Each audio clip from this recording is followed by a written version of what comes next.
Yeah. What up, though? What's popping? What's happening? What's going on?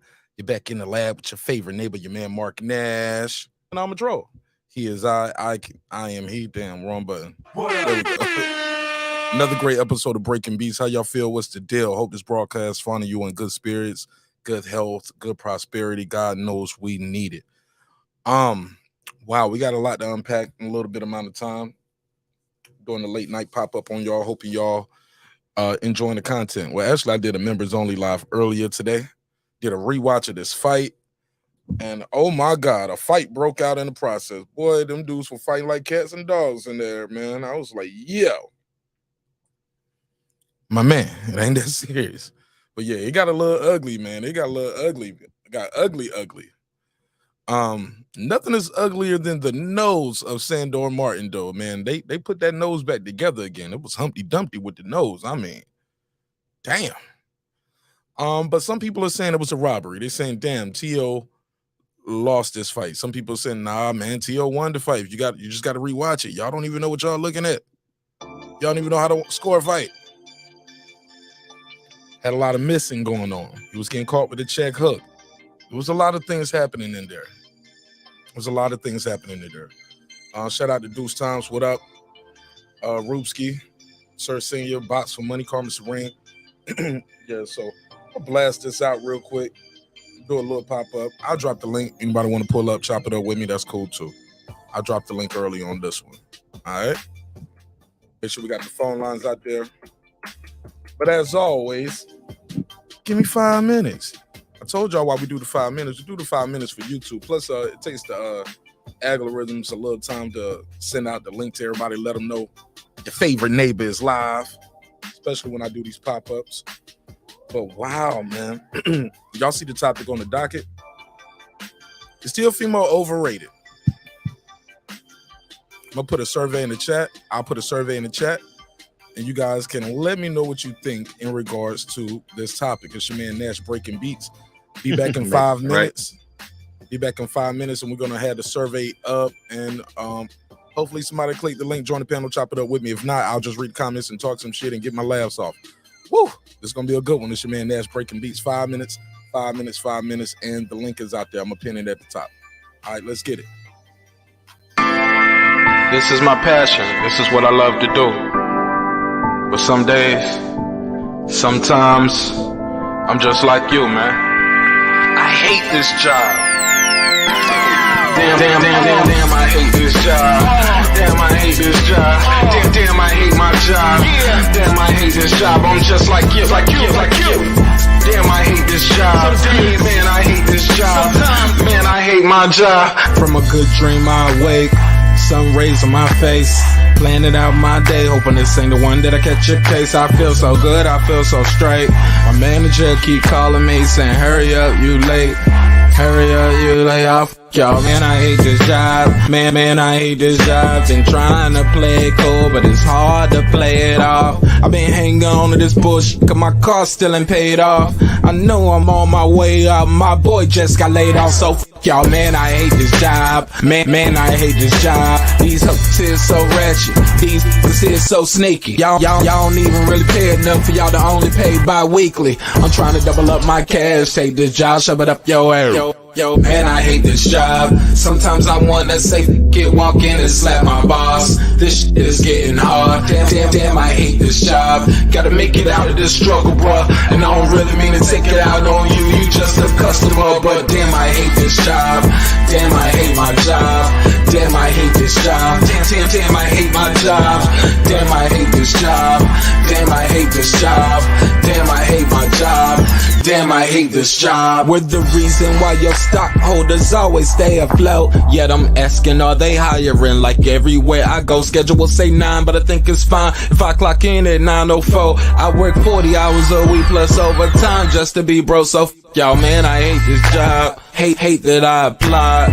So much has transpired since the day that I was high. Told me I could advance, but you were telling me lies. Gotta give your notice before I quit, but you don't say shit right before I'm fired. Damn, man, I hate this job. Sometimes I wanna say it, walk in and slap my boss. This shit is getting hard. Damn, I hate this job. Gotta make it out of this struggle, bruh. And I don't really mean to take it out on you. You just a customer, but damn, I hate this job. Damn, I hate my job. Damn, I hate this job. Damn, I hate my job. Damn, I hate this job. Damn, I hate this job. Damn, I hate my job. Damn, I hate this job. You and your procedures, you and your protocol, you and your policies, none of that shit don't apply to me. You and your quotas, you and your standards, you and your 2 sick days a year. Y'all niggas bananas. Wonder why the postman's posted with hammers, going postal with Popo on camera. His wage got him enraged, stressed out, it's hard to maintain. He flips the middle, grabs his.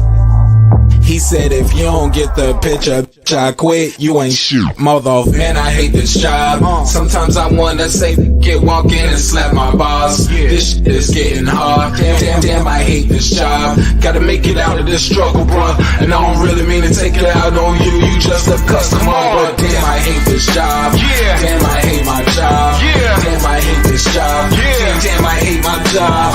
Damn, I hate this job. Damn, I hate this job. Damn, I hate my job. Damn, I hate this job. Look, man, I hate this job. I put my pants on one leg at a time, just like you. I'm out here trying to take care of my family. Damn, I hate this job. It's not always glamorous, for real, but I do what I gotta do for me and mine, you know? Damn, I hate this job. Damn, I hate my job. Damn, I hate this job. Damn, I hate my job. Damn, I hate this job. Damn, I hate this job. Damn, I hate my job. Damn, I hate this job. Damn, I hate this job. Damn, I hate this job. Damn, I hate my job. Damn, I hate this job. I'm just like you, nigga. Damn, I hate this job. Man, I hate this job. Man, I hate my job.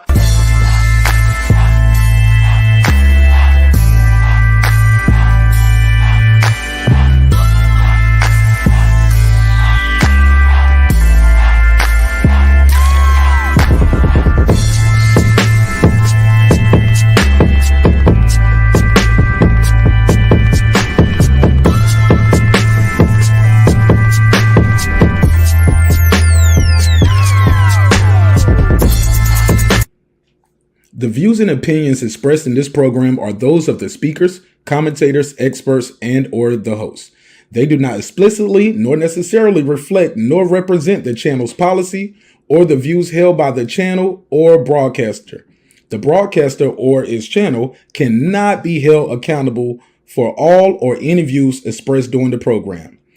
Basically, if I didn't say it, don't come for me. You come for the person who said it. And please don't sue me for somebody else's words. With that said, let's start the show, motherfucker. This that squad sound.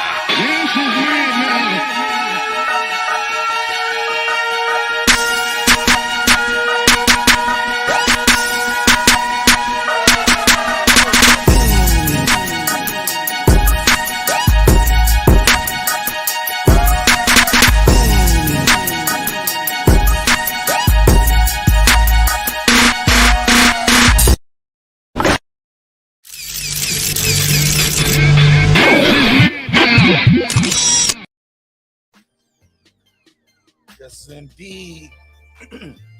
Yes, indeed. What up, what up, what up, what up, what up, what up, what up, what up, what up, what up, what up, what up, what up, what up, though? What's popping? What's happening? What's going on? You're back in the lab with your favorite neighbor, your man, Mark Nash. What up? He is I am he. Another great episode of Breaking These Beats. How y'all feel? What's the deal? You already know what it is. It's a hip-hop political sports show with a comedy twist. We like to let the jokes fly because life is serious enough. Always remember, dreams require your sleep. Goals require your effort. Go out there and get your goals. But in the meantime, in between time, please enjoy the show. All right. We got to talk about it. We got to talk about it. We got to talk about it. We got to talk about it. Teofimo Lopez. Got to fight. Got to fight. Got to fight. And in that fight, some people said he lost. Some people said, man, he stunk the joint up. He stunk it up. Said he got away with a robbery. Oh no, not a robbery. Oh no, not again. Oh man. And since then, we are already hearing a plethora of excuses from his contingency and his fan base. Let me say this. In the day and times that we living in, it's very difficult for a fighter to take a loss, right? We call it the Mayweather effect. It's very important for these guys to keep their records unblemished and not only just win in dramatic fashion and spectacular fashion in order to produce the desired results of becoming a quote-unquote pay-per-view star. Many say that, hey, look, these guys don't fight the tough competition because they can't afford to take a loss. If you take a loss, your career could be over. Is that a myth? Is it true? Some would say, hey, no, we can name a list of guys who had a loss but still were able to be successful and make a lot of money after the loss. But I say all of that to tell you this. It's a lot of energy that's coming towards T.O.'s way. Some of it I think is obvious for, some of it is well-deserved. I will say that. Some of it is very well-deserved. Some of it, I'm thinking, hey, man, got to put a case on you. Like, you guys kind of might have a different reason why you guys are going at Lopez, whatever that may be. But we're here today to talk about it.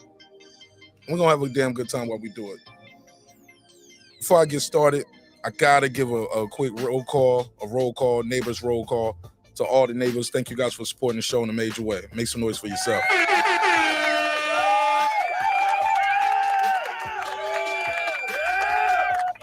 Absolutely. Let's go through it. Let's go through them real quick, and we're gonna continue with the show. Tony Boswell, what up? What up? Karma Serene, What up?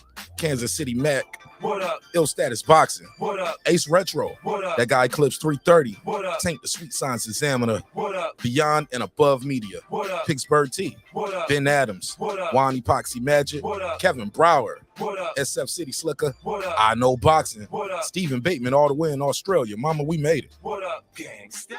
Deuce Times, What up? Boxing Lounge, What up? It's Mex, What up? Mike from Boston, What up? Rider of the Storm, What up? Here to There, What up? Miss Queen Snow Bunny, What up? God Body News, What up? Taylor Bell, What up? Maddie Yoel, What up? C. Jones 0224, What up? Cliff Bailey, What up? Con Shonery, What up? Lisa Bells, What up? Cooking with the Champ, What up? On the Mic with Terrence Bailey Sr., What up? New Media Today USA Boxing, What up? HLDZ, What up? Cooking with Sir Sr., What up? Brandon Washington, What up? Born Supreme, What up? Lady Shandon Dem Season, all the way in the UK, What up? Gangsta. Dub Right Side, What up? Bureau, What up? B. Bevel the Champ, What up? Rob G Films, What up? and of course the big fish himself, my good brother Derek Lincoln. What up? Gangsta. Appreciate you, man. Yeah. Absolutely. Now, when it comes to this guy, Teofimo Lopez, right? I think a lot of this stuff that he is receiving might be self-inflicted, Is it possible that some of this unwanted attention he might have brought on himself with some of the way he was carrying himself after the Lomachenko win? But is that fair? Is that unfair criticism? I mean, obviously, Lomachenko's, he was the big fish, it was the biggest fight of your life. And you're fighting a guy like Lomachenko and you're able to go in there and pull that off successfully. Yeah, you might be a little high off the hog a little bit. You might be like, yeah, I'm that dude. I'm everything I said I was. And there's nothing wrong with that. But once you do that, though, once you create this aura or this air of invincibility around you, or you want that to be portrayed like nobody can F with me, I'm that dude, you got to take the good with the bad. And there's going to be some criticism that's going to come your way. Definitely going to have some criticism to come your way. Is it all warranted? Some, maybe a little bit. Shout out to D Bevel the Champ. He said, subscribe to Martin Nash Breaking Beats. Appreciate you, man. Thanks for supporting the show in a major way. Let me give him a drop. Give him a drizzop. Shout out to D Bevel the Chizamp. I'll give you the $2. You give him the $2. All right, pay him the $2. Oh, pay the $2. But it's a lot of criticism for the kid. I don't know if all of it is warranted, but not to mention, The fan base. Oh my God. The fan base. Now, to be fair, most guys who are quote unquote popular, because like my sister Lisa Bell always say, Mark, nobody knows these guys like that. But to be fair, the fan base, sometimes your fan base can make people not like you because your fan base riding with you. They riding for you. There's nothing wrong with that.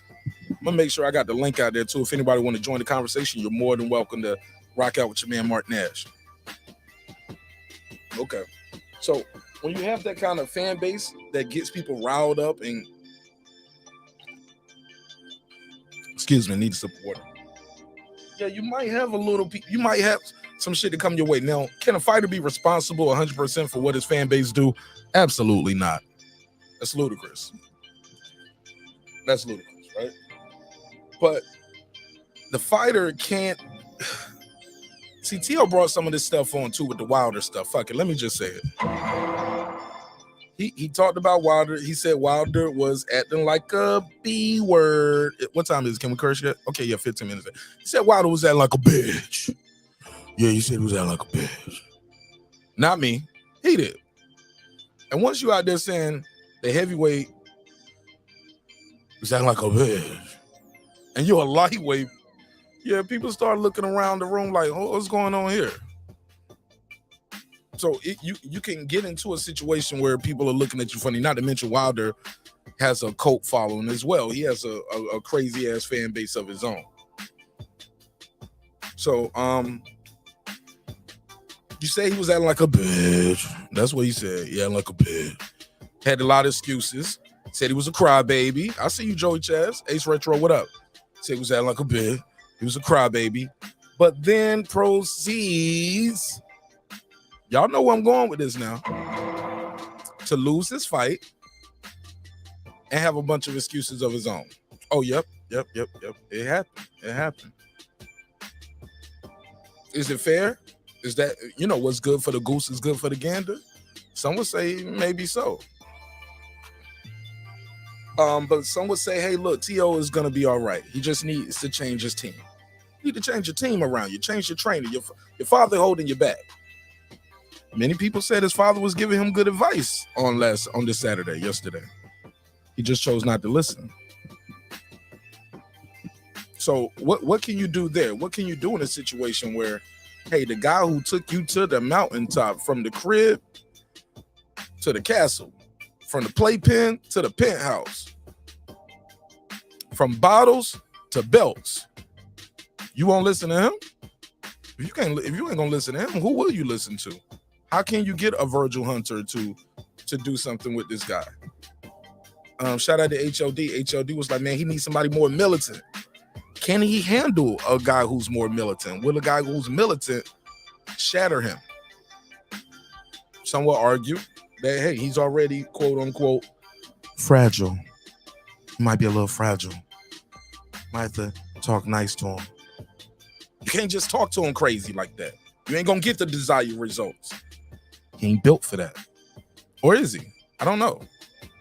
But some people are gonna say some people are built for that and they can handle it. Gridlock, what up? Grimlock, what up? I see you, homie. Ace, what up? Joey Chaz, what up? Kareem Boxing News, what up, though? What's popping with you, my guy? I'm just curious, man. Just curious. See what they saying in the chat in regards to it. Anybody talking about, all right, I see a bunch of salutes. Anybody talking about T.O. on the topic? Let me see. The Boston Scholar said, HLD pulling up, yelling at all of y'all. Nah, me and HLD, cool. We disagree about certain things on this, but it's my guy. It's no problem with HLD. Box for money. He said, where we at? You already know what time it is. You see the thumbnail. Yeah, I'm curious. Is he overrated? Let me see what the survey says. We got the survey been up for about 20 minutes. Let me see what the survey is saying. Box for money, let's get it. Carmen Serena's laughing her ass off. Ride of the Storm, what up? Salute. Roofski is saying, what's up? I know Boxers is saying, what up to the chat. Here we go. Somebody's talking about the topic. Tio, he said Tio was given a gift and a curse. He was given the win, but we are all given a clear blueprint to Tio's shortcomings, vulnerabilities, and inability to adjust to his opponent. in real time. Woo! And that's what I'm talking. Now that's a comment right there. Yeah, that's a comment right there. And that's how you do it. Every time you type, that's how you type. That's how you type. When you chat, that's how you chat. Damn it. And that's a good one right there. He kept getting hit with the damn check hook all night. From the opening to the closing. Man, I think I argued with HLD for about 20 minutes when we did the rewatch today about the knockdown in the 7th round. I was like, yeah, that was a knockdown. I said, no, it wasn't, man. Look at his leg. I say that he did that to his own leg. He jumped in, lunged in with a wide stance, lunged in. The guy pivot out, check hook. That's all she wrote. It's a knockdown. A punch did it. It was a punch. All the guys called it as a punch. Andre Ward and all them. They said at first it's not, but after they looked at it, it was like, yeah, it was pretty clear right there. It's a punch. It's a check hook. It was the same check hook that called him all night long, ladies and gentlemen. How many times do you get hit with the same punch? What was up with that last round when his father told him, hey, have a seat?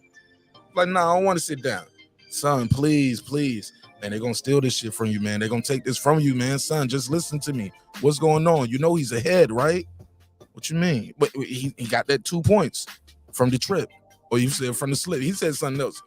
But he didn't say from him knocking your ass down with the check hook. But that's what happened. So she said, run the likes up. Man, I don't care if they click the like button or not. God likes me. Damn it. SF, what up? He said, T.O. need to space himself out from his dad and his baby mama. That's his wife, man. That ain't no baby mama. If we spacing each other out, that's called separation or divorce. Okay? That's his wife. That ain't no baby mama. He put a ring on it, so ain't no separating yourself from your wife, man, unless it's over. And they did have a separation, and he want his family back. Ain't nothing wrong with that. Now, let me see. I think it's his wife that's got him off his square. I don't know. I mean, that's bad then, Clips, because the fight is on now. That's dangerous when he's in the fight and he's still thinking about that. Y'all think it's mental? Y'all think it's stuff going on? Because I remember before the fight, HLD was like, yo, that shit was a long time ago with the Cam Boats. Everybody talk about his mental space. Now we once again talking about it after yet another tough fight. Because this is what I was saying to the Lopez contingency. You can't have it both ways. You can't say, oh, my boy won that shit. He dominated. He won that shit. Sandor Martin only won 2 rounds. He only won 2 or 3 rounds. You can't say that and at the same time say, we need to change the trainer. Bro, you won 10. I mean, it's a 10-round fight. You won 2. I mean, you won 8 rounds to 2. That's a damn good night at the office. You won 7 rounds to 3. That's a great night at the office. Nobody's changing no trainer if they win 8-2, 7-3. That's damn good work. The truth is, these guys know T.O. didn't do as good as we thought he did. These guys know that this guy, something is not clicking there. He didn't win that fight 8 rounds to 2. He didn't win that fight 7 rounds to 3. Sorry. Just got to put a case on it, homie. I mean, you're entitled to your opinion, but when I hear your opinion, I'll be like, why the fuck you lying? Hold up. Why you always hold up. Oh my God. Stop fucking lying. Yeah, that's what I be thinking, man. I promise. Every time I hear them talk about, man, he won 8 rounds to 2.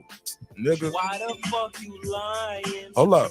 Why you always lying? Oh my God. My God. Stop fucking lying. All day.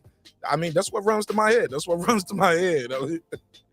Hey, look, cue the phone. What do we got the phone master flex joint? When I hear them talk about T.O., I be like, He lied. Y'all niggas worship him. He lied. We don't believe you. You need more people. Yeah, put all the lie drops up there. Every drop I got for the lies. Yeah, that's how I feel, though. That's me. Smart Nash. I just hear more excuses. Haplo tight. What up? I hear more excuses. We did this already with the Cambosis fight. One fight off in between, then here we go again. We don't believe you. You need more people. I don't like that. I don't like it. I don't like it. He lied. Yeah, man. And sometimes you got to call the guys out. Hey, man, your guy had a rough night at the office. It happens. But all of that other shit. Y'all need to worship him. That's what it is, bro. Niggas worship him. Rock from Broughton said, T.O. sounds mentally off.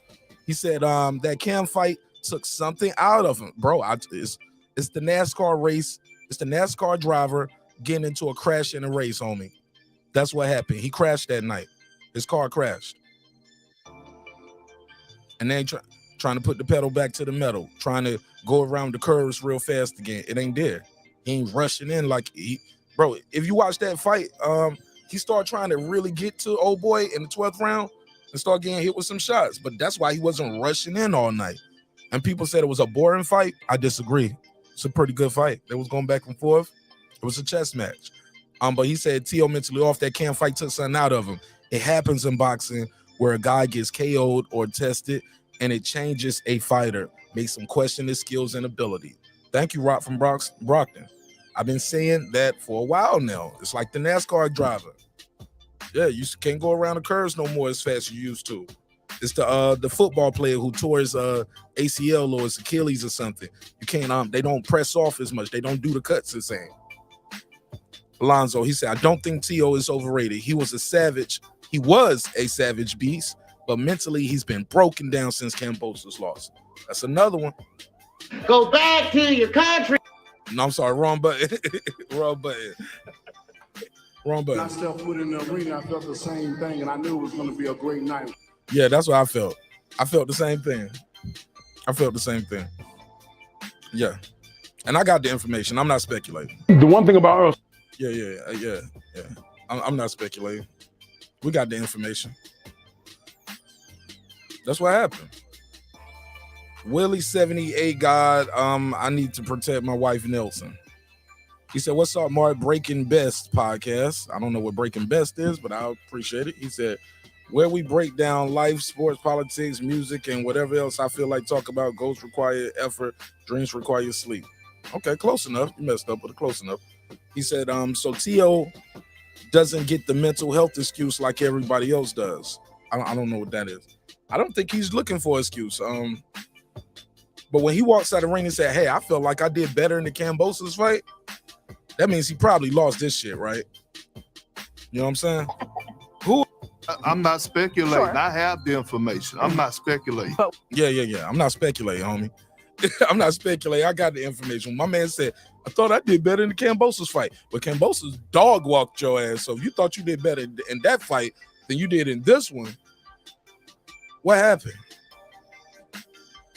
Oh, man, I ain't trying to preach to y'all tonight. I'm just saying. I know Boxy and Martin Nash, I want to hear HLD take on the T.O. fight. His honest. Man, I talked to HLD today. He pulled up last night. He was up here last night. It's my guy, man. He ain't run from the smoke. Probably tired, though. But he know we live, though, if he's awake. And if he chooses to join, he's more than welcome to join. So are you. Somebody want to hear your take? I know boxing. Rupski said, maybe he needs another fight at 140 before the title shot. Does he? Does he need another title shot? I mean, does he need another shot? Who you gonna fight? Let me put those guys up at 140. Now talk to Shelton Moore. Put the clip out there. Shelton Moore said, Mark, who does he beat at 140? Boxing rankings. So who does he beat? Who does he beat at 140, Mark? And I was like, the top 5 guys. Can he beat these top 5 guys at 140? And I couldn't find the guy up here that I wanted to put him in there at 140. Let me see, super lightweight. Who you want to put him in there with? Top 5 right here. Mateus, Catterall, Zepeda, Ramirez, Prograis, Josh Taylor. I don't see him beating none of those guys. I don't see him beating none of those guys right now. It ain't no diss to the homie. I just don't see him beating none of these guys. Let me see. Make sure y'all can see the screen. There you go. Y'all tell me who y'all think gonna be, who you gonna beat right here at these top 5 guys. Anybody? Anybody? Okay. I don't know if y'all can see. Let me zoom in a little bit. Oh, damn. I tried to zoom in. It's zooming out. Okay, there we go. Super. We gotta go this way. Yeah, who y'all think? Who y'all see? Who y'all see T.O. beating out of these top 5 guys? Not Josh Taylor. Not big ass Josh Taylor. Not Progress. I don't see him beating Zepeda. I'm just saying. I'm just trying to be fair. Am I tripping? Somebody said go back to your country. Shout out my boy Jules Gaming Lounge. Major Key Boxing. What up, my guy? What's poppin', Major Key? I'm just saying. Somebody said maybe Russell. Russell ain't even in the top 5. I said top 5. Somebody said I think he beat Zepeda. Maybe Zepeda or Ramirez. If he can't beat those two, then get out of division. I mean, I'm just saying you can't have it both ways. You can't say, man, my boy won that fight 8-2, 7-3. But he need to change his trainer. Yeah, you got to change up something, man. You got to change up something, man. I don't know. Man, that's a good night at the office, 8-2, 7-3. You would be like, hey, man, this is good work. I think the explosiveness has decreased. The power, he's not doing that one-hitter quitter shit that he did with Comey and these other guys. It's not working at 140. The power hasn't translated yet. But also, offensively, his approach, that lunging, that jumping left hook shit, that shit ain't gonna work against these guys at this level. You can't just jump up in the air, leave your feet, and swing a shot. Come on, fam. It never heard of it. That shit ain't gonna work. Never heard of it. That shit ain't gonna work at this level against the elites. These champions at 140. I don't see it. I don't see it. I don't know what's next for this kid. I don't know what's next for him. I just don't see him beating these top 5 guys at 140. Wow. 73% saying, yeah, he's overrated. I'm looking at the survey now. 73%. Okay, it's dropping. He got some support. 29% saying no. 71% is saying, yeah, he's overrated. I like Teofimo Lopez. Do I like all the antics? No. It never heard of it. Nah, I don't need all of that. Small hats. I get it. But is the kid talented? Absolutely. Is he exciting? Absolutely. But it's going to take more than that at this level to beat these guys that you see on the screen. He's going to need more than just being entertaining. He's going to need more than, you can't live off the Loma shit and what you did at 135 at 140. You can't live off the Loma shit at this point. I'm sorry. We'll forever remember you for that, and we will forever appreciate what you offered to the sport. Give you the drop, homie. Great job. Round of applause. What up? Round of applause for T.O. You beat Lomachenko. Good shit. But boxing is a real fickle thing, homie. It's only so long he's gonna be able to live off that. He's got to do more than that. He's got to also too, man. Some of this other stuff he be doing, man, it comes across like a hater. Comes across like he might be hating on his peers who are more successful than him. That ain't me saying it. Shit, that's what the Hall of Famers Tim Bradley and Andre Ward said. Like, hey, man, you don't like where your career going financially. You probably need to have a conversation with your management. That's not Devin Haney's fault that you got paid what and he got paid what. You need to look at your management. You get what you negotiate, not what you think you deserve. All right, Major Key Boxing in the building. Let me see something. This the real Major Key? Let me see. All right, Glenn. All right, cool. What's up, my guy? Talk to me. What's going on? Yeah, man. Shit, bro. What can I say, man? Look, man, I'm supportive of this guy, but yeah. You were talking a lot about the takeover becoming 2-time undisputed, this and that, and it was a very lackluster performance, man. You weren't showing the catch and shoot. You weren't fainting like you normally do. It seems like there was a lot of distractions. We're hearing about all these household issues going on. Should he get another trainer? You know, like, is there mental illness going on? Like, we're hearing all this stuff, man, and it's a lot to take in, right? Just because a guy had a lackluster performance, but it does make you question, like, because this guy is supposed to be somebody that, you know, they call the takeover, like a prodigy of boxing. His athleticism could take him so far, but we're not seeing that translate when we see the fights nowadays, man. I'm getting concerned about him. I'm getting concerned.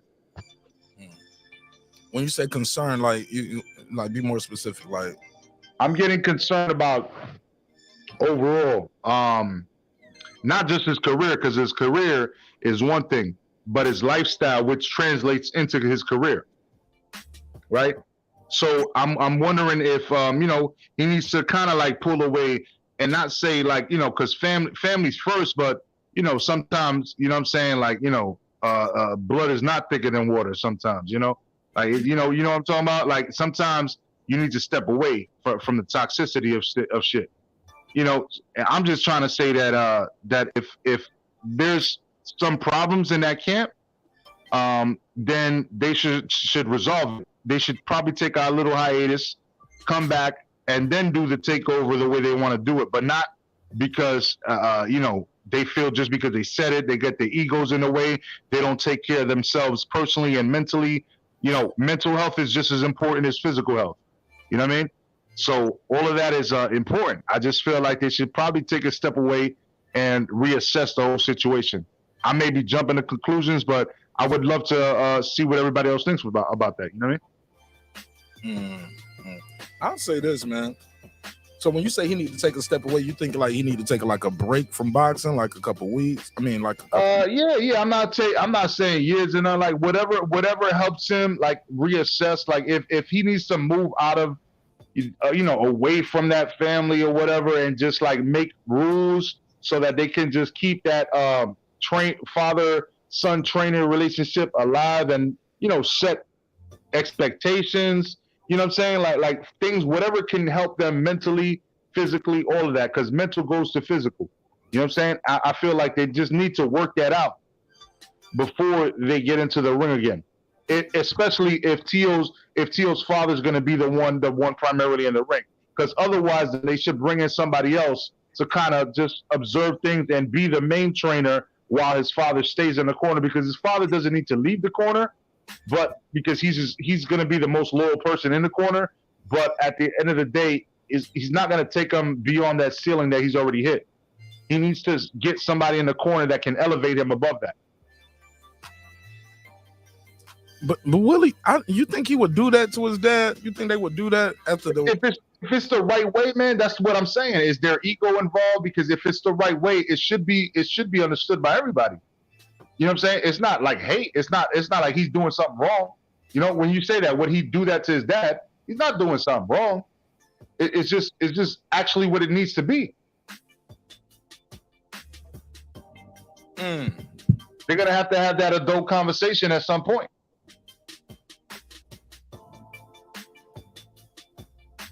So do you? I think I know boxing just said this. I think I started this. I wanted to. Here we go. He said, "What made Teo look bad is the way he lost to Kambosos, and then the way Haney easily beat him twice." I'd say that didn't help. I say that it didn't help, but I think that the fact that Teo looked real cocky after the Loma win, which was a close win. You know what I'm saying? I mean, and yeah, he did beat him. Don't get me wrong, but then Loma got surgery afterwards, so that begs a question right there. But then you hold on, because then you using the excuse of, hey, I had asthma issues when I lost to Kambosos. That's what I'm trying to say. I'm just trying to tie those two. You got to, you know what I'm saying? You can't take one and not the other. You got to take both of them. So either you exclude both of those excuses or you just accept it. One or the other. Fair enough. Hold on. Hold what you got. Boxing scientist. 818, talk to me. Hey, what up, Mark? So just real quick, I keep hearing a lot of people say Tio needs to get rid of his corner. He needs a new corner. I don't think that's gonna work. He needs to get rid of his fucking wife. You know, if anything, he needs to listen to his dad because it's his daddy who told him don't marry that bitch, right? Hey, Boston scientists. You can have your opinion, but let's not talk about the man's wife in that kind of way. That is still his wife, and that's a woman. Right. That's a woman, dog. Let's have some kind of decorum. Don't marry that woman. Pardon my French. Don't marry that woman. That's what his dad told him. That's what his own mom told him. And if anything, he needs to listen to them because that's who cares about him. And a lot of people don't like his dad because he's very outspoken. You know, maybe he's not very eloquent, but his dad cares about him. His dad is the one that put him in the position for success, right? Like, I wish my dad would have put me in boxing instead of just, you know, letting me go run in the streets and, you know, get into drugs and all that shit that eventually I ended up in jail and whatnot. Like, his dad put him in, there's no perfect father, but his dad, in my opinion, did a good job with him. But everybody, for some reason, is trying to say, you know, get rid of your dad. That's the worst mistake he could do, man. That's who has his back and his best interest in mind. And to answer the poll question, no, I don't think he's overrated because I don't hear, see, the word overrated gets thrown around so much these days. I don't hear anyone putting Teofimo in a pound-for-pound conversation, at least not since he lost to Cambosos. So how could he be overrated? You know, overrated would be like Bud Crawford, who a lot of people still have him number one, even though he hasn't fought anyone worth a damn in 5+ years. You know, they're still basing it off what he did at 140. So to me, that's overrated. Tim Bradley's overrated for being in the Hall of Fame with that shitty resume, and he got fucked up by Provodnikov. That was a robbery. Pacquiao fucked him up twice, but they gave him one, the first fight. That's overrated. You know, the word overrated, people don't know what that word means anymore because it gets thrown around. And yeah, that's pretty much all I gotta say, man. Okay. All right, appreciate it. Shout out to the Boston scientists. Thanks for calling in. Yeah, appreciate you. Wow, that was an eventful call right there. Major Key, you want to reply? No, anything that the Boston scientists had to say? Yeah, I mean, you know, I don't think anybody's like, again, we're not just trying to throw Tio Sr. out the window, right? I don't think that's what we said. I just think he trying to throw the wife out the window. That's what he said. Yeah, I know. I was going to get to that too. Okay.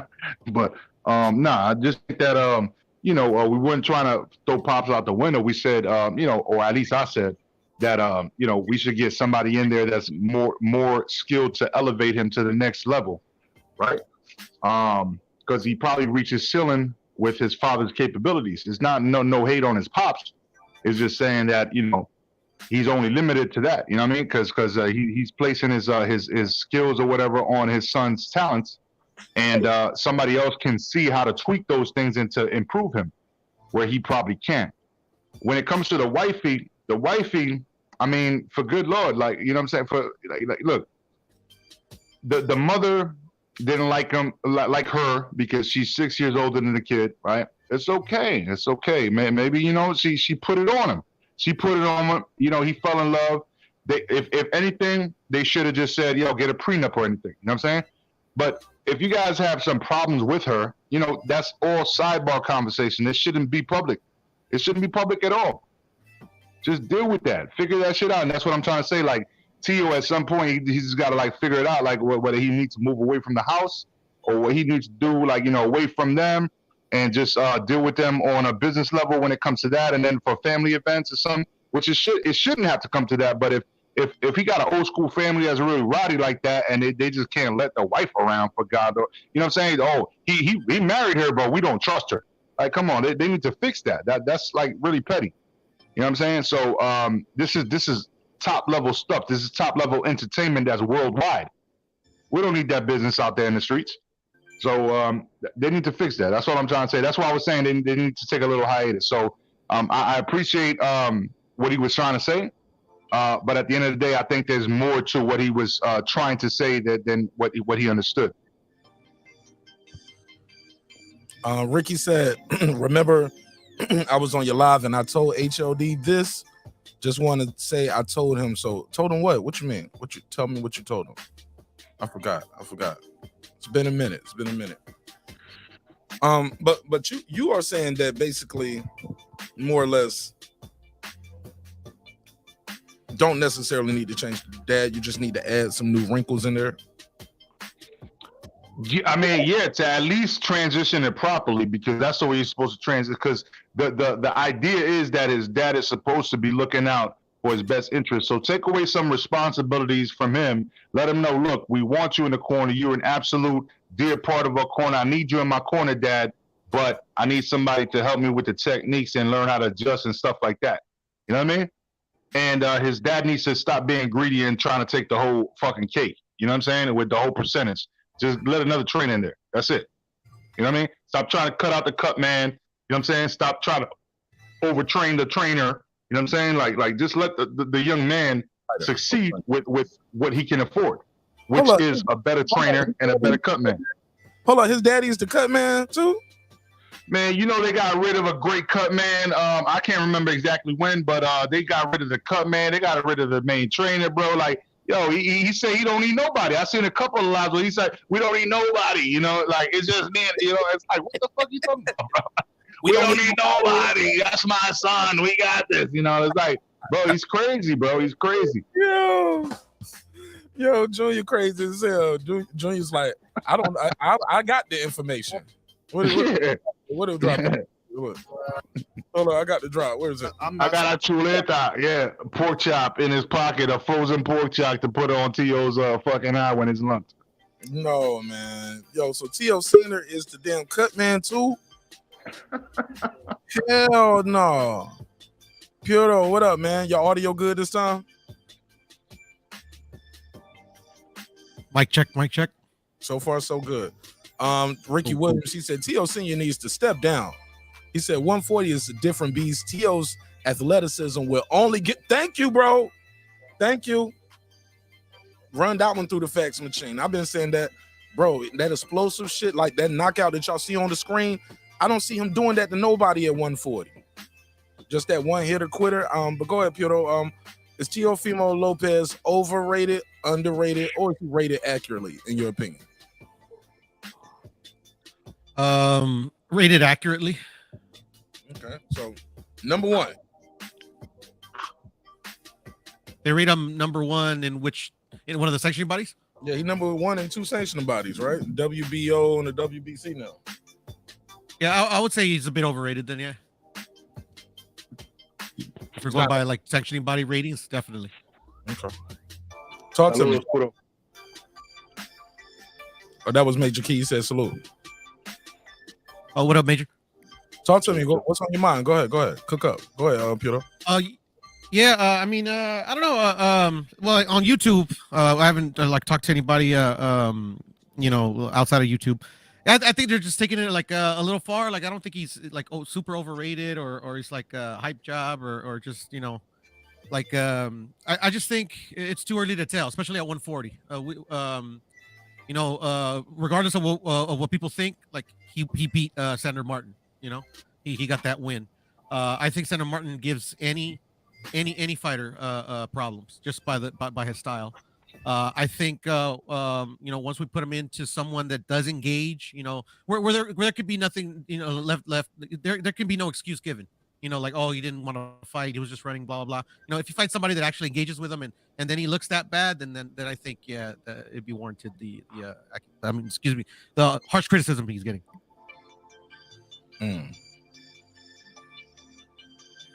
So does he beat Regis Prograis? I don't think so. Not right now. I don't think he's ready for a Regis. But I mean, I don't think he gets like blown out of there. You know, Regis does get hit. How about this? So I got a graphic on the screen. Who does he beat in the top 5 then? Matias, Catterall, Zepeda, Ramirez, Josh Taylor. I think he beats Matias. I think he beats Catterall. Zepeda 50-50. We don't believe you. You need more people. And just Zepeda, because I don't know. He fought well against Regis, but I mean, by the time he actually started, his offense started going, he got knocked out. So I don't know if he's just older now or it's just he's starting to get out of his prime. So I wouldn't know if he beats Zepeda or not. Can I respond to that, bro? I'm listening. Go ahead. Okay, bro, Puto, come on, man. You said that he would beat, and I don't know why, Subriel Matias, when Subriel Matias is known for power, right? And so yes, he can catch something and probably get dropped. I give you that, right? But at the end of the day, right, you said William Zepeda give him problems. When William Zepeda got knocked down how many times against Baranchik? And then Baranchik himself, how many times he been knocked out? Like, no. Subriel Matias would probably be the toughest opponent for him besides, Ramirez and Ramirez is still going to be in the pocket for him. He's not going to feint him. He's going to be in the pocket. He's going to want to brawl. But then with a Josh Taylor's going to just stay outside. So is Catterall. Like those two guys besides Ramirez, I see only one getting knocked out by him like clearly, which is probably Zepeda. And that's because he have brain dead now. Huh? And that's probably because he have brain dead now. He just got knocked out. Yeah, that's what I'm saying. Like I just don't see. I don't see it. Like Subriel Matias is, yes, he's vulnerable if he gets like caught. You know what I'm saying? Because he likes to brawl. But at the end of the day, man, he usually knocks the other person out. It's not like he normally gets knocked out. He only has one loss, right? Matias, I thought he was undefeated. Yeah, so let me put him back. No. Yeah, no. I think you probably thinking about Michel Rivera. One dude, I forget. Yeah, Michel Rivera is undefeated. But no, Subriel is one defeat, and it's because he got caught while he was going in brawling. That's the problem with that. So I could see that. But still, like normally he knocks the other person out. Yeah, I just value like experience a lot. I think Matias is still relatively untested at the top level, and Teofimo's got a win against Lomachenko. He beat Comey, so I just think the edge goes to Teo because of the experience. Zepeda, like we said, like I don't know if it's at 135 or the experience at 140, Puto. Because the experience at 140, experience in general. I'm just saying, at 140 though, right? Subriel actually has been tested in that division. You know what I'm saying? And he's still trying to come up and make. I understand. It's just. Go ahead. No, you good. I was just gonna say, I feel like for that particular, look, he just got dropped 2 times against Sandor Martin, a guy from Spain that's not really known for knockouts. You know what I'm saying? And he got dropped twice. And you talk about Subriel Matias that's known for knockouts. That's what I'm trying to tell you.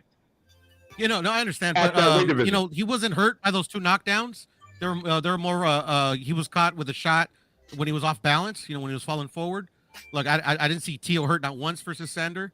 So, until he actually gets in the ring with Matias and, we can actually see how he takes Subriel Matias's power, then, I would still, favor Teo in that fight. All right. Well, shit, man. Look, I the only reason, I disagree with you with that is only because I feel like when it comes down to it, Subriel Matias is more acclimated at 140. Teo's just moving up, and he had a really, really tough time. He was saying that he's going to be 2-time undisputed at this weight division. It did not convince me off of this fight. When we're looking at the rest, what he just showed us, the other top 5 opponents, he just showed us the top 5 opponents, bro. And do you think that he's going to run through them like that? I don't think so, bro. I think he has a bit, and of course they're not gonna make him fight each one, but regardless of which one they pick and choose, it's not gonna be easy, bro. It's not gonna be easy. No, definitely it's not going to be easy. 140 is full of smoke. So I mean, like, I was just answering the question that Denmark. I think Tio has trouble with guys that are movers and slick boxers. I mean, he's only fought really one mover, slick boxer once, and he had trouble, when he actually started getting going, but he won the fight. But he was also feinting and doing the catch and shoot and multiple jabs. He wasn't doing that in any of these last two fights. Yeah, I don't remember the Campa fight too well, to be honest. I think I'm sorry, the last three fights, Campa. I forgot about Campa. Yeah, no, forget that fight. You're talking about Kambosos? Yeah, Kambosos and what's his name, man? Sandor Martin. Yeah, the Kambosos fight, like he didn't do anything that he normally does. And then Sandor Martin, well, in my opinion, that was just it was a bad style matchup. The guy was on his bike the whole fight. But people get mad about Floyd with that. But that doesn't mean Floyd never did that to that egregiously. Floyd never. No, Floyd never. To do the check hook. That's how he knocked out Ricky Hand. Ricky Hand with the Ricky Hitman Hatton was all over his ass, bro. Ricky was all over his ass the whole fight to the 7th round when he got dropped. Yeah, but Mayweather wasn't running for dear life like Sandor was. Well, yeah, in that particular fight, you're right. That was probably the wrong one. Yeah, but I mean, Mayweather's known for his defensive attributes. You know what I'm saying? And he does walk back, and he prefers to fight you from the outside. We all know that. No, I mean, it's not a secret that everybody used to say, Mayweather ran. He's just gonna run again. There's so many memes that you can find on YouTube and everywhere that you already know that's what people thought about him. But nevertheless, he's probably called one of the best defensive fighters ever.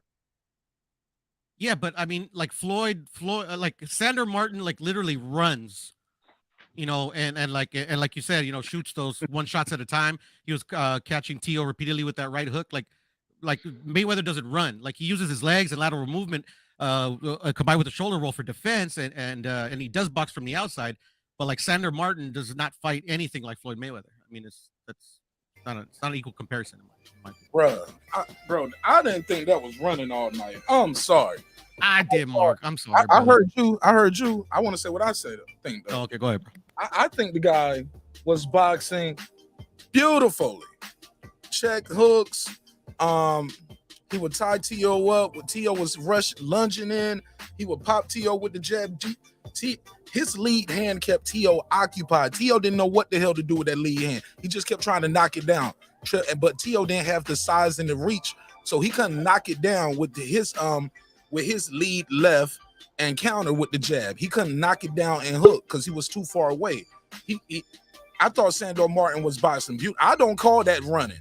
I call that lateral movement, stepping to the side, catching the guy lunging in, picking your shots. Tio was just lunging and reaching and lunging and reaching. I don't call that running. But Boxing Scholar in the building. My guy Boxing Scholar, what up? What's up, man? Talk to us. Can I respond? Oh yeah, go for it. Go for it. I was just gonna say, Mark. So you didn't like him knocking down the jab? I don't mind doing it, but you got to do something with that. That's not a scoring shot. You trying to knock the jab down, or it wasn't even a jab. He was just knocking the guy lead hand or hitting his lead hand, knocking it down. Floyd would do it. Floyd would touch, and then shoot the right hand to the body. Touch, shoot the uppercut or the straight right. He wasn't just knocking the hand down. You can go back and watch the Chop Corley fight. Watch him fight Maidana. Just watch any southpaw. He didn't do what Tio did. Tio just kept doing that all night. Once you do that, you have to do something. You don't do that 2, 3, 4, 5, 6 times with no punch in between. That's what Tio was doing. He wasn't offensive with it. He wasn't off. He didn't land it. I got you. But go ahead. I get your point. And then just one more last thing, like the clinching, that's not beautiful boxing or beautiful defense in my book. That's your book. Go for Boxing Scholar. That's the regular book. And, Anyway, go ahead. When you said I Jordan, hate I hate these days that people fighters mainly use as an excuse running when they took a loss and got their ass beat. Like, you have two hands. It's an equal match. The other guy has two hands, 2 feet too. You know their style is quote unquote running. You got to do something about it. Cut the ring down. Throw combinations. Like, we can't continue to allow fighters to try to use this. I remember when Jose Benavidez lost to Danny Garcia. Before he even said it in the post fight, I like, watch, he gonna say he ran. And he said, I feel like I won because he ran. Come on, man. It's boxing, man. You can sell that shit to somebody that don't know what they're looking at. But to somebody that know what they're looking at, you got, like Shud Moore said, you got your ass whooped. I mean, you got to go in there and do something about it. You got equal opportunity. You got 36 minutes. You got to make every minute count because I'm not trying to hear that, oh, he ran shit. Like, T.O., they talking about who he could beat at 140. His biggest opponent at 140 is T.O. He getting his ass whooped by T.O. T.O. is whooping the shit out of T.O. right now. And I just think that T.O. should just he needs to recharge, man. He is drained. He is taking ass whoopings inside the ring and outside the ring. He's spiraling. He's like Mike Tyson when he was crashing into the tree and he had Robin Givens and all that stuff. That's what T.O. is going through right now. And, we all can see the potential. And I think most of us are rooting for T.O., but he got to take a break and recharge and just reevaluate himself. Scholar, but the thing is, like, him taking a break would probably be the worst thing he could do because that in part is why he looks so bad against Sandor Martin because we got to remember he only has 18 fights and this was the first time he fought somebody with this particular style. So if you never fought somebody with this particular style, because this style is very rare, I can only think of Rigondeo, the guy that Ray Martinez just fought, and this dude that do it. So like if you've never like faced it, you're kind of learning on the job. He needs more experience. He needs more fights. It doesn't matter physically what he could be taught on the job because mentally he's not there. That's what he needs the refresher for because physically I think T.O. could do it. I just think mentally he's not there. That's why he needs to recharge. He's young enough to do it. He could take a break. He could take a break and miss boxing again and transition back into it. Get a therapist, handle his situation with his dad and all that stuff that's going on. Handle all that stuff because a lot of fighters get their ass whooped outside the ring and it transfers over inside the ring. I mean, Mike Tyson, Buster Douglas, like he has to take care of his mental because most of the game in the sport of boxing is mental. I think that's exactly what he needs is a break because it's not. You think it's going to get better from here, Puro, or you think it's going to get worse? I mean, as long as he doesn't fight Sandor Martin, I mean, like literally, like the last two fights he did fight very composed. I mean, even though like it was an ugly fight yesterday, like he never panicked. Like he did get frustrated in there a bit, but I mean, like he still outlanded Sandor, which to me eventually was ultimately won him the fight. If he would put like this, if he would have showed more, as much spunk as he showed after the ring arguing with the guy, as he showed, if he would show that in the fight, he probably would have won the fight. He was more passionate about, hey, you ran from me. Like, what is he supposed to do? He's not supposed to fight a style that's good for you. He basically petitioned to ESPN to give him better fight, Top Rank to give him better fights. Y'all got to give me better dance partners. What are you asking for? Cherry picks. That's what it sounds like to me. Like the fighter's going to try to beat you. And if you say you don't like runners, then guess what people are going to do on him? They're going to give him movement now because he exposed he don't like runners and he don't know how to deal with them. But there's no runners like Sandor Martin in the sport. But Puro, I think look again.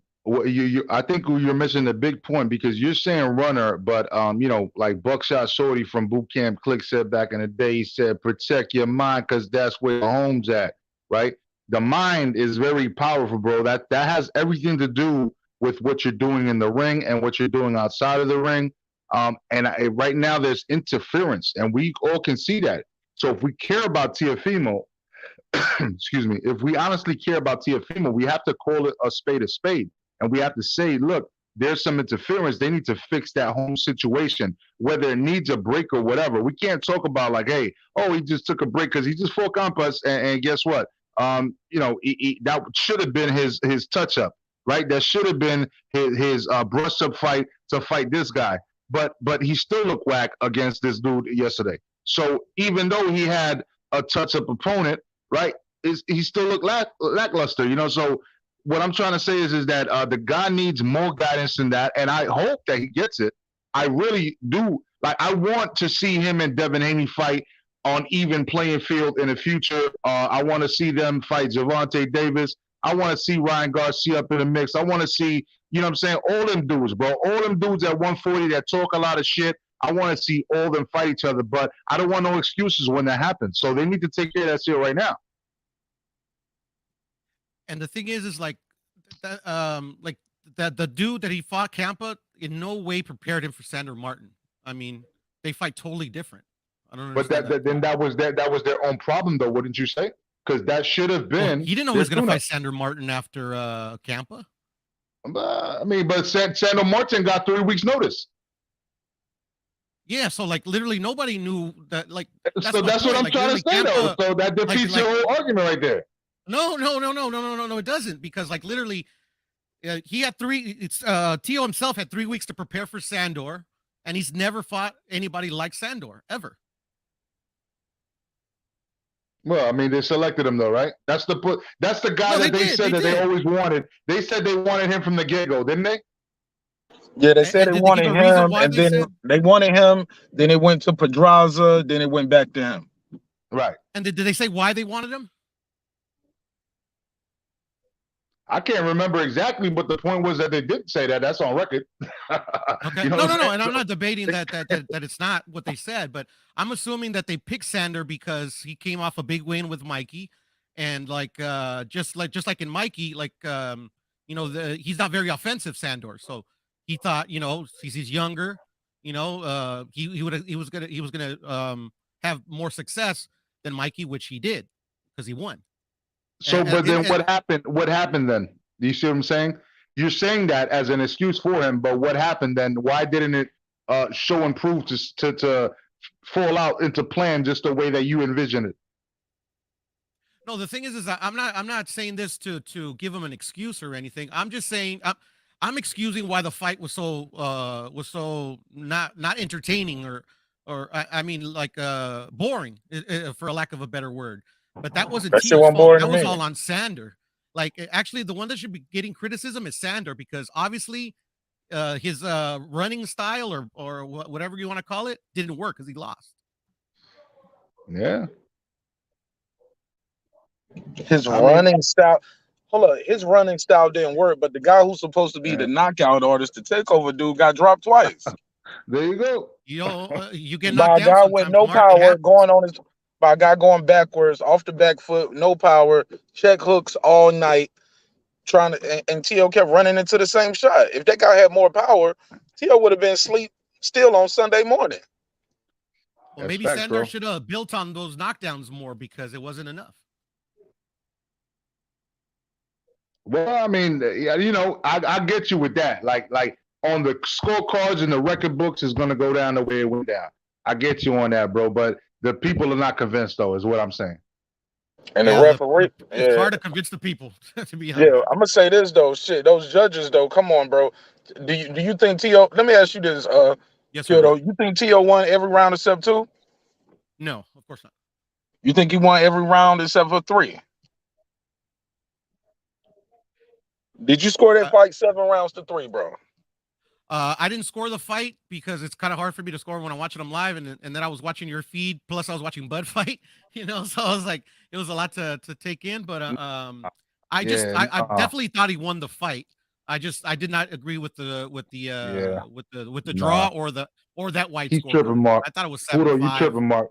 I love you, Pudo, but you tripping right now. Mark, he's tripping, bro. Nah, I ain't tripping, bro. I mean, it is what it is. You tripping, dog. You tripping. I mean, he didn't even outland Teo. If he had landed Teo, then. Bro, you just said you didn't watch the whole shit, and you said he couldn't even score 3 rounds, bro. Dude, like the dude knocked him down. I didn't say I didn't watch the whole shit. I didn't say I didn't watch the whole shit. I said I was watching Mark's feed. I was watching the Teo fight, and I was watching the Bud fight. So I was watching 2 fights at once. Better guy, Ricky, man. Yo, Ricky, I scored it the same way Ricky Williams did, 5-5. But Sandor Martin ended up winning because he had that extra point for the knockdown. That's how I had it, 5-5, bro. There you go. I rescored it today. He had it a draw. That's where I thought No. It won't no draw. It won't no draw. It won't no draw. Sandor Martin won because that Yeah, extra got he the had an knockdown. extra point for the knockdown. So it was 5-5 for his rounds, but for his points, Yep. Sandor Martin won by 1 point because of the knockdown. I agree with that shit 1000%, man. Okay, so you had him a close fight, is what I'm saying, Mark. Yeah, but he asked you if 7-3 was a right score or 8-2. Yeah, and I told him no. I told him no. Now you told me no on that 8-2, but when I asked you about that 7-3, he was like, I won't know. I won't score on it. If I didn't answer the 7-3, I'm sorry. No, I don't agree with the wide TO win. I don't.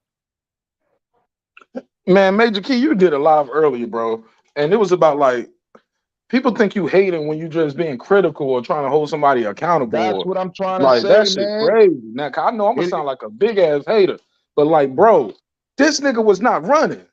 He's fighting off the back foot. He was fighting off the back foot. Check hooks. All night. Landed. I jumped on Barbershop's fucking live just to fucking talk. Never heard of it. No, I'm just saying because I never jump on Barbershop channel, bro. But I jumped on there, yo, and I'm you know what I'm saying? I'm like, yo, what the fuck is going on tonight? Like, you know what I'm saying? Nobody's live about this shit. And thank God, like I was about to shut down for the night, and I see you live. I'm like, oh shit, my man's live. Let me jump on there, bro, because he's talking about the same shit I just spoke about. What the fuck? You know what I'm saying? So I'm like, yeah, I got it. As soon as you drop the link, I'm like, yeah, I'm in it. You know what I'm saying? That's it. Because look, and I'm trying to be patient. I don't want nobody saying, oh, Major Key always fucking emotional, blah, blah, blah. I'm dead ass serious trying to be like my best behavior, bro. I'm trying not to get kicked out today, bro. You feel me? You know what I'm saying? So all I'm saying is look, these motherfuckers is crazy. You can't even give criticism about one particular person because then you hating. That's crazy. You should be able to give criticism about everybody because you passionate about the sport. You're supposed to be, you know, everything. Even Jamie Dimon, the CEO of fucking JP Morgan Chase Bank, gets criticism from his board of directors, man. Everybody gets fucking criticism. I don't know what these guys are thinking. My bad, bro. I'll fall back. Nah, you good. You good. I'm listening. I'm listening. Shit, I'm over here twisting up something, man. Shit, you good. I'm saying, man. You know what I'm saying? Like, yo, Pudo, I always respect your opinions, bro, and I love your insight when it comes to boxing. I do yours, brother. Yes, man, and that's what I'm trying to say. There's no disrespect, but I think you're tripping right now if you don't realize that Teofimo needs a new coach in the corner, bro. And you don't think that fight was too close? That was too close of a fight, and it's not the first time, and it's because of a reason. There's too much insight. We have too much boxing knowledge, especially you, bro. I know that you know your shit. So with that being said, push the ego aside, push whatever pride you have aside, and just realize that Teofimo needs help in his corner. Maybe he's going through some mental shit. Something's going on, but we need to assist the brother with telling the truth and not fucking like just riding his shit and say, oh, you know, Teofimo, everything's great. Oh, you whooped Sandor's ass. No, bro, you looked whack against Sandor Martin, bro. You looked whack, and you're probably gonna get knocked the fuck out against Regis Prograis. That's the facts. So don't come out over here talking about you call. I would say the same thing back to you to push the ego to the side, all that stuff. You know, it's just an opinion. No, I'm sorry, brother. I didn't hear you. What'd you say? No, I was just saying I would say the same thing to you, to push the ego to the side. I mean, I think you're very knowledgeable too, but it's just an opinion. I mean, like I mean, I thought it was a close fight. I mean, does Tio need a new coach? Maybe, you know, but it's just a different opinion. I just thought Tio won. That's all. All right, bro. Hey, you know what? I got you then. Boxing Scholar, what's your take? Let me ask you this. When it comes down to this, Tio kept getting hit with the same shot. He showed little ability to adjust. He did not. He didn't cut the ring off. He couldn't stop Sandor. I think you said it best last night. You was like, if he running, you stop him from running. You feel me? Oh damn, we lost the Scholar. But you feel what I'm saying, Major Key, Pio, same thing. If this guy's running, you stop him from running. Shout out to Ricky. He said it's not Sandor Martin's job to make Tio's job easy. Yeah, I agree with him. Like, why play? It is Sandor's job to win the fight, which he didn't do. Yeah, not on the scorebook, not on the scorecards. Absolutely. Yeah, but in the hearts of the fans, he did not win that why fight. was Teo getting booed? Why was his wife afraid of bringing his kid up? You know what I'm saying? I mean, why it's was he rough getting out booed? there. Because the fight was horrendous. Well, and whose fault was that though? Hometown. Sandor Martin's. But yo, Teofimo was missing the shot. I gotta say, Teo's. Teo was missing the shot. He was straight swinging in the air, bro. Yeah, he did swing at air on many occasions in that fight, but he also went to the body very well. I don't know how many body shots he missed, but I mean, like every time he threw that stab, I don't know if it was a stab jab or it was a right hand, straight right. To me, it was like he couldn't miss. You get what I'm saying? You know, so I mean, there's that's like maybe like the only like thing I thought he did really well in the fight. I agree with you guys. Like, yeah, he definitely needs to work on cutting off the ring. You know, because if he happens to fight a fighter that he fights Shakur, you know, Shakur fights in a similar style like that. Devin does. I wouldn't call Devin a runner. You know, Shakur has ran in certain fights. Oh my god. Jeremiah Nakatilia, case in point. What y'all call running, I call lateral movement, dog. I call that swimming without getting wet. I call it hitting and not getting hit. Y'all call it running. Well, not y'all. You are calling it running. Because it is, Mark. Like literally, like he throws like that check hook, or was it a check right? That Teo kept getting tagged with. That's literally the only punch he consistently landed, and he would literally hit him with that punch, pivot out the way, and run to the other side of the ring. That's called running. He did not run to the. What is lateral movement, Piero? Lateral movement is like literally moving to the side. Literally run. I seen the guy turn his back and kind of jog to another spot in the ring to reset. Yeah, that's called running. Yeah, lateral movement is literally when you move to the sides, when you move laterally, you know, as a form of defense to get out of the way of an incoming shot. But you don't move halfway across the ring. You literally move to a position to get yourself into punching range to counter back. Hey, Mark, you reminded me of my daughters because when I say y'all, they be like, no, y'all's too many people. You know what I'm saying? Because I ain't had nothing to do with that. You know what I'm saying? So I had nothing to do with what he was talking about because that lateral movement, you damn right. He was check hooking him and moving out the pocket. Like, you know what I'm saying? That's what you're supposed to do. You know what I'm saying? He was eluding all the punches, right? And then moving out, like, you know, and hitting him on the way out. And that was that. That's exactly how you make somebody reset. That's exactly how Bivol beat Canelo. It's the same shit. You know what I'm saying? Like I don't understand why people like if it was Canelo, I'm just saying, if it was that type of situation and Canelo got dropped twice, bro, that shit wouldn't even have been a question, right? I'm just trying to say, like, you know, look, I'm gonna leave it at that right now. No, I'm listening. No, it's just funny though. It's just funny because I try to keep that shit on the same level with every boxing, you know, every boxing personality, every boxer, every trainer, every, you know, whatever I'm watching, I try to keep that shit all even across the board. But in reality, dude, like he just got outboxed by Sandor Martin, bro. And okay, Sandor Martin didn't get the nod. Okay, we get that. It was a close fight. You know, it could have been even. It could have been Sandor Martin winning because he dropped him. You know what I'm saying? Even though he dropped him twice, but they didn't count the second one. You know, he should have actually won that fight. But whatever, like they gave it to Teo. It is what it is. But the point is that the fact that we even have questions about how he looked, people should be talking about what's going on in his camp, what's going on with him when he's talking about the second takeover. He's talking about the second takeover, talking about, this is the second, we're going to become two-time undisputed. Bro, you don't look anywhere near that shit. You're not going to fuck up. Prowate's going to beat your ass. You know what I'm saying? Like, and you talking about that you hardcore and this and that, bro. I don't know, bro. Udo, this is where I have my issue with you tonight. Yes, sir. Brother. Because, like I said, I usually agree with you on many topics, but I don't think that you're realizing how bad he looked. And when you're talking about the 140-pound division is stacked, bro. And Teofimo is not looking good right now.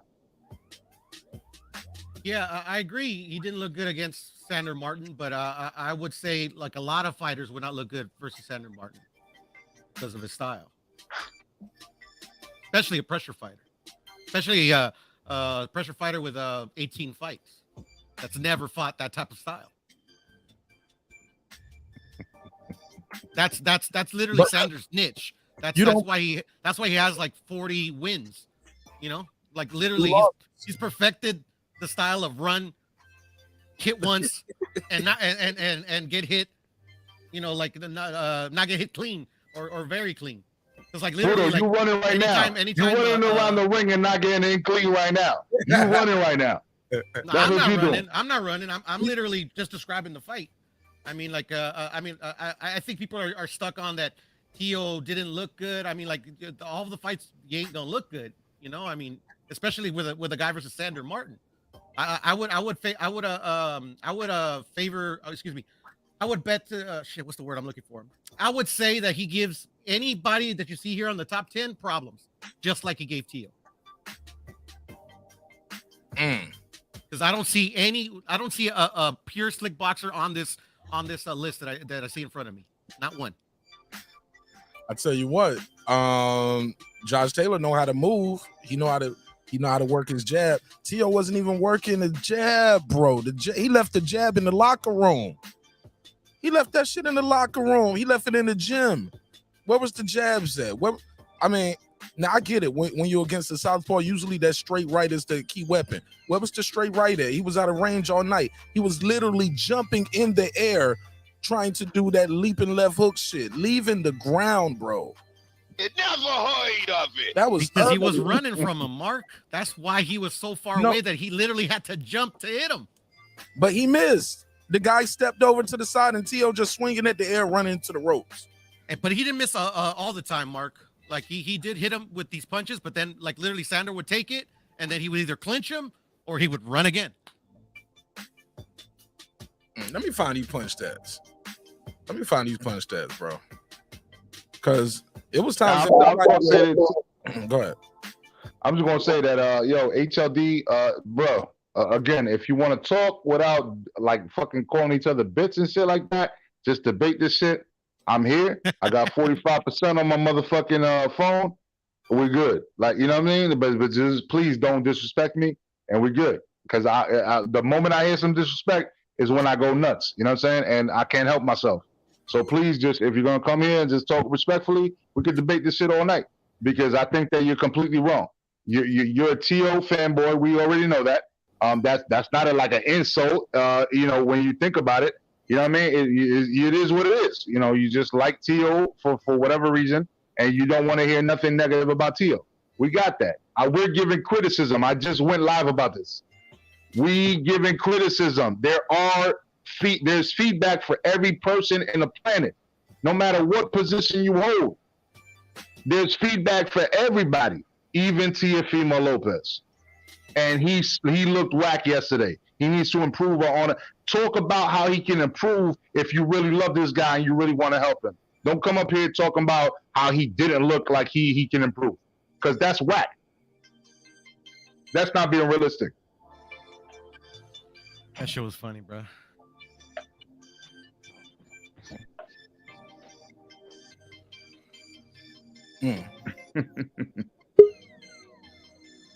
D Bevel the champ. Talk to me. I wanted to jump on and salute. First off, salute Martinez. All right, let me just say that right now. But it's all love. I wanted to jump on and co-sign everything Major Key just said. You know. Okay, give a round of applause then. You know. Thank you, brother. Thank you. Shout out to HLD, but the fanboy shit got to stop, man. You can't have one certain energy for one fighter, but when it comes to your favorite fighter, you want to make all these excuses. Teofimo is making excuses like Wilder did. I remember HLD on here going, "Oh, Wilder, you're making a glove gate. Oh, you're saying the water, all this bullshit." Here comes Teo. You know what I mean? When Kambosos beat that ass, "Oh, I was unhealthy. I almost died." I don't want to hear none of that shit. And now this fight, where supposedly you got your ass whooped, now this guy's a runner. Oh, now you have to fight toe to toe, and you can't outbox. I don't want to hear none of that shit. So my thing is just give the same energy when it comes to your fighter. I see you on here talking shit about Bud. I see you on here talking shit about Wilder. But when it comes to Tio, you want to erase all these flaws. The motherfucker, after last night, he's starting to look like a little hype job to me. He's starting to enter that, hype job realm. You know what I mean? It's not looking good. So, just come on here and be honest, man. You know what I mean? Just give the same smoke to every fighter. Don't stick up for one fighter and, make excuses for, the others or whatever the fuck. You know what I'm saying? Yo, my man said the zone set him up, Triller. It was Right. it was the judges. He said I was sick. He said everything except congratulations, Cambosis. No, it's crazy. Maybe we can meet again. It's Shout crazy. out to the I'm gonna caller, go to man. 140. First, I'm gonna go to 140 because 135. I'm just not healthy there. You're going to 140, getting your ass whooped, man. Maybe you don't have the skills that we all thought you had. For the case. Maybe you did knock out a lot of guys that really weren't the shit like that. You get what I'm saying? Like, come on, man. If you're having trouble with these guys right here, what makes me think you're gonna beat the names at 140 or the names at 35 that you ducked out on? Made excuses like you were supposed to A side that never sold out of the arena or sold a pay-per-view. You know what I mean? Mr. I'm undisputed with the franchise belt. Teofimo creates all these false accolades that he's never accomplished. He was undisputed, by the way. He wasn't undisputed with a franchise belt. Yeah, he was. You know what I mean? Now, you could say that all you want, but at the end of the day, when Kambosos won those belts, he went and fought Haney, who had the WBC title. Now, all that shit went out of the window when Haney was WBC and a franchise, right? When they said franchise can't be transferred, but they're going around saying that they're franchise. You had this motherfucker standing next to Canelo saying, I'm a undisputed champion. No, Canelo was an undisputed champion. You are not. Well, he was, bro. The truth's the truth. I mean, whatever the fuck you want to say, Puro. And shout out to Puro. I mean, I'm speaking facts, bro. That's all. That's not facts. Yes, it is, bro. That's not facts. Now, Now we all know when this franchise shit came about. We saw Mauricio Suleiman create this bullshit belt that everybody, the whole boxing world knew this was bullshit. But then you want to follow along with the bullshit. We know that was bullshit. He wasn't an undisputed champion. He lost his fight to motherfucking Kambosos. And then when Devin gets it... 99 times out of 100, I agree with you. Hold on, you gotta stop with this undisputed shit. Well, he was, bro. No, he wasn't. No, he wasn't. Yes, he was. No, he wasn't. We can argue semantics all day. I don't want to mute nobody, Mike. But that guy was literally just talking. Let him finish his thought. I know you. Yeah, just let him finish his thought real quick, and I'm gonna let y'all cook up. But let him finish his sentence. D Bevel, go ahead. Land your plane. Everybody tried to say 135 undisputed was the biggest shit ever. You get what I'm talking about? This motherfucker Teofimo is going around talking about he's undisputed with this franchise belt. Kambosos beat his ass. Not beat his ass, but beat him. And then when Devin gets it, has the regular and the franchise. Here comes Teofimo talking about, I'm going to move to 140. Doesn't he want to avenge his loss against Kambosos? Doesn't he want to fight Devin? He wants to move up to 140 to try to prove himself, but he ain't proving himself. He's up there getting his ass whooped by regular contenders. Okay, go ahead, Hablo. Go ahead, Hablo. Yeah, go ahead. Go ahead, unmute your mic and shout out Transcendent Sports. Just pulled up too. You fucking muted me. You can unmute me. You can do the courtesy of both things. You didn't shut the fuck up. That's why. Nah, because I came for the scalp, bro. You know how Puerto calls himself the scalp collector? Yes, sir. This undisputed shit, you're leaving yourself wide open, bro. Because this is the most disputed of all undisputeds I've ever seen in my life. Yes. This fucking franchise bullshit that you keep trying to perpetrate, that your boy Tio won. that shit was not even a title. It's not recognized by the other 3 sanctioning bodies to be undisputed. So there's no fucking way he can be undisputed. And now you can have your body bag, and I will take your scalp and put it up on my wall. I mean, you ain't taking mine, Haplo, because like no, I just took it. No, you didn't. No, I just took it. No, you didn't. No, I did. No, you didn't. I did. You gave your opinion about. No, that is not an opinion. Those are facts, my friend. When that argument was being had, those are facts, my friend. That's all it was opinion by those fans on are YouTube. Facts, my friend. The president of the sanctioning body. I don't give a fuck what Jose Suleiman said. Thank you. It doesn't matter. It doesn't matter. The other 3 sanctioning bodies, the other 3 sanctioning bodies that have to recognize an undisputed didn't recognize that belt. One at a time. Those other 3 sanctioning bodies did not recognize that belt, and they knew that before he won it. So what the fuck are you talking about? Trying to clean it up for him, bro? Stop it, bro. What is that? That's not like you, anything, bro.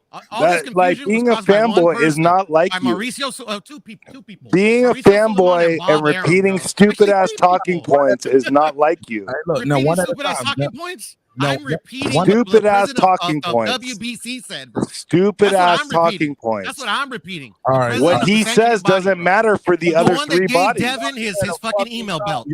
What he says doesn't matter for the other 3 bodies. They recognize the WBC World Championship belt. So he wasn't undisputed. And the fact that we're disputing it now is completely fucking your point. Learn the rules and you wouldn't have that dispute. Let him finish. Haplo, finish your thoughts so we can let somebody else speak. Bro, this is the most disputed shit ever.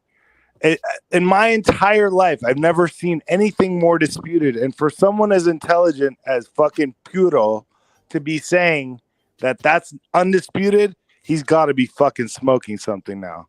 All right, fair enough. I got Carlo here, aka Transcendent Sports. He was patient. Carlo. Go ahead, talk to me, my boy Carlo, Transcendent Sports. Talk to me. What's up, people? What's up? So to the one and only Mark Nash, to the panel, Major Key Boxing. What's up, my friend? Yeah, you ain't got to salute everybody. Fuck these niggas. No, that's one of my day ones. Fuck that. Shout out to you too, Carlo. Go ahead, TSC. All right, so to answer what's going on? To answer your question, is Teofimo Lopez overrated? No, he's not. Like, this is boxing, fellas. It's so funny how we're all kind of talking about how boxers expose if they're close to loss or they lost enough. This is boxing, guys. Anything can happen. We're all here as fans. We can chop up whatever we want because it's our own opinion, yes. But honestly, we're not the one in the ring. So I don't know, it's kind of funny how sometimes we just get over the feelings because of a certain fighter. My suggestion is, unless you put it on gloves right there, we can't really talk shit about a fighter. So I don't know what this is all about. I'm about to kick you out of classroom. You don't even know what we on. Yeah, okay. Well, what is it at all? I'm just coming here. We'll pass around a little bit. Just stick around. You're gonna see it. Go ahead, HOD. Did all 4 sanctioned bodies recognize Tio as undisputed? HOD. Let's start there. I'm off mute. There you go. Go ahead. I don't know, man. Everybody's all over the place with the big bag of shitting on Tio without being dissecting things one thing at a time. It's just like everything's so fucking wrong and exaggerating a lot of shit. Let's go. Did Tio win an ugly fight yesterday? Yes. Was it ugly? Yeah, it wasn't a fight that you want to see again. I mean, that's the performance of what that fight was. But did he win it? Absolutely. Absolutely. Just because he got hit with a check hook and that wins the whole fight right there for the guy. Get the fuck out of here. The guy barely won maybe 3 rounds. Maybe 3 rounds. The dropped one and the second, maybe the 7th. I definitely gave him the 8th. So maybe 3 rounds that guy won. So I don't know what the whole ordeal is. They're trying to say that this guy won, but that's all that guy won. 3 rounds at best.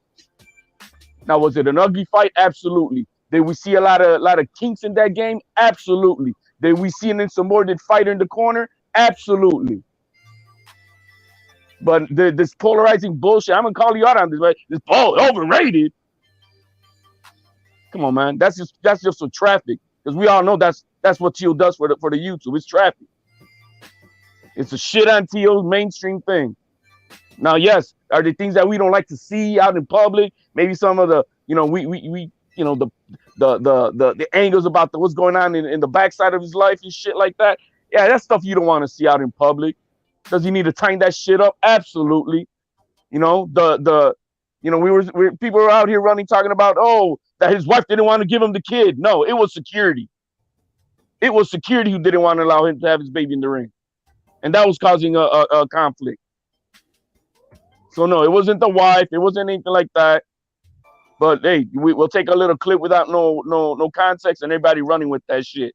Like I'm the same guy who got some inside information on some public posted fucking video. And let's go around and parade that shit like a bunch of suckers out here in the street. A public fucking posted video. Oh, let's parade a guy saying that hey, he got some insider information. Like, let's stop the shit. I know what's up. And we know this is YouTube. Now, Teal had won an ugly fight. An ugly fight that I think that guy would make anybody have to fucking go through hell. Puro actually made a good statement. Everybody on that list would have an ugly fight with this guy, because that's all he was doing. The lateral movement that my man Mark is saying. Yo, man, that's not fighting, bro. That's playing tag. It and running. Come on, man. We expect more. Yeah. Was it an ugly fight? Yes. Does Teal need some adjustments? Yes. Absolutely. Does Teal have to correct getting hit with a check hook? Yes, because it's glaring that, he is susceptible. Does he have to stop going front-footed when he's coming in? Absolutely. He's coming off our balance, and anything is going to throw him off to the ground.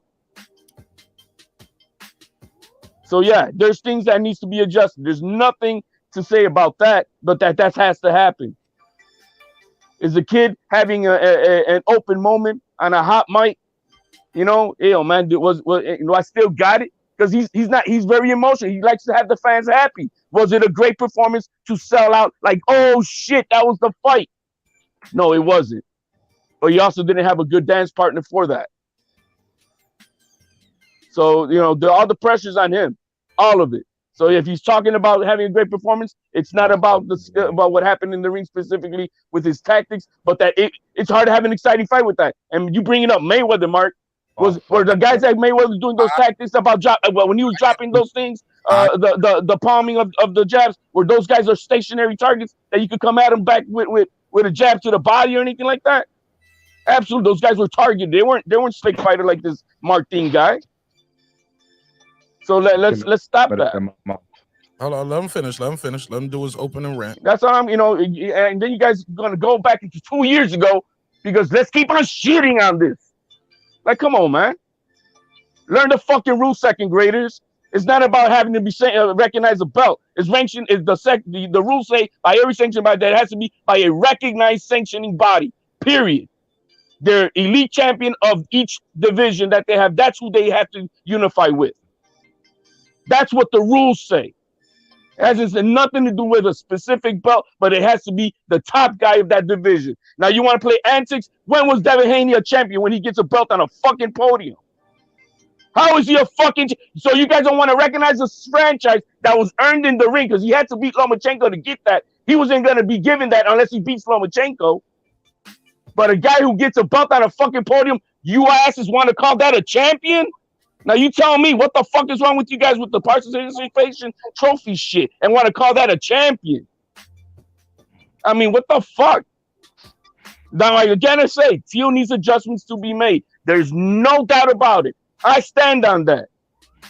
I stand on it. I stand that I didn't like the insubordination. It doesn't mean that Teal Sr. does not know his X's and O's, but sometimes when the chief in charge is going on deaf ears to his soldiers, yo, man, something needs to change. And and if you cannot change the fighter because he's the one fighting, you have to change management sometimes, or you have to change a development in that area. Something has to happen, because you cannot have an insubordinate fighter in the corner. He needs to listen. I said this yesterday, I think on the live. Yo, Tito Trinidad's dad was his dad, but when it was in the ring, I'm a motherfucking trainer. That's why he will slap the shit out of him. We are like, no, that's crazy and this and that. No, it was because he's just trying to make sure that his point gets across. Can I go first after this, Mark? You know? Sure. As simple as that. You know, when even Mayweather having problems with his dad, his daddy, yo, are you listening? And he made sure that Mayweather Jr. was what? Recite what he just told him. Because there's now when you have a dynamic that I don't know what's going on in the background. Yeah, they you know, the best friends, father and son. But if you're not listening to the trainer in the corner, that is a problem, and that needs to get fixed. Okay. Real briefly before we go to Major Key, just a quick answer. Did all 4 sanctioning bodies recognize the franchise and Tio was undisputed? I just told you the rules to be undisputed. If anything, if there's no, actually, there's no rules for undisputed. I put it that last time. $100. You guys find me the official rules from any of 4 sanctioning bodies where it says how to be undisputed. It only explains how to be unified. HOD. I'm gonna ask you a quick. It's a yes or no. Cause we got to go to somebody else. I'll let you do a 3-4 minute rant. Did all 4? Yes, they recognize the WBC. Yes. They recognize the franchise. They recognize the WBC. That's the rules. Yes. Okay, thank you. Go ahead, Major Key. Major Key, I gotta go after you. Please. Yeah, no doubt. But I'm gonna eat that subject up after I'm done with my initial points. Well, so my initial point. You eating up already, really bro. Teofimo, look. It sounds like we're not gonna do that. Let's keep everything respectful. Yo, Mark, he went on a rampage when I'm in the chat, so you gotta let that play a little. Let that motherfucker do that. I didn't hear him disrespect you. He said, "Hey, we can I never disrespected. I'm still not disrespecting." He said, "We can talk long as we ain't disrespecting each other." HOD, you and I can talk. He didn't disrespect you, bro. He didn't. I'm still not. You say so. I said that topic I'm gonna eat up. I didn't disrespect him at all. Yeah. I mean, this is. So please. I mean, it's not cancel culture, right? Like, I mean, I just said I'm eat that topic up, which I am, and y'all bear witness. So what I'm saying is when it comes down to the first topic, you know, if anybody has to explain as much as HL did right now, bro, for any champion, you obviously know that there's problems going on. That's just like, you know what I mean? Like, you know, if you on the street, attack the facts. Shut the fuck up. Now HLD. Now, we're not gonna do that. You gotta respect my. See, I knew he was gonna get like that. That's why I said not that we didn't want to do that, bro. Now, he's not attacking my point. Hold on, I told everybody to be quiet while you were talking. I don't want to keep muting your mic, but my brother, respect my shit, bro. Please, I made everybody quiet. Mark, play fair then, my man. Bro, he's not attacking. Listen, stop, bro. Just stay on mute. Let the man talk. Everybody was muted while you was talking. And then you just keep jumping in. Please, bro, be patient. Everybody was quiet while you was talking. And then you don't call the man fat. And then you don't show them all this other shit. Bro, we're not about to do that right now. Let that man talk. That man ain't disrespected you, bro. You don't got to do all of this right now. Whatever happened in the past, leave it in the past. This is a new show. It's a new day. It's a new episode. Let's start from scratch. Let the man speak to the points. Then D-Bevel's going to react. And then you're going to get a chance, or whoever else is going to be able to chance to reply. But please, bro, we can't have that. And you're loud as fuck. You know what I'm saying? Go ahead, Major Key. Let's try it for the 3rd time.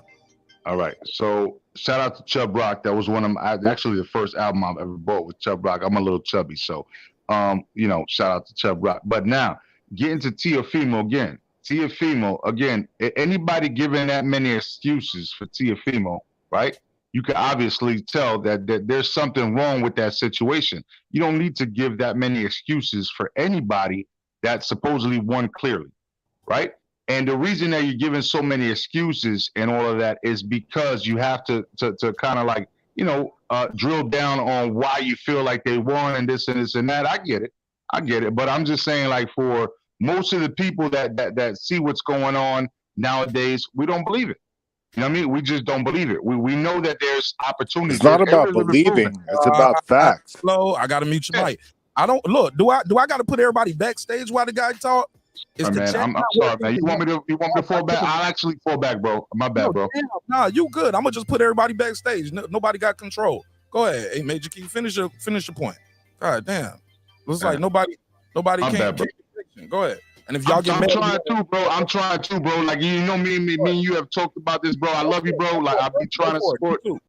Okay, look. Backstage too. Look, Go ahead. Say okay, so let me start again. So okay, so with this whole, now I think I even forgot one of my points, but when it comes to Teofimo, nobody should be explaining all these facts, because if you over explain it, everybody know that is for a reason.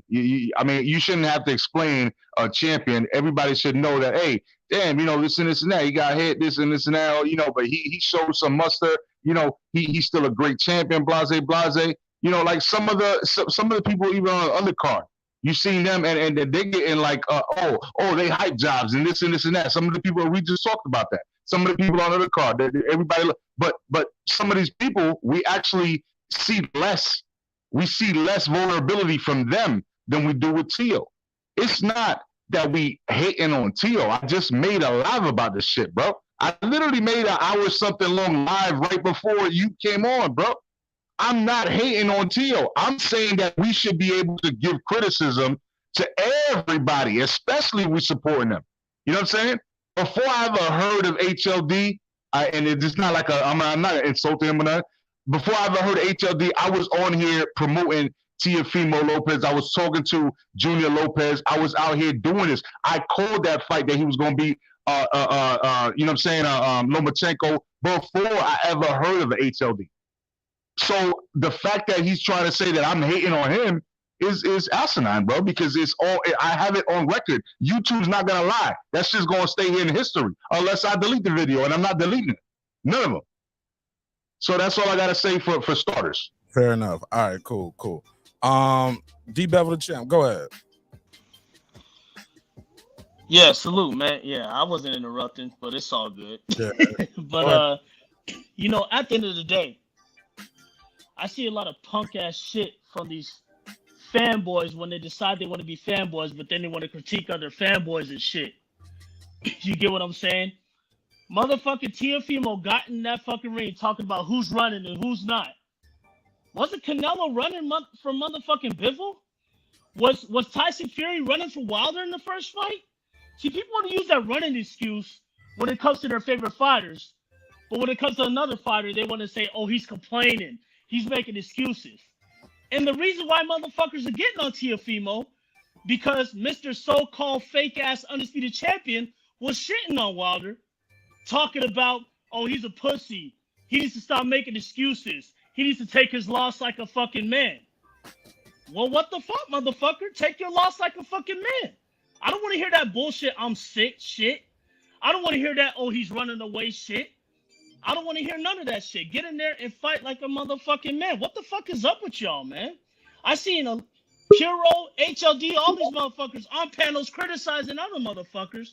But when it comes to a fighter that, you know, is so close to their fucking heart, you know, they want to make all these little lame fucking excuses about running. You know what I mean? I don't want to hear that bullshit. The motherfucker got his ass whooped, man. The motherfucker got exposed. Even if he got the decision, it is what it is. Face that shit. All right, go ahead, Haplo. Was it Haplo or HLD? Whoever. I'm still waiting for everything that I said. Where are the counterpoints? Because I just said it's hearing the same generalization shit from everybody else that was being said, but nothing that I said was spoke on. Yep. HLD wasn't really speaking on the shit that I was talking about. I came on here. But it's not to you, Havel, because you know, Mister, I'm going to eat everything up. I thought he just said generalize Haplo. this topic. One mic at a time. So who's I thought he said Haplo. Yeah, but I said Haplo or HLD, whoever's first. HLD came in first. So whoever one of y'all. I'm just saying. I'm waiting for the man who's going to be eating everything up. Counterpoint anything that I just said. Because all he did is go back to whatever was on topic before I got here. The same shit what everybody else said and generalize everybody else's terms to what I said. He got interrupted 3 times, to be fair, and people will forget their point, HOD, after 3 Well, I mean, if you're going to forget your point within 5 fucking seconds, that tells me how much memory and or understanding you have of the game if you're going to try to come with points. Yeah, okay, fair enough. Go ahead, Haplo. Yeah, the only reason I jumped on was to take that scalp, which I didn't like doing because, you know, Puro is like a friend of mine. Like, he's a good dude. I like him. But when he's coming for this fucking smoke on Tio having been undisputed, bro. He already knows he's wrong about that.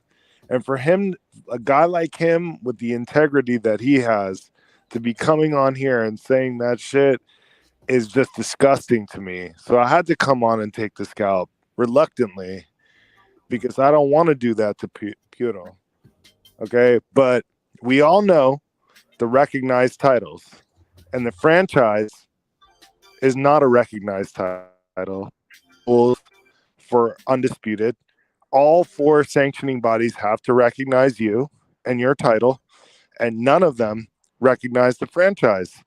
So there is no fucking way that Teofimo Lopez was ever fucking undisputed, nor was George Kambosos. And that's why they're not listed on the undisputed champions. If you look it up, that's why everybody knows they weren't undisputed. Whether the circumstances and you think, oh, Devin Haney was emailed his belt or whatever, he had the recognized belt. So that belt that Devin Haney had was the recognized one, not the one that Tio had, the fucking fake ass franchise belt.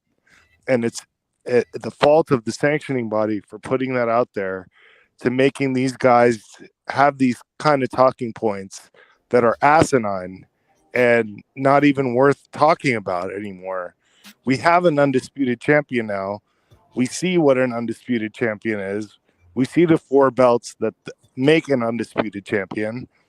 And Tio didn't do that. So he was never undisputed, unfortunately for him. It's not his fault necessarily, but that's the facts. That's why I have your scalp on my bedpost right now, Puro. Puro want to reply. Go ahead. Yeah, Hap, you don't have my scalp, bro. Like, literally, like, you got on here to try to take my scalp. I do, and that's why you're stuttering. Because, like, literally, you had your moment. You had your moment. It's his moment. Go ahead. Go ahead, Haplo. No, he had his moment. It's your turn. Go for it. Yeah, so I just base in facts, bro. Like, literally, you got triggered for what I said, that Tio was undisputed, and you came on here saying because he wasn't. That everybody else says. Just because people agree with your opinion on it, I go by. I'm sorry. No, I'm telling Hap, you don't have to ad lib him, man, and cut him off like that. Just have some impulse control. Like, he was quiet while you was talking. It's just a discussion, bro. I thought we were having a discussion. No. We try to have a discussion, but we got to let that man reply, though. He didn't say shit. He was but talking. If he's saying fake shit, though, I mean, what am I supposed to do? Wait for your turn to speak. Like, let him speak. Like, Mark, he's not gonna wait because he knows that he's gonna kind of cut me off and try to, like, it's a troll to be heard. Just because you disagree, let him speak. Let him speak. I respect. All right, go ahead. Let him say some fake shit. Yeah, I'm gonna let him say whatever he want to say. Okay. And you can let him say the fake shit on your channel. That's on you, sir. Please let the man speak. I respect all of y'all, even if y'all don't respect each other. Respect the show. Respect the fact that I want to hear every single person. That's it. I want to hear everybody. Go ahead, Puro. Yeah. So you were saying that he was the most undisputed champion that we ever had. But in actuality, is the only thing that was ever disputed was Devin an actual champion, because, like, Mauricio went on many platforms that I saw, and he said the same thing. His story never changed.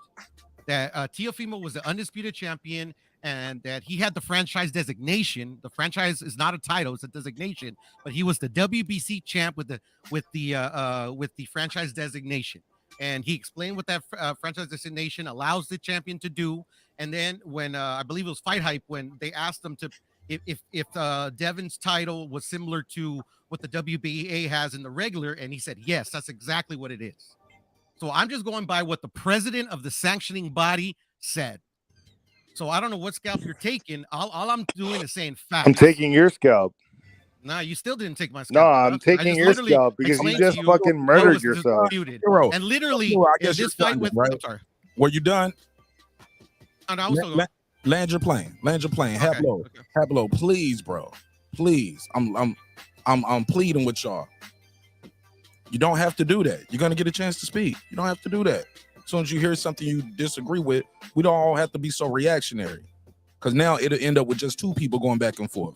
Then somebody else gonna jump in. Then somebody else gonna jump in. Pure, please land your plane. Okay. Now I'll just say this. We all know Devin Haney is the undisputed champion currently right now, but like his own promotion and his own promotional company and the platform that he fights on literally just said in the commentary in the Teo fight that he was the former undisputed champion at 135 pounds. And with that, I'll land my plane's landed. All right. Haplo, then Major Key. I think Major Key trying to jump back in. Yeah.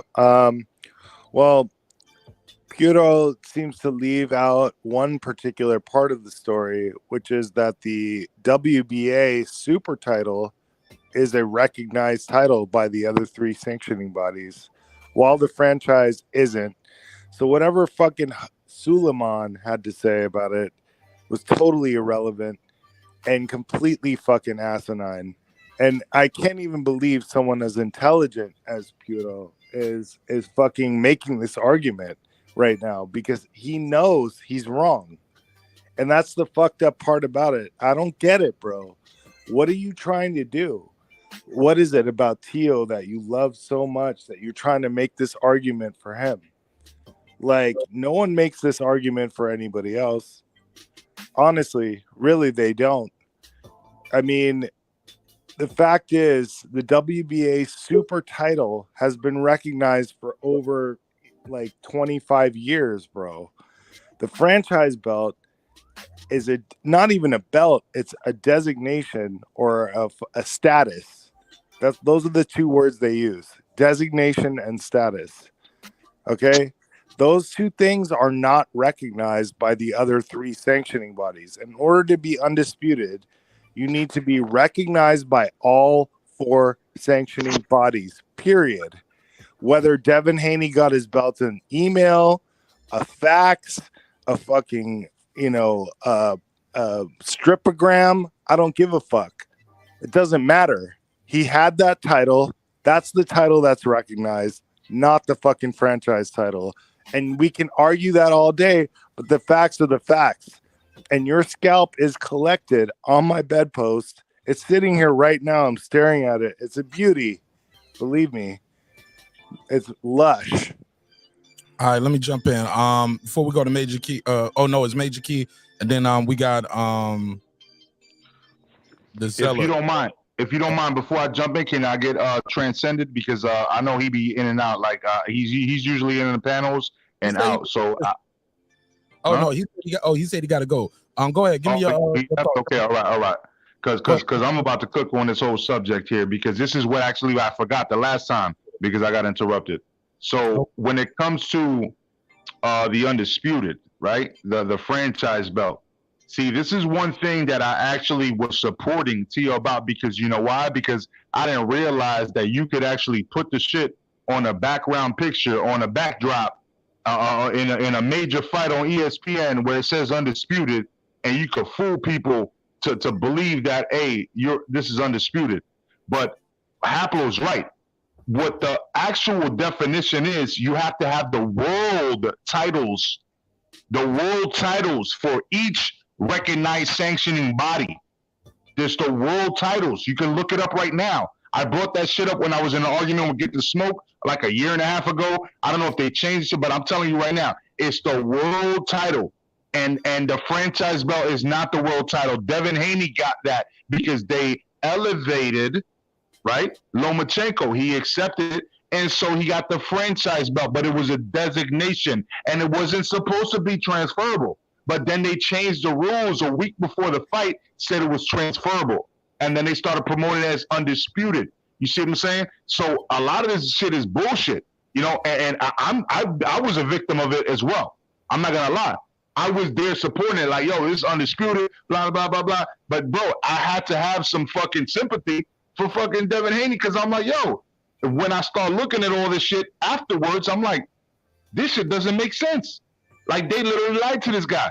You know what I'm saying? They literally lied. You know what I'm saying? So that's all on Mauricio Suleiman and the WBC. And we can say whatever Mauricio Suleiman says, but this motherfucker lies all the fucking time. So what the fuck? Now all of a sudden you say, oh, I don't trust Bob Arum. I don't trust this person, but I trust Mauricio Suleiman unless it's against what I say. I don't give a fuck what any of these guys say. Yo, Teofimo needs a new trainer. He needs to work on the fucking his shit, and that's that, bro. Period. Like everybody could get mad about everything else, but at the end of the day, when it comes to undisputed, no, nobody was undisputed at 135 until Devin Haney. Period. Point blank. Whether you like the route that he took or not, that doesn't fucking matter. The point is he got it. You can hate it, like it, it doesn't fucking matter. You know what I'm saying? Go get some therapy if you don't like it. But he won. All right, let me go to it's mutant time. Go ahead. Unmute your mic. What's good, Mark Nass? Yeah, man, I don't recognize his name, bro. So go ahead. Nah, this box store. I'm just being silly right now. But okay. Yeah, no, but hey, salute to the panel. I'll be worried. Salute About what up, brother? What up? Over here, big dog, because I started not even let you on. I was like, I don't okay. Mutant time. Okay, my bad, bro. Hell yeah, you said it's mutant time. What up, bro? Hey, look, I don't put. We gotta call everybody else in, man. Look, homie, I don't put everything on the screen to cover up this. I was like, I don't know what's going on here. I'm just being silly, dog. My bad. How you doing?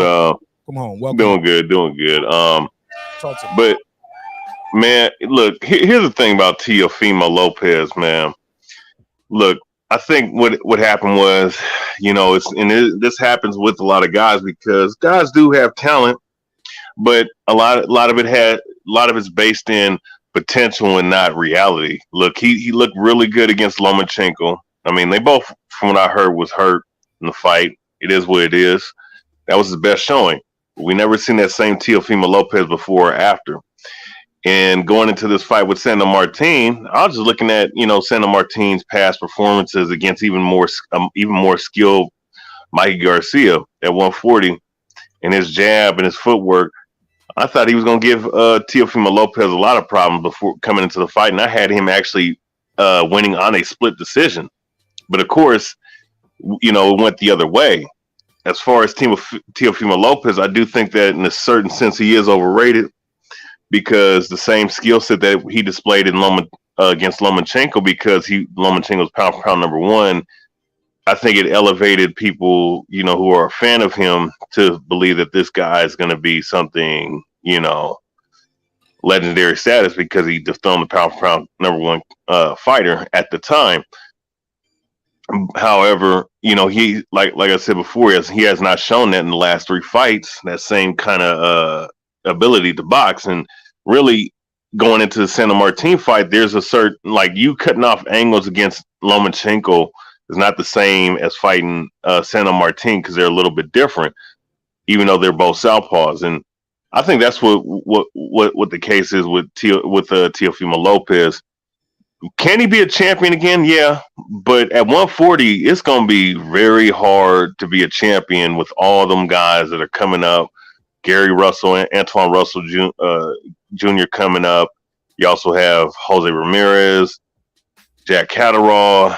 You also have I forgot that one guy that's coming up too. I think he's from Mexico. And then you have, of course, you also have, Sandor Martin. Yeah, that's his name, Sandor Martin, and Regis Prograis and Josh Taylor. So it's going to be very hard. I mean, if he was able to run the gauntlet, then that'd be a fucking miracle, honestly.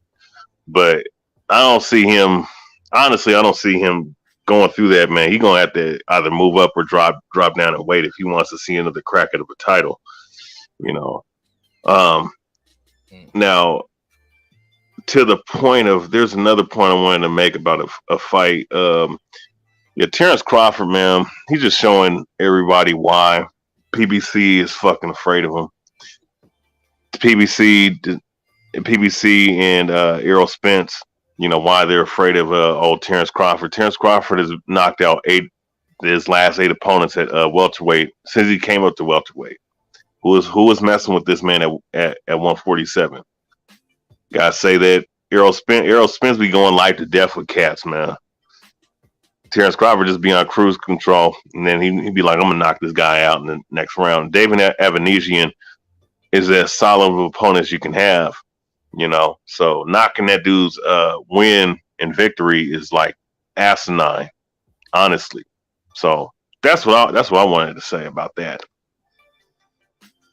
Yo, when I didn't want to make it a Terrence Crawford thing, he did fight this weekend. I will say this: I got the WBO on the screen. You can see who the option was. It was Virgil, Jerron, and Keith. You know, Virgil didn't petition. Boots is going the IBF route, and Keith Thurman is going the WBC route. Conor Ben is on dope. So it was either Alexis Roca or David Avanesian. Those are the next two top guys. But nobody want to talk about that though. It's neither here nor there. So Tio overrated, underrated, or is he rated accurately in your opinion? Boxing history. I think that, are you talking about as far as the rankings are concerned, or is his rating as in the public eye? However you wanted to go, whatever that question means to Look, you. I think that Teofimo Lopez is a B- level fighter, and I rate him where Adrian Broner was a couple years ago when he was coming up.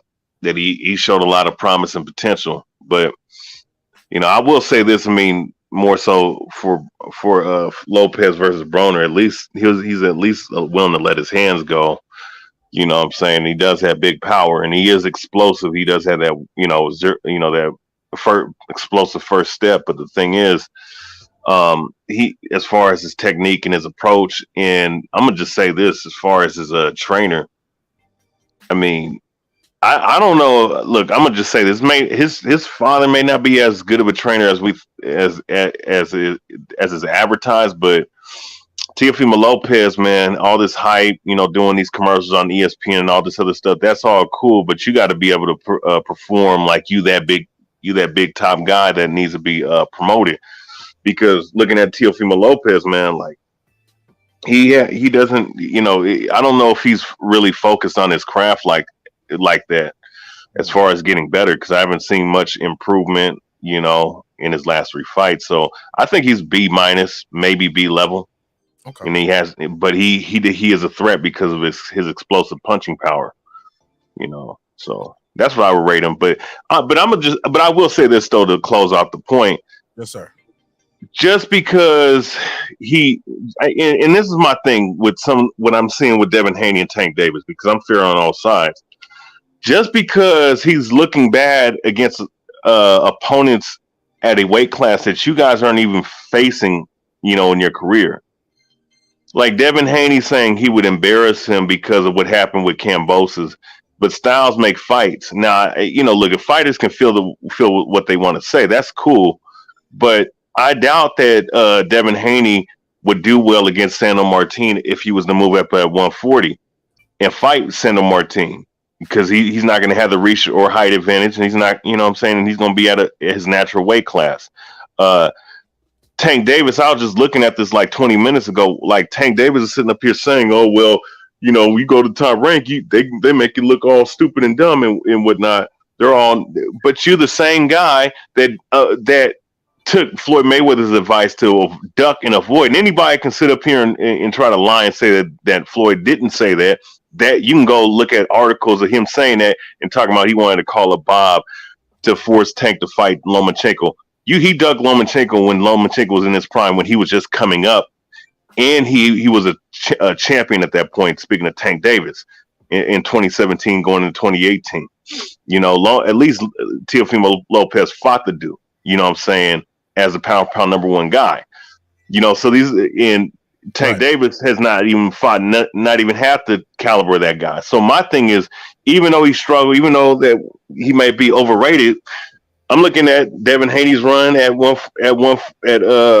far as his undisputed run was not really all that spectacular, and nobody's been cleared out of that division yet.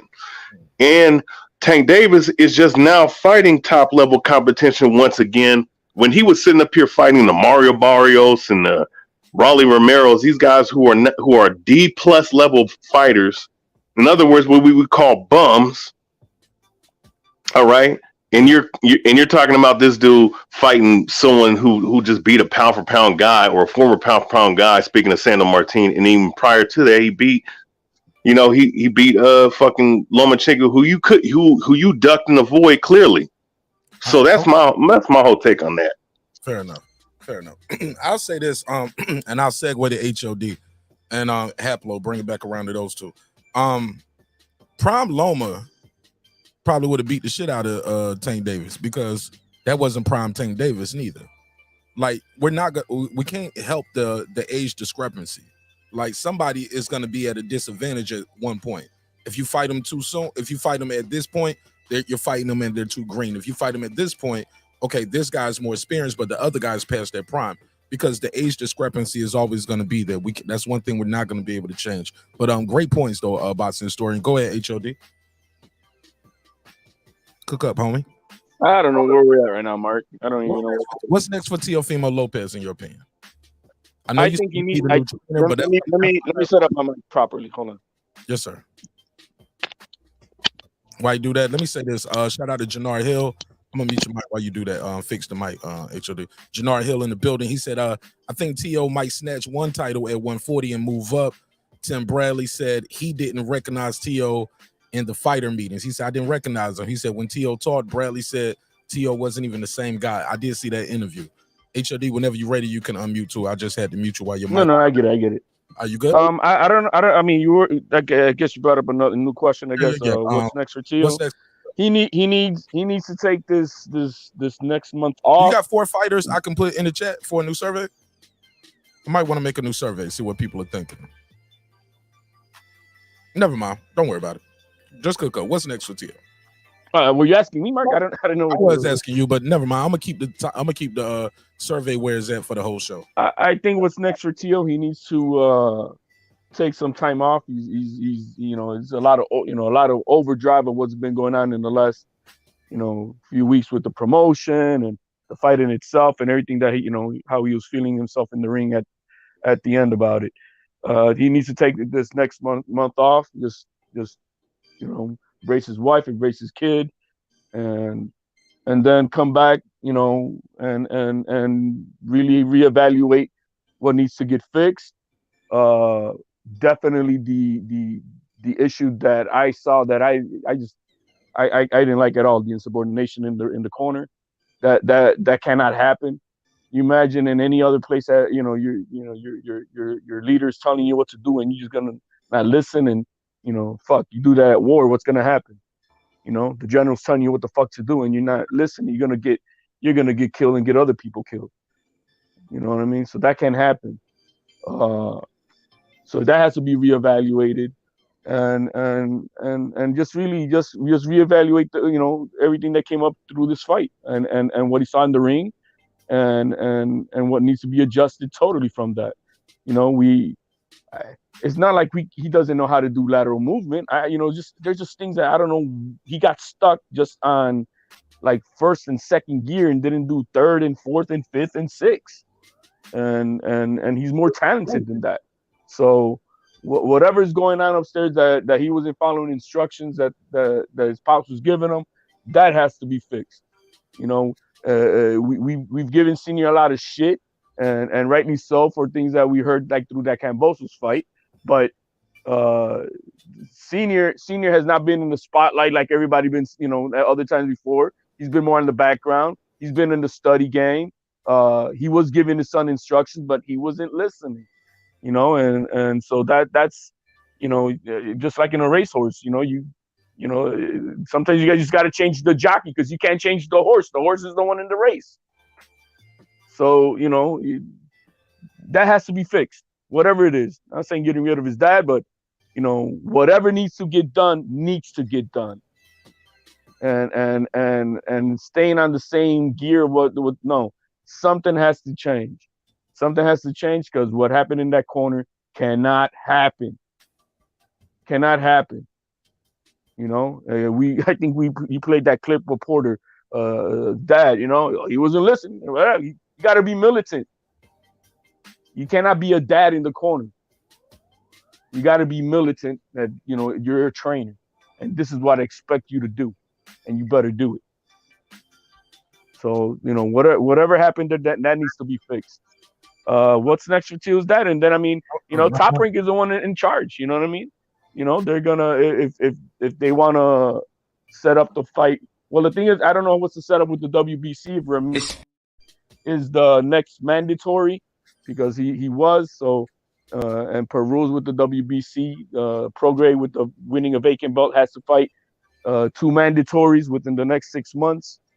So it might be Ramirez first, then Teo. So then Teo has to wait on Catterall and Taylor, and I don't know. I think I heard that it got pushed again.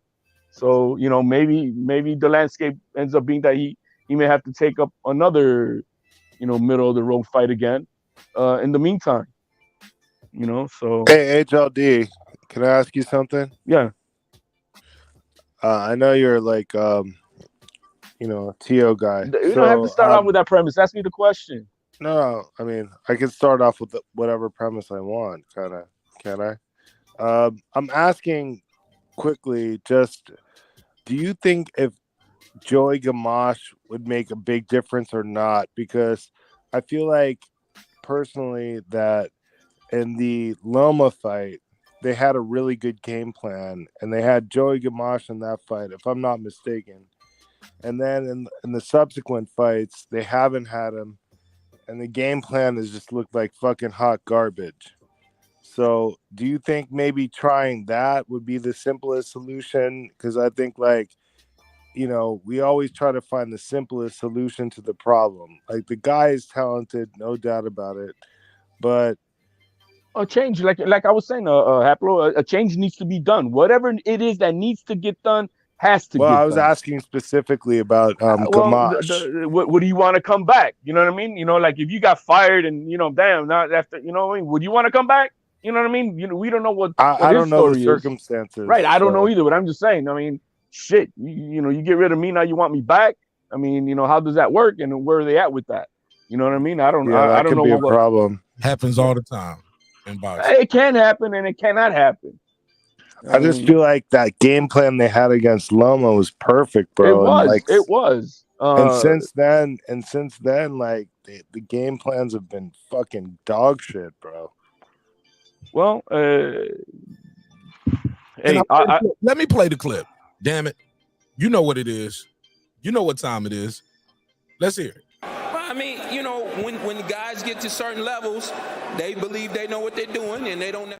Yeah, yeah, you know where we at. I mean, when guys get to certain levels, they believe they know what they're doing, and they don't necessarily take all the information. So, this is where we at with it, and I had to make that decision. It's an easy decision for me.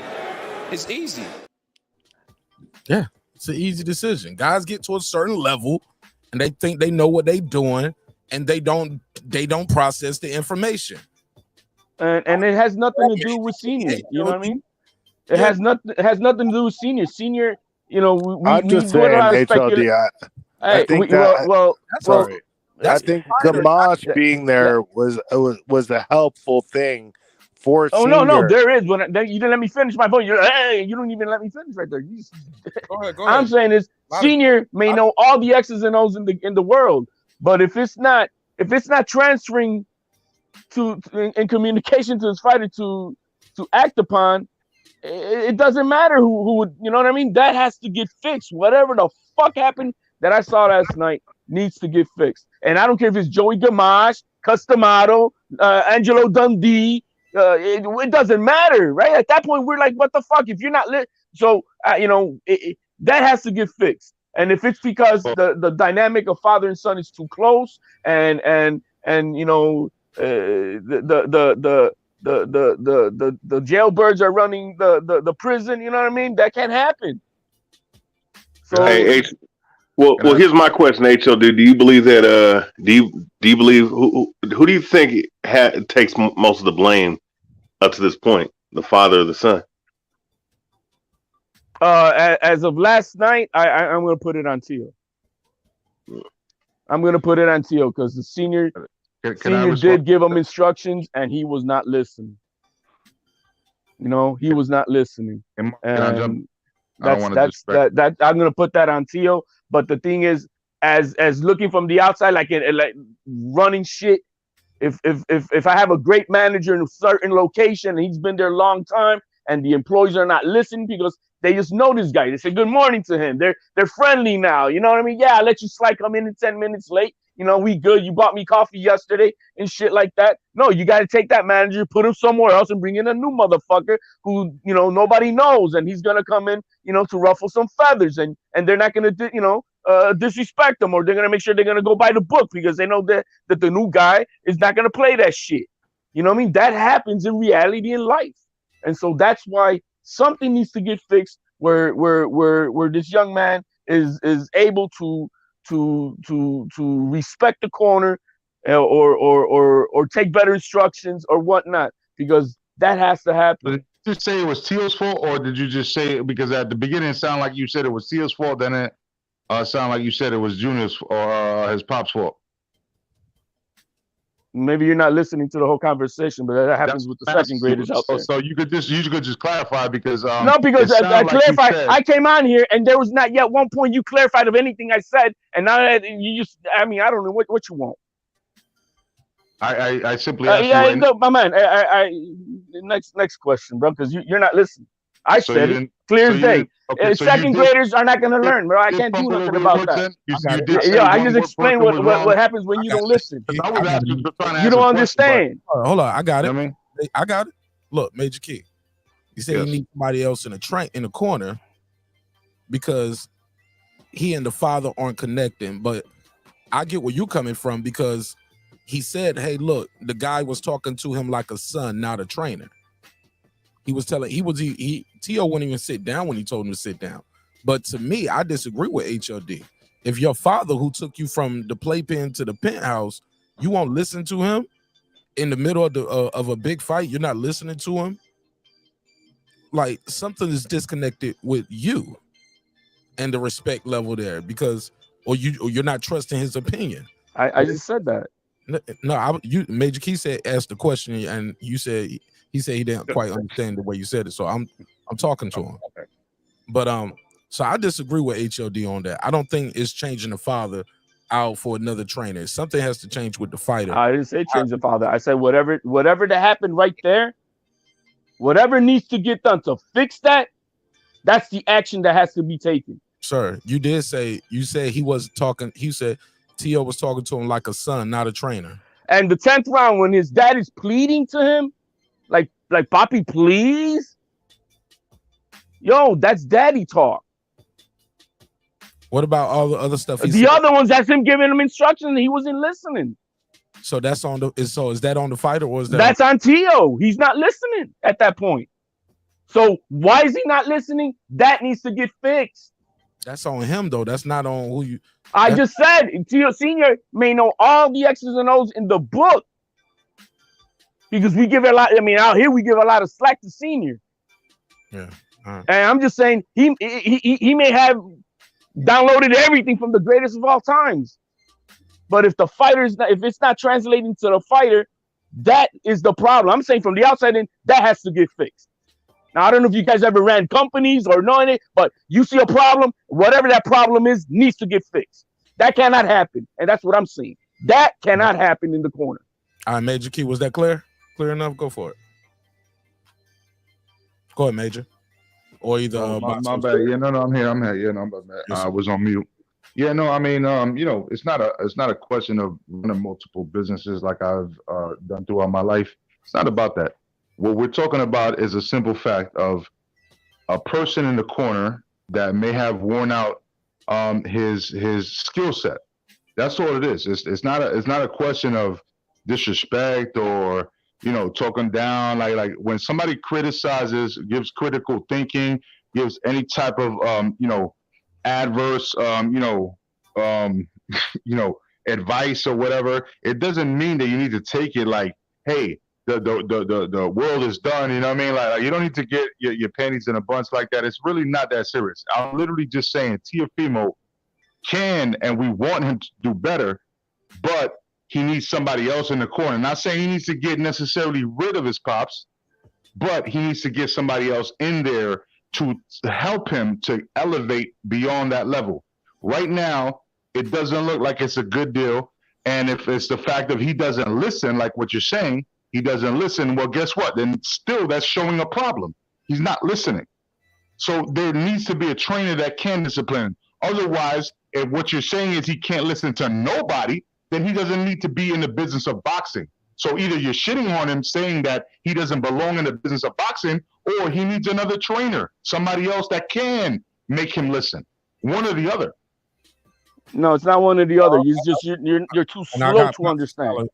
And I got my boy Boxing Scholar in here too. He at work too, so I got to get him in too. You know what I'm saying? Go ahead, Scholar. Holla.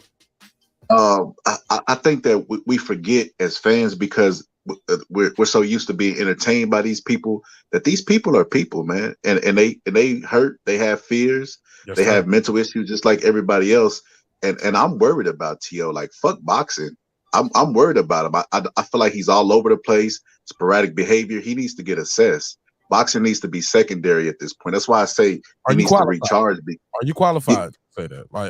Like, what is he doing so erratic? I didn't mean to cut you off, but he's not out there standing on the rooftop. He's not out there catching but his behavior, be more specific. I followed him throughout his career, and the behavior that he's exhibiting now is unusual. Let me put that for lack of a better word. It's unusual to where it might not be something going on. It doesn't take a rocket scientist to see that somebody is not themselves.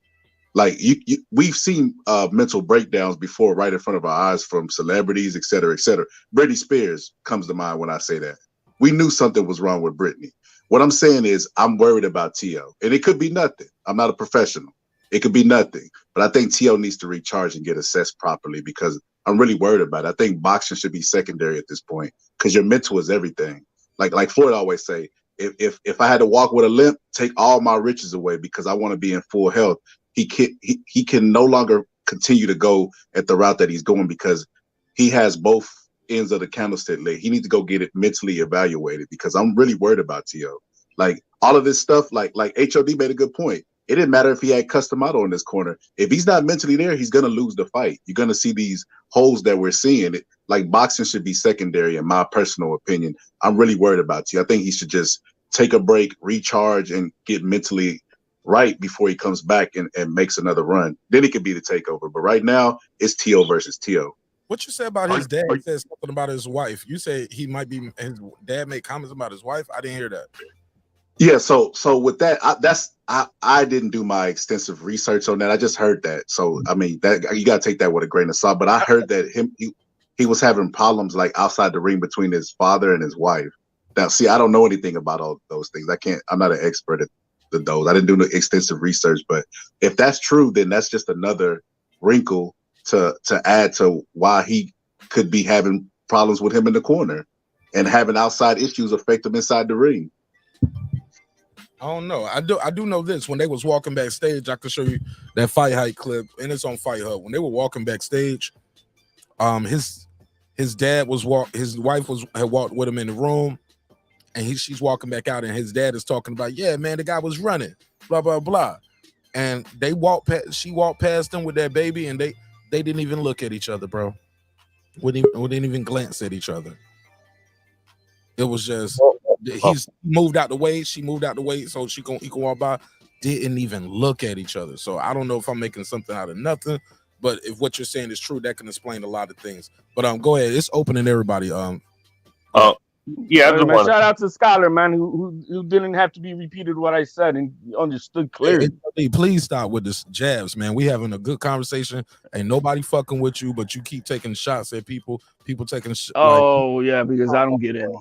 No, I don't see it like that, bro. I mean, all right, man. That was uncalled for, right? No, it wasn't uncalled for. Nothing happened, bro. That shit is uncalled for, B. No, I'm just giving shout out to him, man. Nothing wrong with that. Yeah. Go ahead. Go ahead. It's open. Yeah, so I mean, a bunch. Remember that? Now look. Here's what I'll say, man. Look, I mean, I understand that what happened, last year around this time with his woman taking his child. Yeah, that can have a mental effect on you, and that can definitely fuck you up in the head, man. Don't get it twisted. Ain't nobody, downplaying that, But let's just be honest. A lot of guys have dealt with a lot of crazy shit over the 100+ years since the Queenberry rules of boxing, even before that.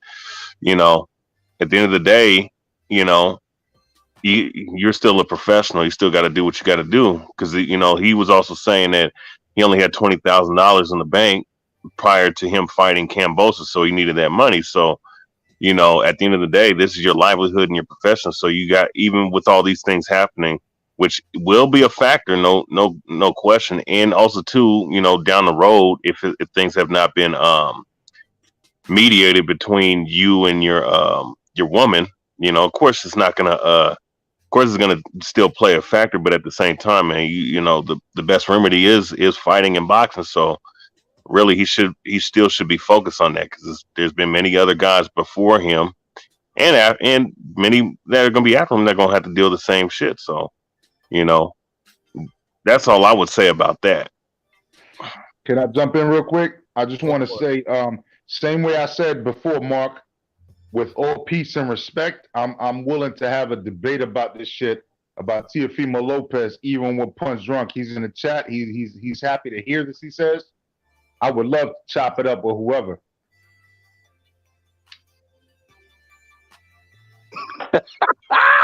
This is funny as fuck. This is funny as fuck. This nose ring wearing bitches in here. Hey man, y'all gotta relax with the personal. Hold on. Yeah. Chill, TBH. Chill. Y'all use the chat. The chat don't work. Type in the chat if y'all got a problem with somebody. But the live airways right here, we trying to have a conversation about boxing. Yeah, but don't be eating up what Major keeps saying that when he said you couldn't. You coming right back saying something. No need for that. Hey, look, hold on, HOD. Now you cutting me off. Now what was that? What was that about? I'm just saying that you're saying that this man over here is acting like he's trying to be diplomatic when he's saying panties in a bunch. But if I say a shout out to Scholar, that my man understood me. Oh my God, that's the protection plan is on. I'm just saying, bro. It's equal. That's all. Okay, it's been shots fired all night. Let's just relax. I apologize for that. I apologize. How about that? I apologize. When somebody say fanboy or TO protection, like I don't think D Bevel was necessarily talking about you. He's speaking in general. No, I'm saying the protection plan you got for the dude on the panel. My brother. I'm gonna say it once, and please, I hope this is the last time. Let's start from fucking scratch. Let's start from scratch now. If we wanted to scratch before, every conversation don't have to be a free smoke type shit. Where it was like motherfuckers are bitches and sucking SMD and pussies and degrading everybody, man. We gotta be better, man. Going in 2023, we all gotta be better, and it's gonna start with me as the host. You know what I'm saying? It's gonna start with me as the host. But leave some of that shit in the chat. Leave that shit on another channel. Leave it on another episode. If some shit somebody disrespect you, you feel disrespected, you want to reply, cool. We can keep it moving. But at some point, man, we gotta talk about boxing. Ain't about nobody protection planning or none of that shit, man. We just trying to have a good conversation about the topic at hand. You know what I'm saying? Like people was talking about the dude wife earlier. I cut that shit off earlier. Like, nah, man, we ain't got to talk about, and he ain't even here. But I don't like people talking about the man wife. We ain't gonna do that. Not tonight, not on this show. You know what I'm saying? So let's talk about boxing. That's what we always say, right? We want to talk about boxing, right? But whenever we talk about boxing, they always get in some other toxic shit, fam. Oh, can I throw my olive branch real quick? Man. Can I throw my olive branch? Bro, I'm telling you, if it's about boxing, I will debate anybody. I'm not going to disrespect. And I haven't so far. I think you've noticed that, Mark. I have not. This is light. So that's how I'm going to keep it. In a bunch that's a figure of speech anyway. I don't think that's the same. And HLD said the second grader thing. I don't think that's too bad. But those little sneak shots right there, you didn't have to do that. That's throwing another shot. You already did the second grader. Yeah. And that's why I apologize. You see what I'm saying? But I apologize. I'm not saying that. You know what I'm saying? I'm just saying let's start from scratch, right? Yeah, let's start from scratch, fam. You know what I'm saying? Let me got another topic on the docket, man. Boxing Scholar, holla at me. Does T.O. need a new trainer? I heard some people say T.O. won 8-2. Might have won 7-3. That is not a scorecard to make you say I need to change my trainer. If you won 8-2, you had a good night at the office. You won 7-3, you had a damn good night at the office. When you say y'all need to switch the trainer after a night like that, maybe you don't think you performed the way you should. What say you, Boxing Scholar? The Boxing Scholar. Oh, he's gone. Okay. Puro, talk to me. Does Tio need a new trainer? I wouldn't say not necessarily. I mean, I think he definitely screwed the pooch with Cambosis, but that fight's over. He's got a new weight division. He's on a 2-fight win streak. I would say, maybe one more fight if with an actual, not a bottom 50 opponent, but like a top opponent. If he struggles or we don't see any improvement, then yeah, maybe it's about time to have that discussion. Okay. Boxing historian, Major Key, HLD, same question. Well, I already got HLD tape, but I'll let him go last. Boxing historian, talk to me, fam. All right, man. Look, does he need a new trainer? I think one more fight would determine if he needs a new trainer or not. Because I mean, look, the last fight, the fight with George Kambosos didn't look all that great for Teofimo Senior. You understand? Now, as far as the last two fights, the last fight is so-so. You understand? It looked like they were all clicking, but if they don't click, they weren't clicking this fight. And for Tio to not listen to his dad and not try to set things up with a jab or any feints like his dad was asking him, a very basic thing that he just was not doing or even attempting to do, it's on him. But if they don't click the next time and it costs Tio a victory, then Tio better, if he want to continue his career, he definitely gonna have to get a decent trainer, man, to replace his father. So definitely, I would agree. Just one more fight. You said just one more fight with his dad? No, one more fight to see how it is. If they're not getting results, then they need to go ahead and he needs to go ahead and part ways with his father and get a new trainer. But they got results. He won that fight. Yeah, won which fight? He won that fight. We can't again. No matter what, man, fans. We can't books. Man, listen. He got a gift decision, and the only reason why they gave him the decision because they didn't score that second knockdown that should have been scored. You know what I'm saying? And also too, that was a very close fight, and he was talking about he's gonna stop this dude. He didn't stop shit. Okay. So, yeah, I mean, yeah, just because you had the victory doesn't mean that that was a great victory and it was a great look. So if they don't, I'm just saying if they're not clicking on all cylinders next time around as a fighter and a trainer, then he needs to look elsewhere. So that's how I'm looking at it, Mark. Okay, well, let me say this before I go to Major Key and I'll close out with HOD. Major Key, Manny Pacquiao got put to sleep. Who was his trainer that night? Marquez put him to sleep.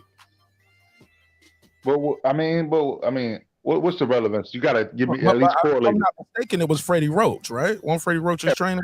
I know, but what I'm saying is, I'm having a hard time. I'll connect the dots. People still, his best work is always with Freddie Roach. He got knocked out before with Freddie Roach back in the day, if I'm not mistaken. I got you. I see where you're going with that. I see where you're going. I was trying to understand where you were going with it. Yeah, okay.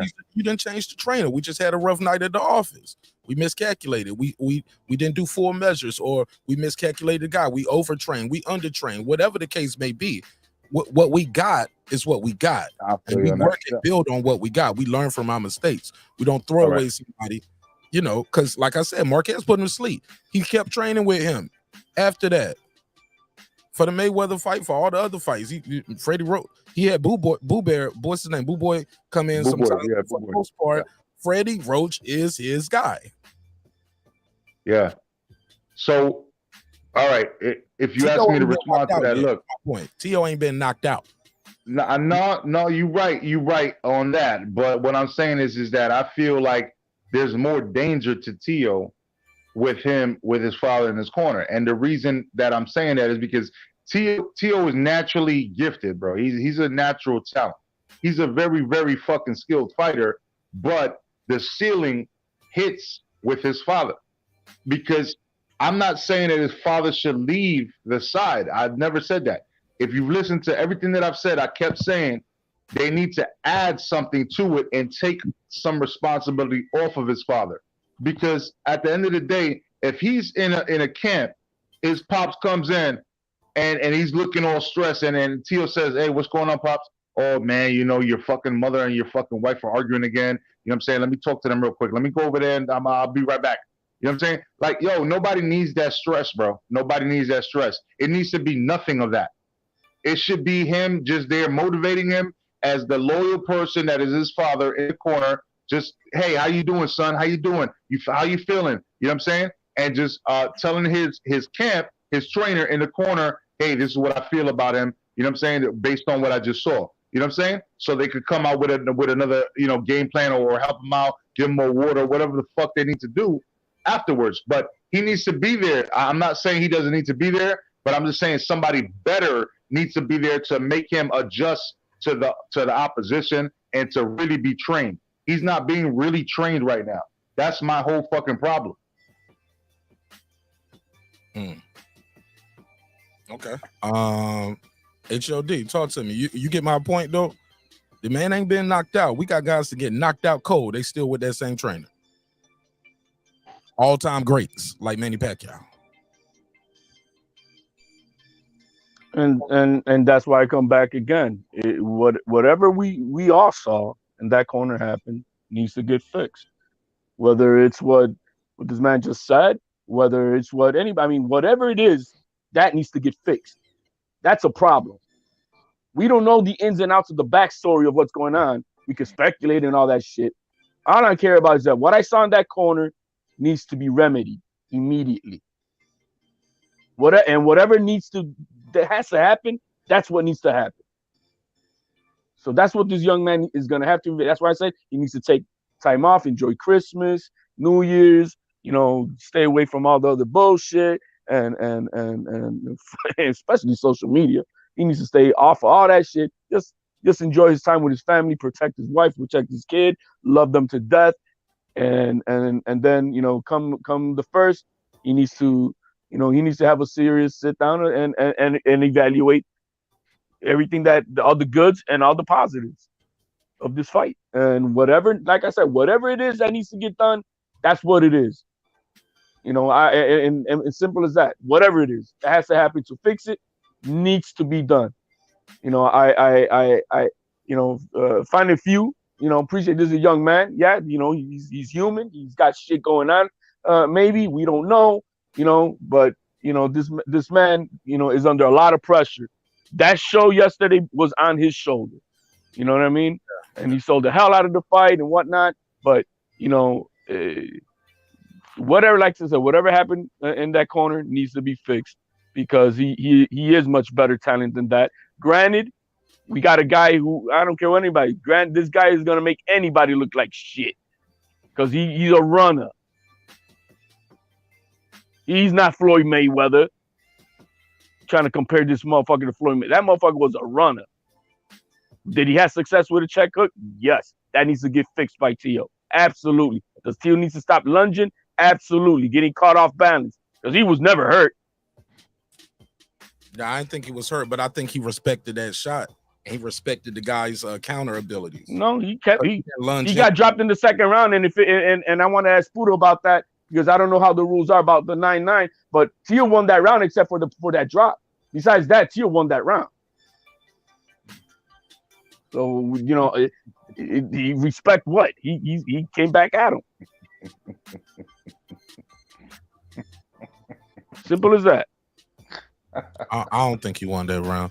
But Piotr, talk to us about the rules. Can you if Tio won the rest of that round? That's Puro who brought that in last time.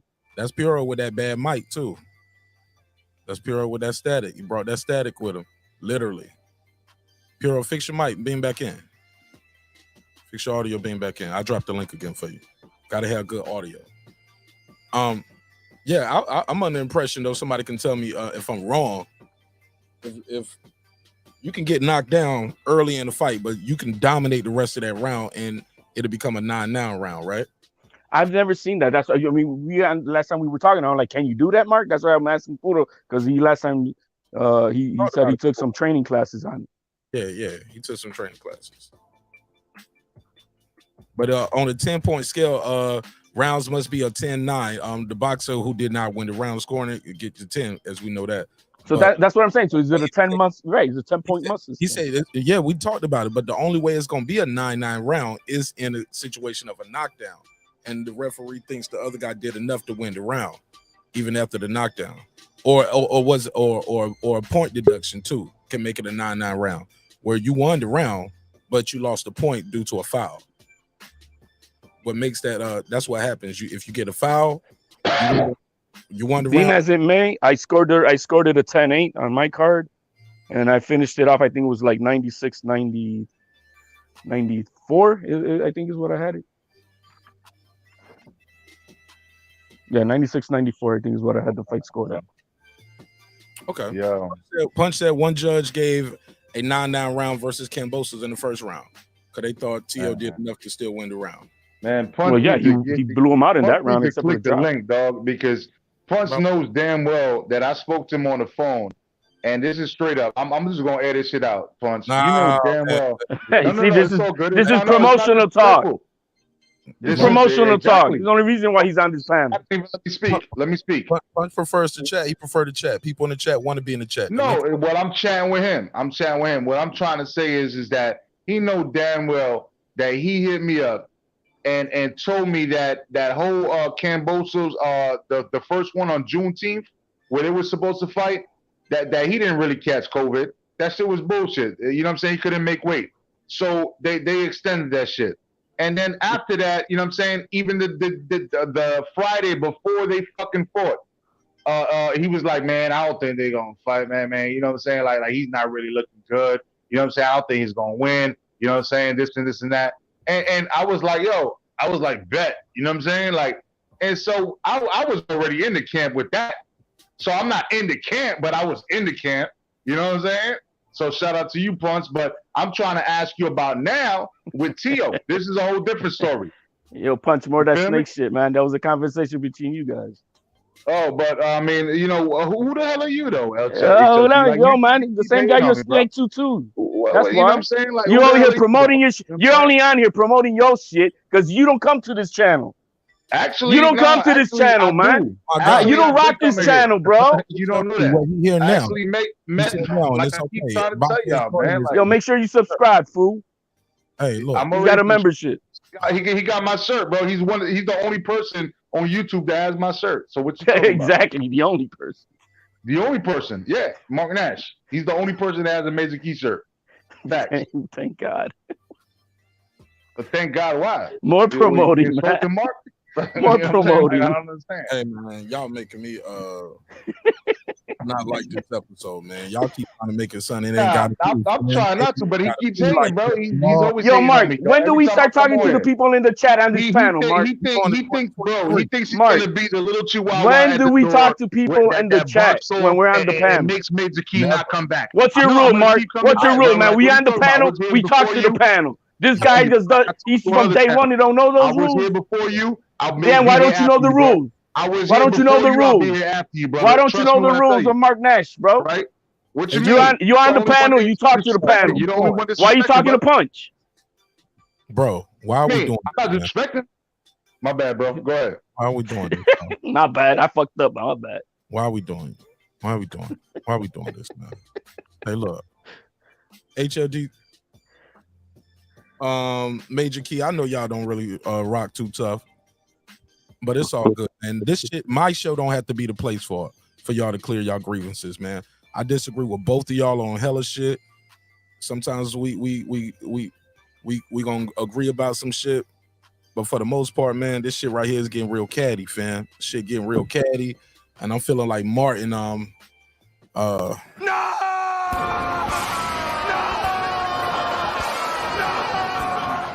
Yeah, like we gotta relax, man. Y'all gotta relax with that shit, man. It's all love, man. It's all love, man. We going into 2023. Hopefully, man, we gonna all go into it with a clean slate tomorrow. Ain't promise. Wow. No, we good, Mark. We never been bad, Mark. Now we disagree all the time, though. Yeah, but we never been bad, have we? I don't think I ever been bad with nobody. Right. You know, I ain't been bad with him neither. No. Yo, you haven't been bad, right? Yeah, I mean, might not like have I been bad with you, man? Yeah, you been bad. Bad, bro. Yeah, you been bad. You been bad. You been baddie bad. I mean, that's meanest of the mean. Disrespect. I'm unsubscribing, man. Well, do it now, bitch. Go ahead, Piro. I'm closing this episode out. Y'all niggas don't. Mic check. Yeah, man. Y'all niggas took all the fun away from me tonight, man. I thought we was gonna have a good conversation. We are having a good time, Mark. No, you having a blast. Obviously. I'm not having a good time. You guys up here just. Well, Mark, we know we don't talk to the chat on our panels. We're over here airing out some dirty laundry and shit. Free smoke shit. Send me a text and let me know it's going down. Give me a head up. Right. I said, I know. I caught myself. I tried to clean it up, Taylor Bear. I said, yeah, you are baddie. I try to stay away from that one. Right. I tried to clean it up, but I slap myself on. Let me give myself a slap for that one. Yeah, that was the best. Slap. Thank you, Taylor Bell. Taylor Bell, you catch all the gay jokes and all the shit, clips or whatever, man. You looking for a pause moment. Taylor needs his promo up, man. Go ahead, Boss Historian. What's good, homie? Yeah. Man, is my mic better? I'm sorry, Mr. Historian. Yeah, is you my good, mic better? Okay, yeah. All right. Yeah, well. He'll be fucking with me too. He be having a bad audio on purpose, trying to fuck up my show. But hey. Small. Yeah, but you know, look, it's like this, man. You know, it's like this. You know, all this talk about Tio. What about the three young up and coming cats on top rank? You know, Big Baby, Zayez, and Davis. Man, those three look like the future young stars in the sport. You understand? You know, you got the future of the heavyweight division, Big Baby. Then you have, you know, the star boxer, probably the best boxer they've had in a long time, come out of Puerto Rico, and Zayez, at least from the men's standpoint. And then you also have, you know, probably the next future star at 135, going up to 140, 147, and Keyshawn Davis. Who do y'all think is going to be the best out of that three? Well, the reason we're not talking about it is that's not the thumb or what's on the jacket. So that's why we're not bringing them up unless Mark wants to change the topic. So we just talking strictly about Teofimo Lopez. What's the topic? I was about to close this shit out. Fuck that. Zayez, TBH, Zayez. I ruined it. But go ahead. You talking about Haney, Shakur, and Tank? Fuck no. No, you know, but no, we can talk about why not about Haney, Shakur, and Tank, man. Talking about shit, man. Shakur, I think Devin might stop Shakur, man. Honestly,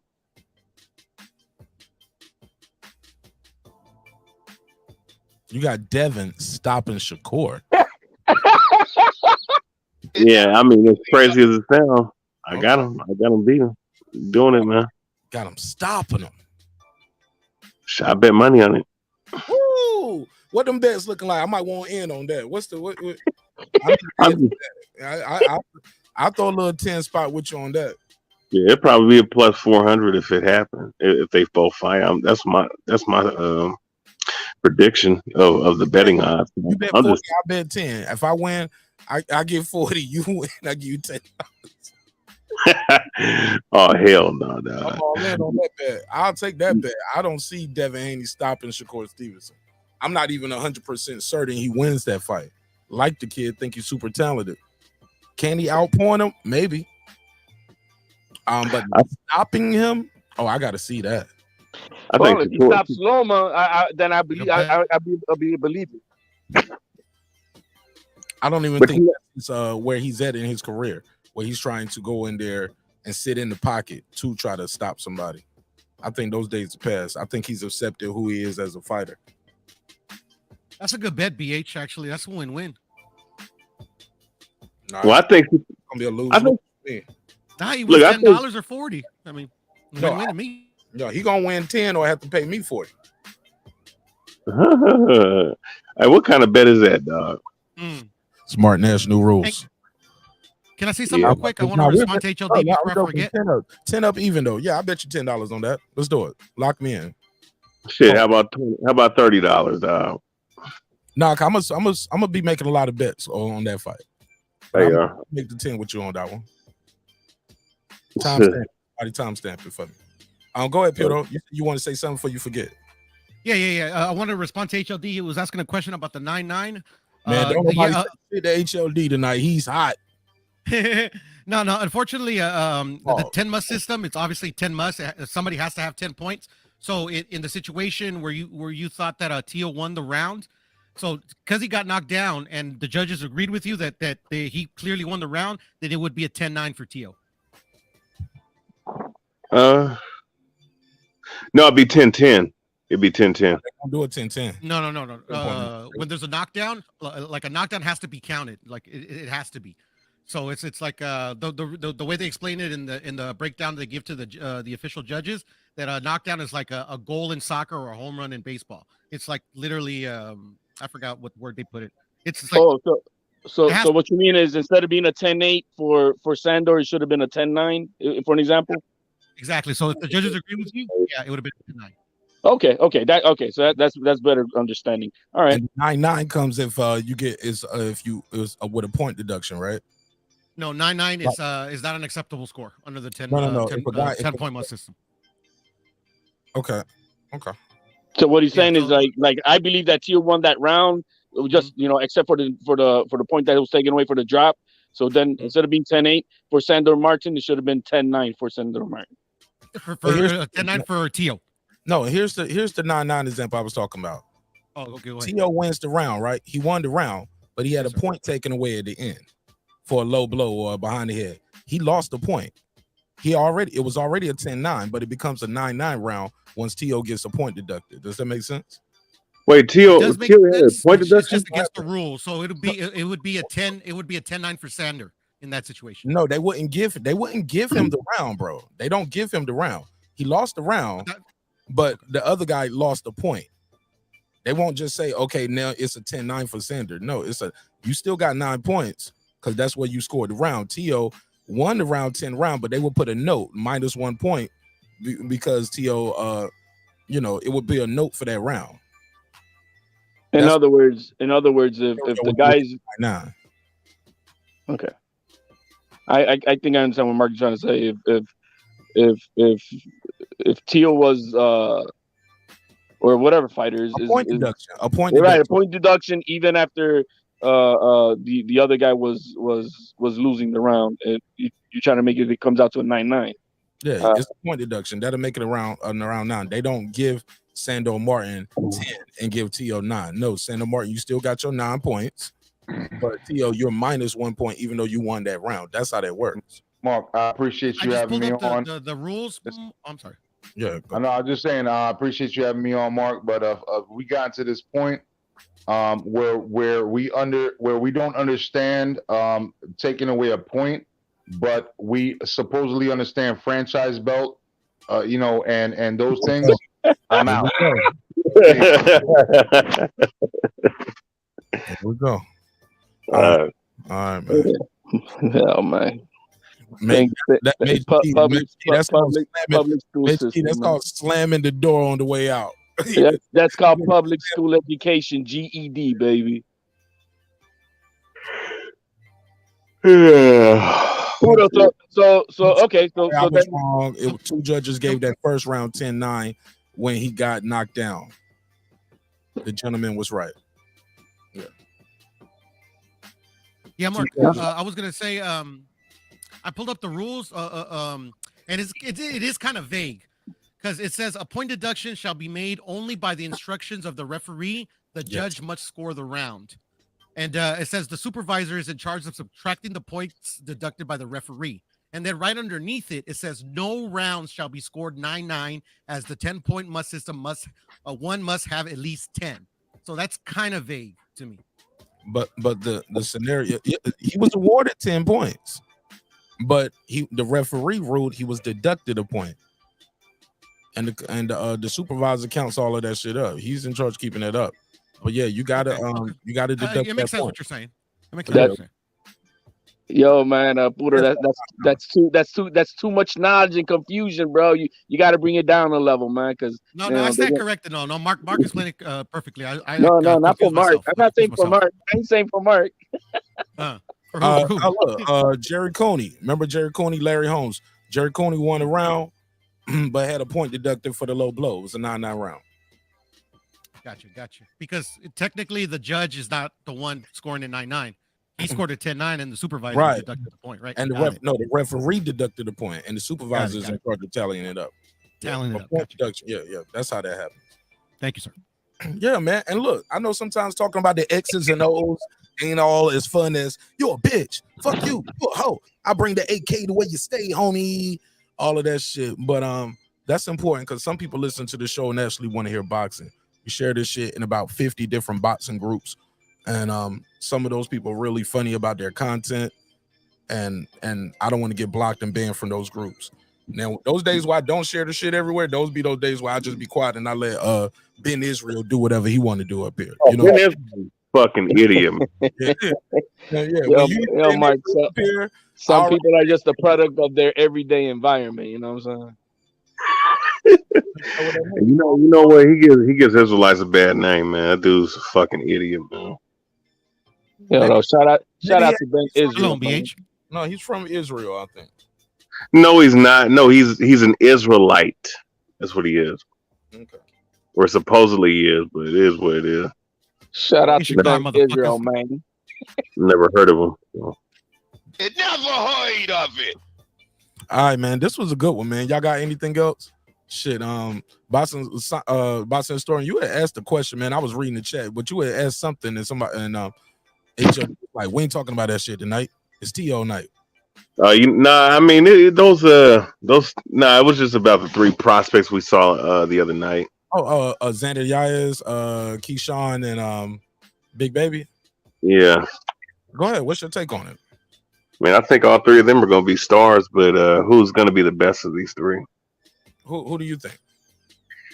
I think lucratively, because the heavyweight division is the most prestigious division of boxing, lucratively it'd be Jared Anderson. But if you ask me who's going to be the best of all of them, shit, man, that's a tough question. Tough question to ask. You asked the tough questions. You answered the tough question. I mean, Keyshawn looked like he's ready. He looked like he'd be ready in like 2 years. Big B look like he's ready to be a champion. Not even 20 yet, so I mean, he got time. But I saw him throwing a lot of shots with the same. I thought he could have got that guy out of there if he mixed up the speed of some of those punches. But I was surprised he wasn't able to get him out of there, honestly, because the shock of the punch was gone. The first round, he went out there and showed the guy how hard he can really hit. That guy was a veteran, man. Oh yeah. I mean, and also too, Zayas. I mean, he hella young too, man. Was 18 years old. Like, I saw him getting hit with shots I didn't think he should be getting hit with. But here's the thing, though. We're talking about an 18-year-old like this, so it's like shit, man. You know, how much am I gonna really say? Oh, well, he got hit with these shots.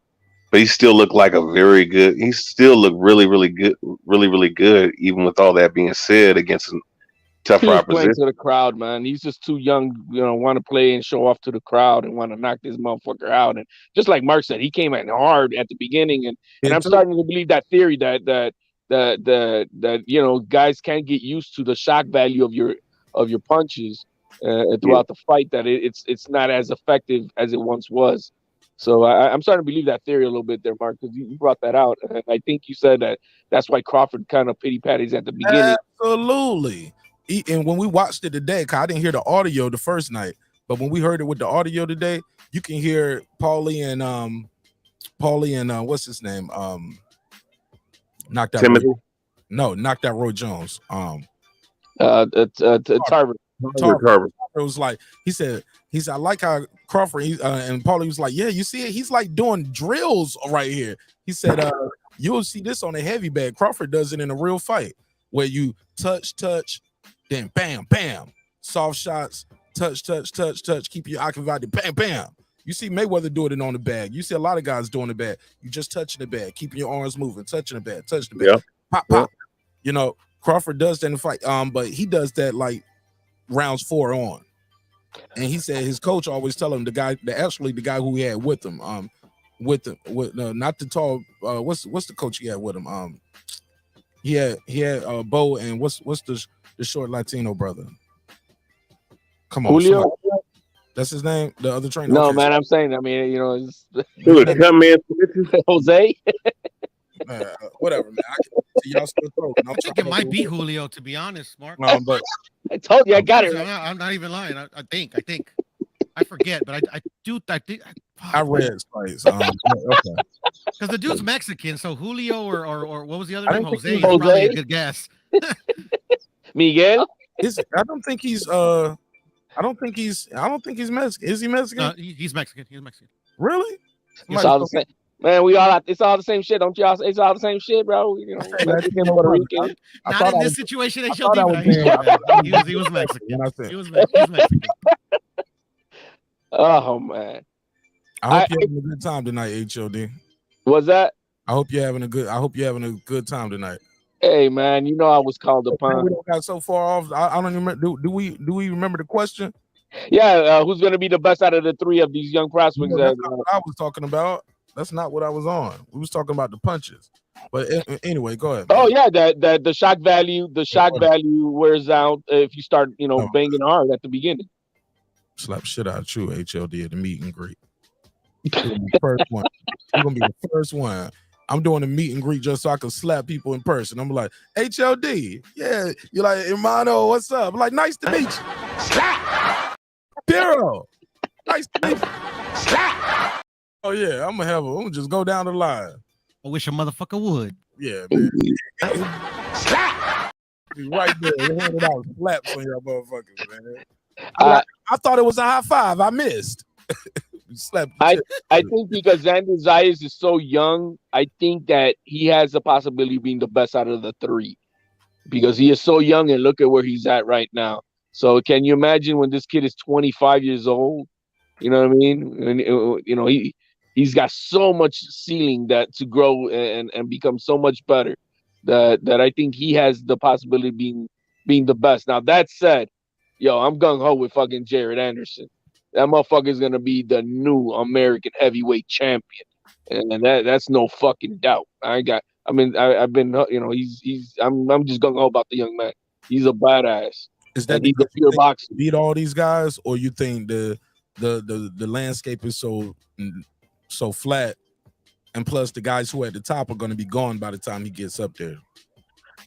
It might be that. It may everything you just said could be all a part of it. I think this young man in the next year and a half, 2, whoever's on top is going to be in trouble.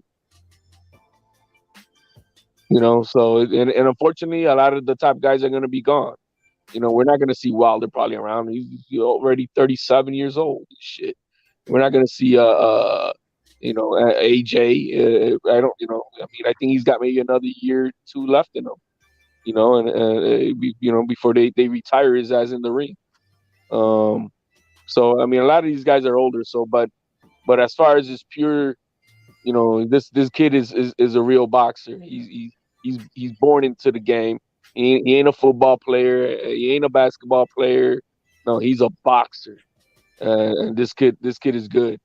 But and Keyshawn, because the divisions are so, I don't know what's the landscape going to be for him, in the next 2 years. But if you throw him in today against the top guys at 135, I think he's going to run into some problems because he needs to clean some things up maybe. But he is going to be a champion. I got no doubt. All of them are going to be champions. But I think the question was who's going to be the best. And I think it's going to be Xander Zayas. Okay. How old is Zayas right now? Is he 18? No, he's 20. Oh, is he? Oh, okay. Yeah, but he was signed. He was signed by Top Rank at 16 years old, I think it was. Oh, damn. Really? Yeah. Hey, Mark, I agree. stand corrected again. He was not Mexican. You were correct. Is he Julio? Sorry? Is he Julio? No, his name is Isao. From I just know it's Dieguez, but now but he's from Dieguez, Guatemala. Guatemala, correct. Okay. Julio, same shit. No. Shout out to the Chapines out there. I'm not speculating. Sure. I have the information. I'm not speculating. Fuck y'all, man. Okay, Perk. Okay, Perk. What up? Hello. I'm not speculating. I have the information. Hold on, where we at? White power. Go back to the country. White. There you go. Now we've come full circle. And I'm on the bullshit too. Let's go. Hey, how many punches did Jared Anderson throw in the first round? Was it like 50? No, 100. I thought it was 100. Can you imagine if AJ threw 100 punches at somebody? That motherfucker wouldn't even have no meat on the bone. I think Jared Anderson is hype. He threw that many punches, and you said yeah. He knocked the fuck out of AJ. Man, he'll knock Wilder the fuck out too. You say he's just hype? You think he's a hype train? All hype. I think he Top Rank know how to build their stars up. I think he another Tommy Morrison. Man, Tommy Morrison was.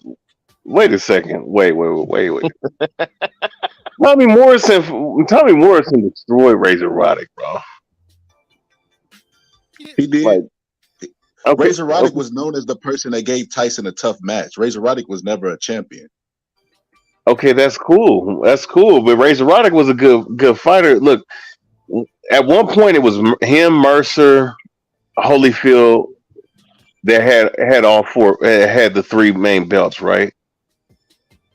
Before he got destroyed by Ray Mercer, in that crazy ass knockout, Tommy Morrison was on a nice little streak, and he was known as a devastating puncher with a devastating left hook, bro. Like, I mean, to sit up here and just say, "Oh, he's gonna be another Tommy Morrison," so basically, you're saying a hype job, a one-hit wonder. Like, I mean, look, at least Tommy Morrison was fighting guys that, in that division at that time was stacked. I mean, it's not like this heavyweight division is stacked like that right now. The guys that would be his main problems, they're about to. I mean, look, Fury about to be gone in the next 2 years. So is Wilder. So is AJ. Like, who else is going to be there? Frank Sanchez. Who is that big Puerto Rican cat? That 6'8" dude. I mean, I guess, and you got that one dude that just came out the Olympics in Javalov, and then you have Hergovich. I mean, I'm gonna be honest, man. I mean, Javalov, okay, he's something. Sanchez is something, but that's about it. Tommy Morrison will bust out everybody from the top 15 up to top 5. So I agree with you, Boxer's story. And the heavyweight division doesn't look too healthy as far as it goes. It look like we're going to go into another Klitschko era.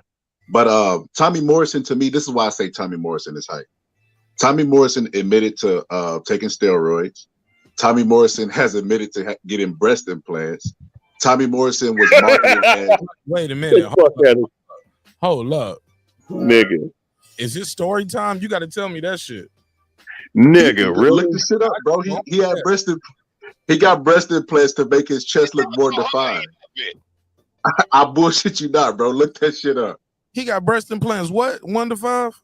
Whoa, to make his chest look more The defined. steroid part, man. Everybody was doing steroids, man. You look at the we ain't gonna do that. Hey, no. On the real. Look, Scholar, listen. Just trust me when I say this, bro. Never trust somebody say trust me, but go ahead. yeah, okay. Especially on YouTube. He's but look.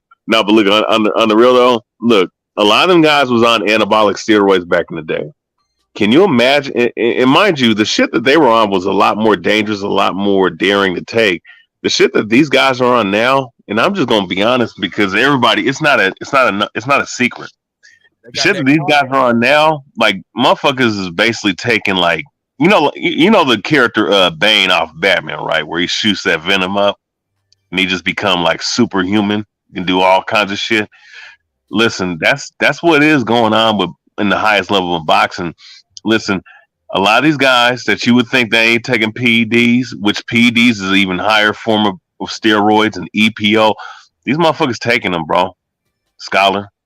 Like, I mean, just because they ain't getting caught because they have masking agents don't mean that they ain't taking them.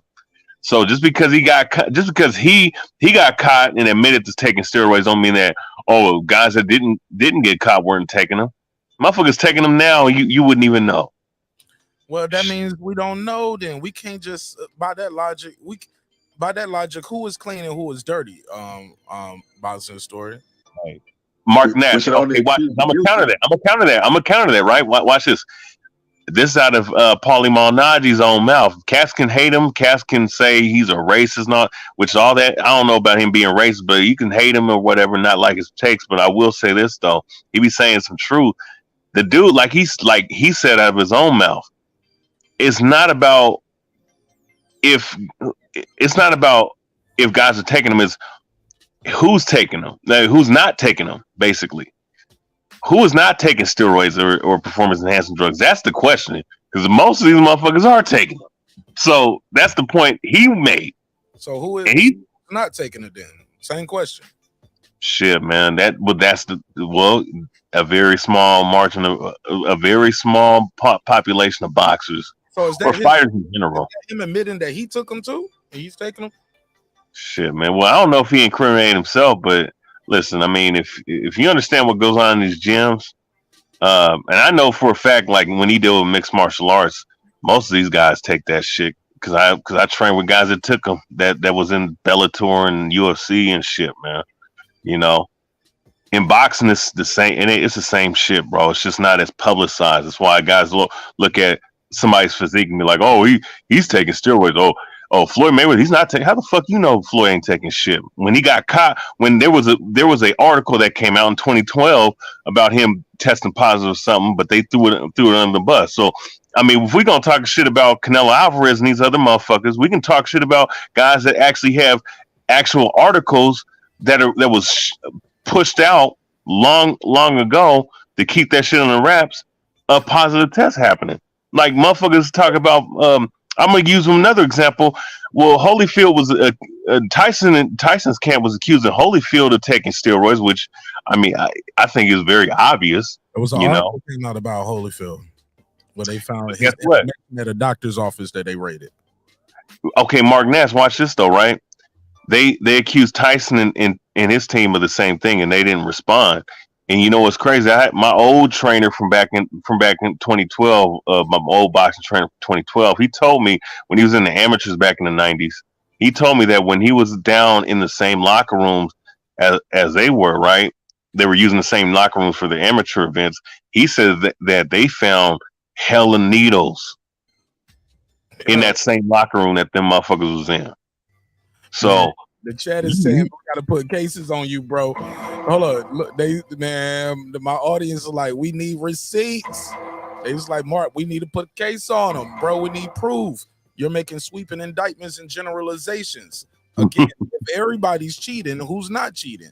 Okay, well, because if Paulie's cheating, we can say then, okay, he said, hey, even me. But hey, look, we seen his knockouts. He didn't have a whole bunch of knockouts, so that means steroids don't make you it makes you better than what you would have been, but it don't make you all of a sudden Joe Frazier neither. No. Well, that's the point of like steroid. Like, look, I'm gonna use an example with MMA. Stephen Bonner got caught with with some anabolic steroids in his system, but Stephen Bonner was a fucking bum in MMA, and he got destroyed by Anderson Silva in the fight. He wouldn't even had a career, is what some people are saying.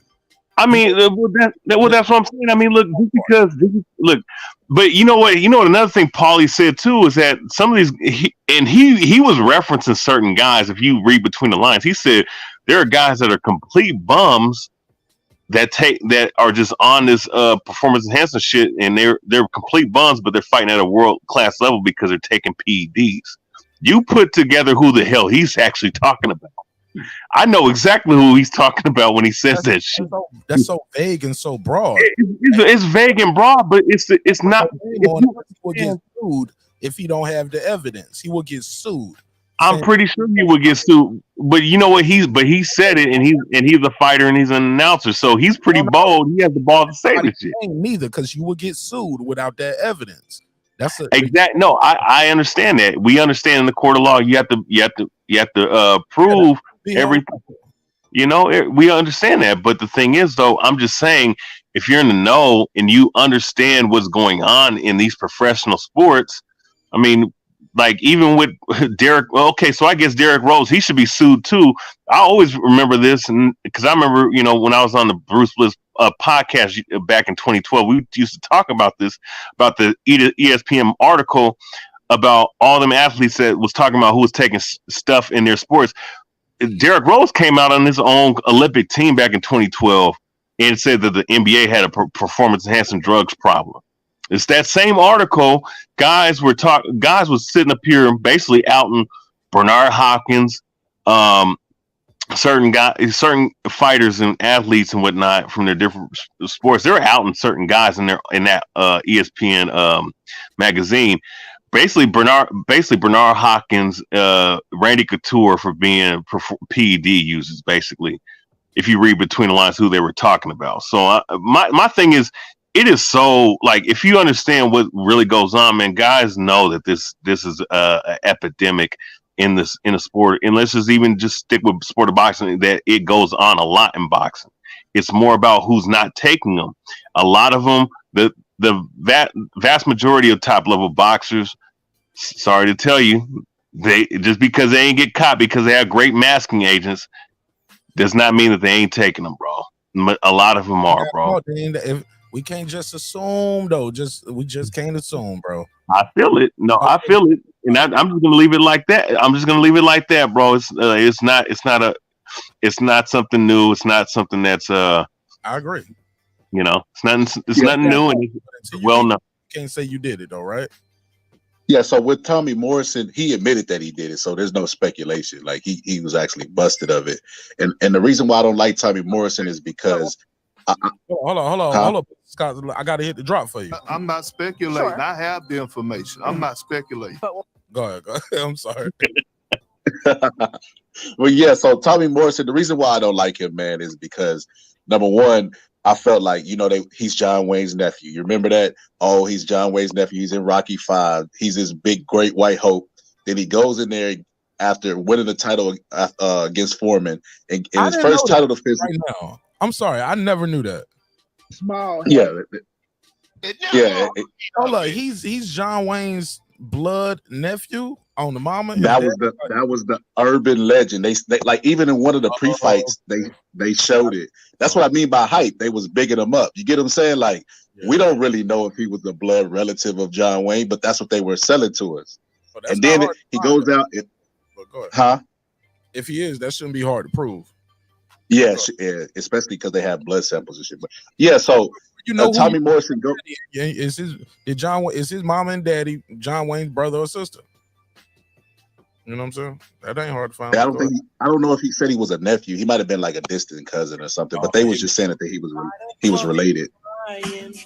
Why you always lying? I'm joking. Go ahead. Yeah, so they were promoting him as John Wayne's relative, and then he got the role in Rocky V. And then he goes out and beats George Foreman in a controversial decision. And then when he beats George Foreman, his first title defense against Michael Bennett, he gets dropped. And then he gets stopped. So that's what I mean by hype. Like, not saying he wasn't a good fighter at all. I didn't say that. But I just feel like it's an asterisk by his name. And not to mention that the motherfucker fought with HIV. He don't give a fuck about nobody. Got the breast implant. That's how they found out that he had breast implants, because he got a bad infection because he had HIV, which he denied to the day that he died from HIV that he had HIV. But yeah, Tommy Morrison to me it was all hype. Didn't his widow just do an interview and said no, he didn't have HIV? Yeah, they've been claiming that shit for years. She probably got it. Oh Lord. Hey, wait a second. Now that's speculation. Now, that's what I'm saying. You got speculation. Bro, that's a lot, bro. You got to be, bro. Well, he said she probably got it, but damn, homie, like that man. It's his wife. His wife of years. But you know why? You know why I'm speculating that she has it? Either she's lying to the public, or she really believes that he didn't have HIV and he died from HIV. So she was having unprotected sex with him. So either she was letting him take his medication where his viral load was really low and they were being safe, and she don't got it, or she really believes he don't got it and she got it. There's only two scenarios in that case. But I say all this to bring it forward. Say that two scenarios again. I'm confused. Say it one more time. Either she's lying to us and she believes he doesn't have it, and she had unprotected sex with him and she got it, or she knows that he had it and she's lying to us and she had unprotected sex. I mean, she's protected herself with having sex with him and she don't got it. She's either in denial or she's not, basically, in so many words. But she's either in denial about it. That's by your scenario where you are 1,000% certain that he did have it. Both the world is like he tested positive for it. There's a commission that took his license away because he had HIV. This is not a secret. Okay. But I say all that to say this because I got all off track. I feel like Top Rank did a good job with Tommy Morrison, and they're doing a good job with Jared Anderson. Jared Anderson threw 100 punches. He doesn't move his head. He's not a real. He has okay power. He's not real spectacular when I look at Jared Anderson. The best American heavyweight is Deontay Wilder. Like it. I don't care about his age or none of that stuff. He's the best American heavyweight that we have right now. It's not Jared Anderson. Jared Anderson threw 100 punches. If Anthony Joshua, any of the top three catch. It's a heavyweight division. One punch is supposed to change everything. This motherfucker threw 100. 100 punches to a guy that got knocked out by Gerald Washington. If you go type in Forrest versus... That guy was 8-0 when he Gerald Washington knocked him out. The guy got over 20-something fights now. He was knocked out by Gerald Washington. When he was 8-0, and now he was like 20-something. I don't care if he was -1. He still got his ass knocked out by Gerald Washington. Bro, and he just got knocked out. It matters how experienced you are, bro. No, you don't think so? But go ahead. No, I'm saying that what I'm trying to convey to everybody is he got knocked out by Jared Washington with one punch. It took this guy 100 punches to get him out of there. You get where I'm going with it? The experience really don't play a factor in the point that I'm trying to make. I'm trying to say that in the heavyweight division where one punch changes everything, heavyweights, normally when they catch you clean, you're supposed to go, wobble, or behave funny. He didn't do any of those things.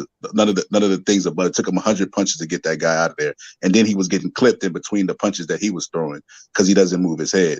And that guy was throwing slapping shots. If that guy would have actually planted his feet and turned, Jared Anderson would have went to sleep. He'd have been another Tommy Morrison. I think that's going to eventually happen to Jared Anderson in his career. Anybody want to respond to that? I'll say this before I pass it to everybody. Hey, look, when he did catch him good, though, old boy was knocked out standing up and the referee stopped the fight. Like, maybe he just didn't catch him clean enough. The guy was throwing back. When it was like how we was talking about earlier, when you start the fight and you just rush and giving the guy everything you got real quick. Yeah, the guy is blocking, you trying to catch a shot. He's catching and shooting. He's throwing shots in between. The guy's fresh. You know, the adrenaline is high. The next round, though, it was all she wrote. One punch, though. He did knock him out with one shot when he did knock him out. But go ahead. It's open to anybody.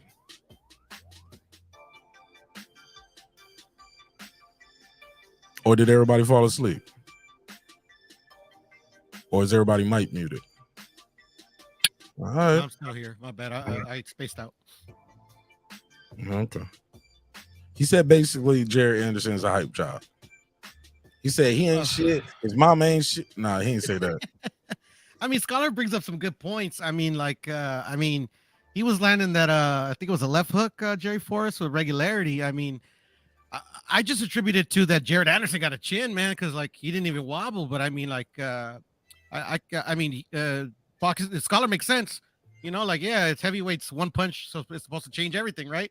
And he took some clean shots. But he has a point.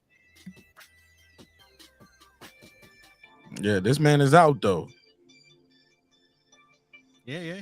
Yeah, Kind so of I was behind the head too, Pio, though. It was a little bit behind the head. A lot of these dudes be getting these knockouts behind the head. Even the Tio knockout that's on the screen. This shit is behind the head. Oh, no, this the Comey shot. No, this the Comey. It was the other knockout I had. But go ahead. I thought it was like a temple shot, Mark. If I remember correctly, the punch that kind of like really hurt him. But I could be wrong. I thought that was the one that started it up. Yeah, I could be wrong. I don't know. I get it mixed up. All right. In my head, at least. All right. Yeah, so I'm pretty sure that Morrison was abusing drugs through his entire career. I'd have to go back into his biography. I think I'm pretty sure he said this. Put a case on me, Mark, before I say it.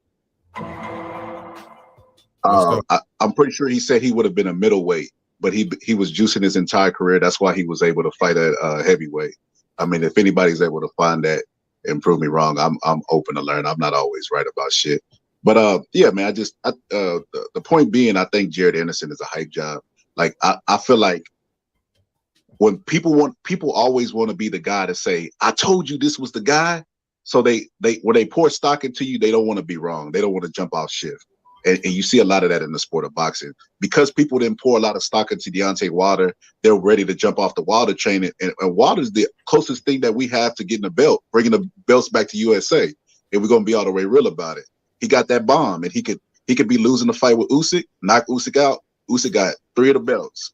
You know what I mean? Like, I think Deontay Wilder now could give Tyson Fury a run for his money if he shows up like he did in the Chisora fight.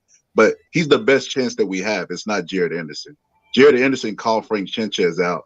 And then when Frank Sanchez responded, he said, man, give me 2 more years and I'm going to beat you. It's like, what? And picture me coming up to you at the bar. And I say, bitch ass nigga, I get on your ass. And you like, what? You stand up, man. Give me a year from now to start training. I'm kind of out of shape, man. But I'm going to be back to whoop your ass. You would look at me crazy, man. Come on, man. Jared Anderson is not what y'all think he is.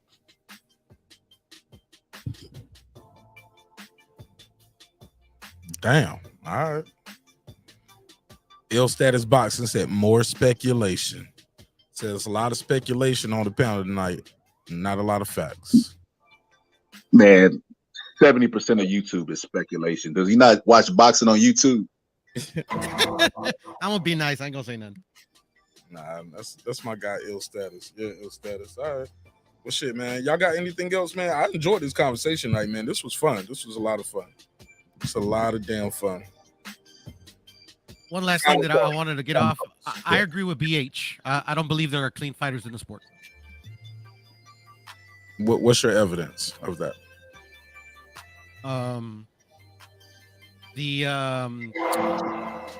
The suspect testing that we have in the sport, and the seedy characters that are part of it.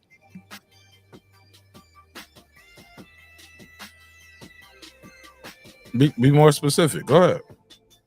Victor Conte. Need I say more? He's involved with every test in boxing.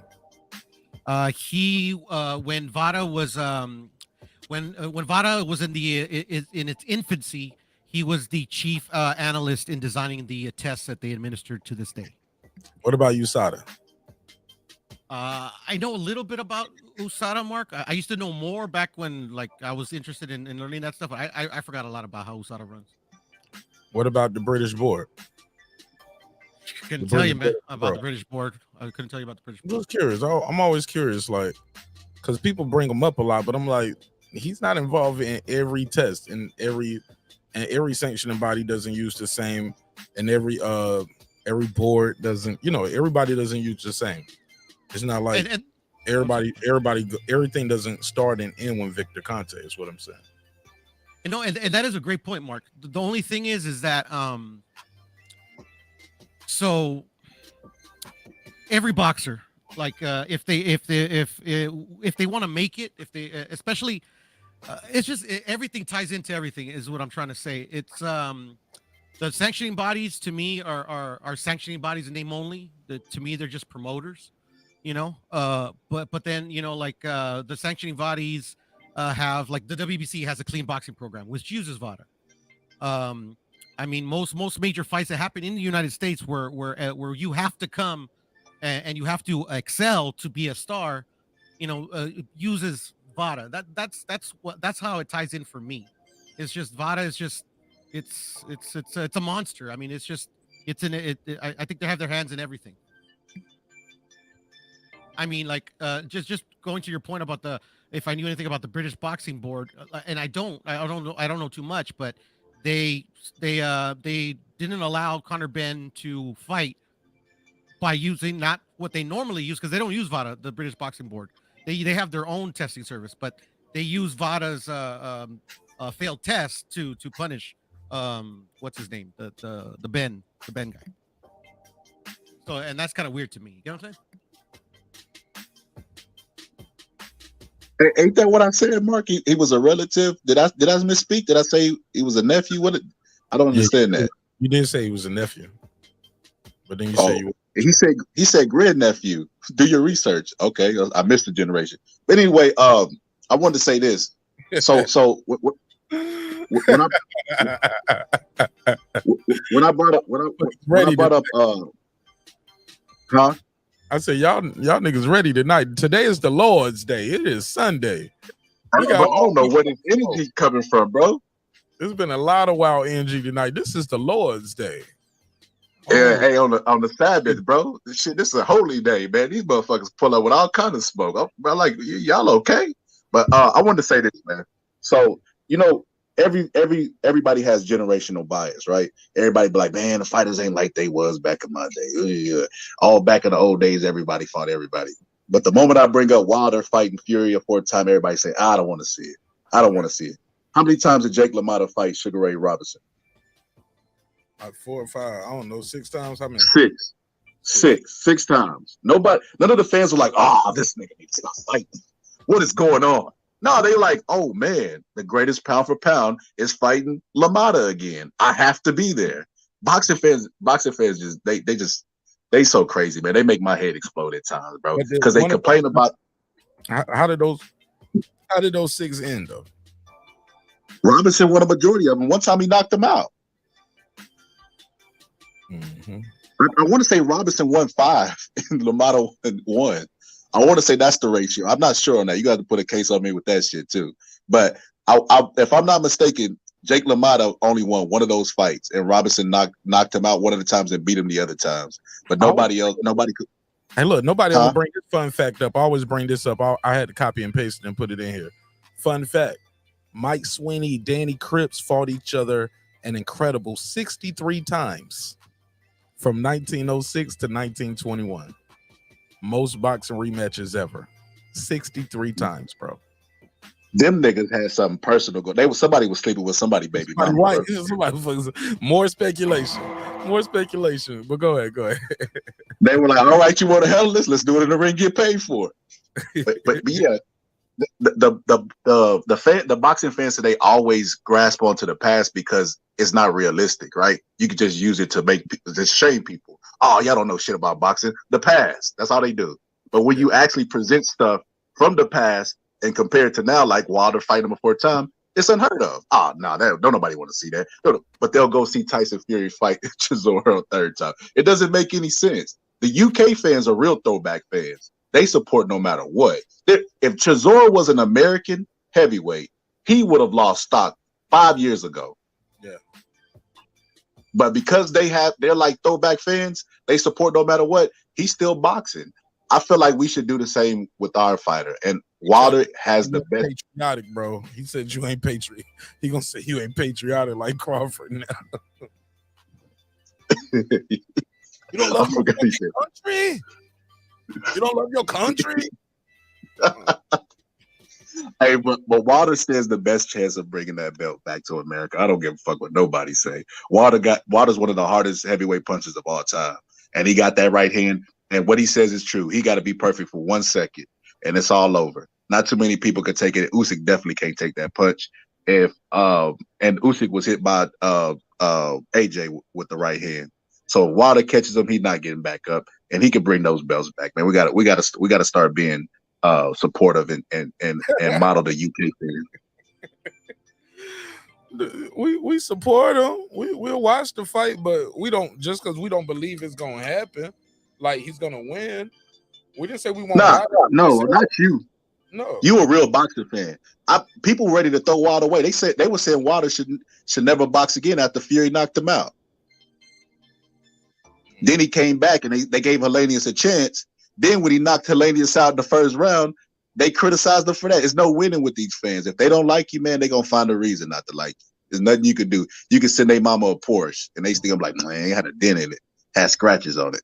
There's nothing you can do about it. So I think that they need to show more support for their American fighters, man. Like they ready to pour they ready to pour stock into Jared Anderson just to say, I told you this was gonna be the guy. And they moving on from Wilder. And I think Wilder's our best chance in my personal opinion. and you talking about Wilder versus Usyk, not Wilder versus Fury, right?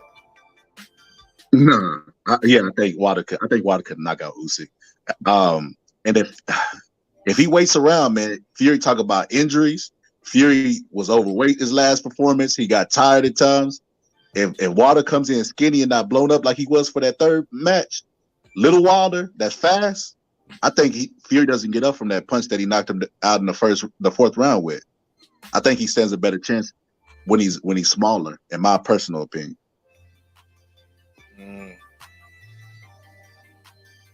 Shit, he blew up 2 times. He thought he needed that weight because the big guy was gonna lean on him. I'll say this, man. Stranger things have happened. Wasn't Manny Pacquiao, Marquez? It was a draw, then 2 losses, and then Marquez slept him. But to be fair, Marquez didn't get knocked out in those first 2 fights, neither though. I mean, in them first 2 out of 3 fights. You know. Yeah, Marquez also. Marquez kept fighting too. Wilder, like Marquez, I'm just saying, Marquez a fucking beast, man. I've never seen. I think he's higher skilled than Wilder too. So it's a lot of things to go into it for that to be a perfect storm, and Wilder able to pull that off. It's a lot of things that got to go his way, bro. Yeah, but Wilder is like shapers. You can't count him out. And he might have to go overseas for that 4th fight. Nope. All 3 fights was in America. He might have to take his ass to the UK for that 4th fight. Without Deontay learning the fundamentals, he's not going to beat Tyson Fury ever. Say that again. I said without Deontay learning basic fundamentals, he's not going to beat Tyson Fury ever. It's just he's too. It's just at that level, you have to have head movement. I mean, like that's one of the main reasons. Like it was so easy for Tyson Fury to hit him. It was so easy for Luis Ortiz to hit him. It's just, and then head movement is not a fundamental that takes a terribly long time to learn. But I mean, I don't know Deontay Wilder personally, but it's very frustrating because like I want him to win because he's American. Like I bet on Deontay Wilder all 3 fights, and I almost won the 3rd one. But at the end of the day, it's just is what it is. Yeah. So Puro, with that, out of the 3 fights that they had, other than the second one, he's knocked him down in all of those fights, so he can land that right hand. Tyson Fury has looked impressive under Sugar Hill, but his weight keep blowing up. And the last 2 performances I've seen out of him, he got fatigued really fast. How them shits end though? Exactly. That's the thing, Scholar, is like knockdowns aren't the end all be all. I mean, like Teo got knocked down twice, he still won the fight. Yeah, but we talking about Wilder. He has Ernie Schaefer's level power. We're not talking about a normal boxer. Tyson Fury said he had memory loss, bro. You think he wants to go in and get memory loss again? So, I mean, I get what you guys are saying, but it's the heavyweight division, and we're talking about one of the hardest heavyweight punches of all time. He didn't even hit Hellenius full power, bro. That was a semi punch. And he sent that motherfucker to the shadow realm. I mean, if I can give Wilder any piece of advice, I just like if he would bring up the Ernie Shavers like opinion, I'd be like, hey, at least you were a champion. Ernie had that power, and it just wasn't enough. It just at that level, it's just sometimes it's not enough. It's also the speed. It was also the comp Ernie Shavers had around. He fought in a different era. We can all agree that the landscape in the heavyweight is really small compared to when Ernie Shavers was out here trying to get popping. That is true. No, facts. Yeah, and Ernie ain't as long as Wilder, and I think Wilder's right hand I know it's faster than Ernie Schaefer's. People have to come to Wilder to make the fight happen because he's such a lengthy guy. So his right hand to me is more dangerous, even though Ernie might be the harder puncher. And I disagree with you, Puro. I think Wilder does know quote unquote basic fundamentals, but if you don't use it, you're gonna lose it. And I think for so long he's been dependent on that equalizer, that dynamite, that Alabama hammer. Rule of thirds. I'll stop right there. And I hear you, Mark. And like I said, I don't know Deontay, so I don't know what he knows, but he doesn't display it in the ring. And if he wants to have a realistic shot of beating Tyson Fury, he needs to move his head. He needs to work on his cardio so he doesn't tire out. I think he has limited fundamentals, but yes, he does have basic fundamentals. I think his left hook is trash. But he has the 1-2. That's his best shit. The 1-2. Yeah. No, he's a master at landing his right hand. Like I've said it many times. I don't think Deontay Wilder is a horrible boxer. He wouldn't have won a bronze medal if he was a horrible boxer. It's just know when you knock out motherfuckers on a regular, like it's just sometimes you just that's all you focus on. Exactly. Hey, look, when look, it's an old quote. When your only tool is a hammer, everything is a nail. Yeah. There you go. So Deontay's got to ask himself one key question, in my opinion. Do I want to beat Fury? If he really wants it to beat Fury, he's gonna work on what he needs to work on to give him a legitimate shot at beating him. In my chess playing brain, I think he wanted to beat Fury in the second and third fights. But go ahead, Boston. Yeah, that's fact. So what I think Deontay Wilder should do, I think he should go get Alexander Usyk first, because Tyson Fury seems like he don't want to fight him. Go get him first and take his belt. Man, he does not want no punch. Fury don't want to fight him. Tyson Fury said, I want to fight him, but I want to fight this year. He said, I need to fight this year. I got to stay active. Usyk said, hey, I'm not ready to April. I'm not ready to spring this year. What's wrong with that? What's wrong with them fighting in April? If Tyson Fury fight him in April, you'll make a bet with me? Little friendly fight. Who's gonna win? No. If he fights him, we can't say he's scared of him. If he fights this guy next. Oh, if he fights him. He fights him. Yeah.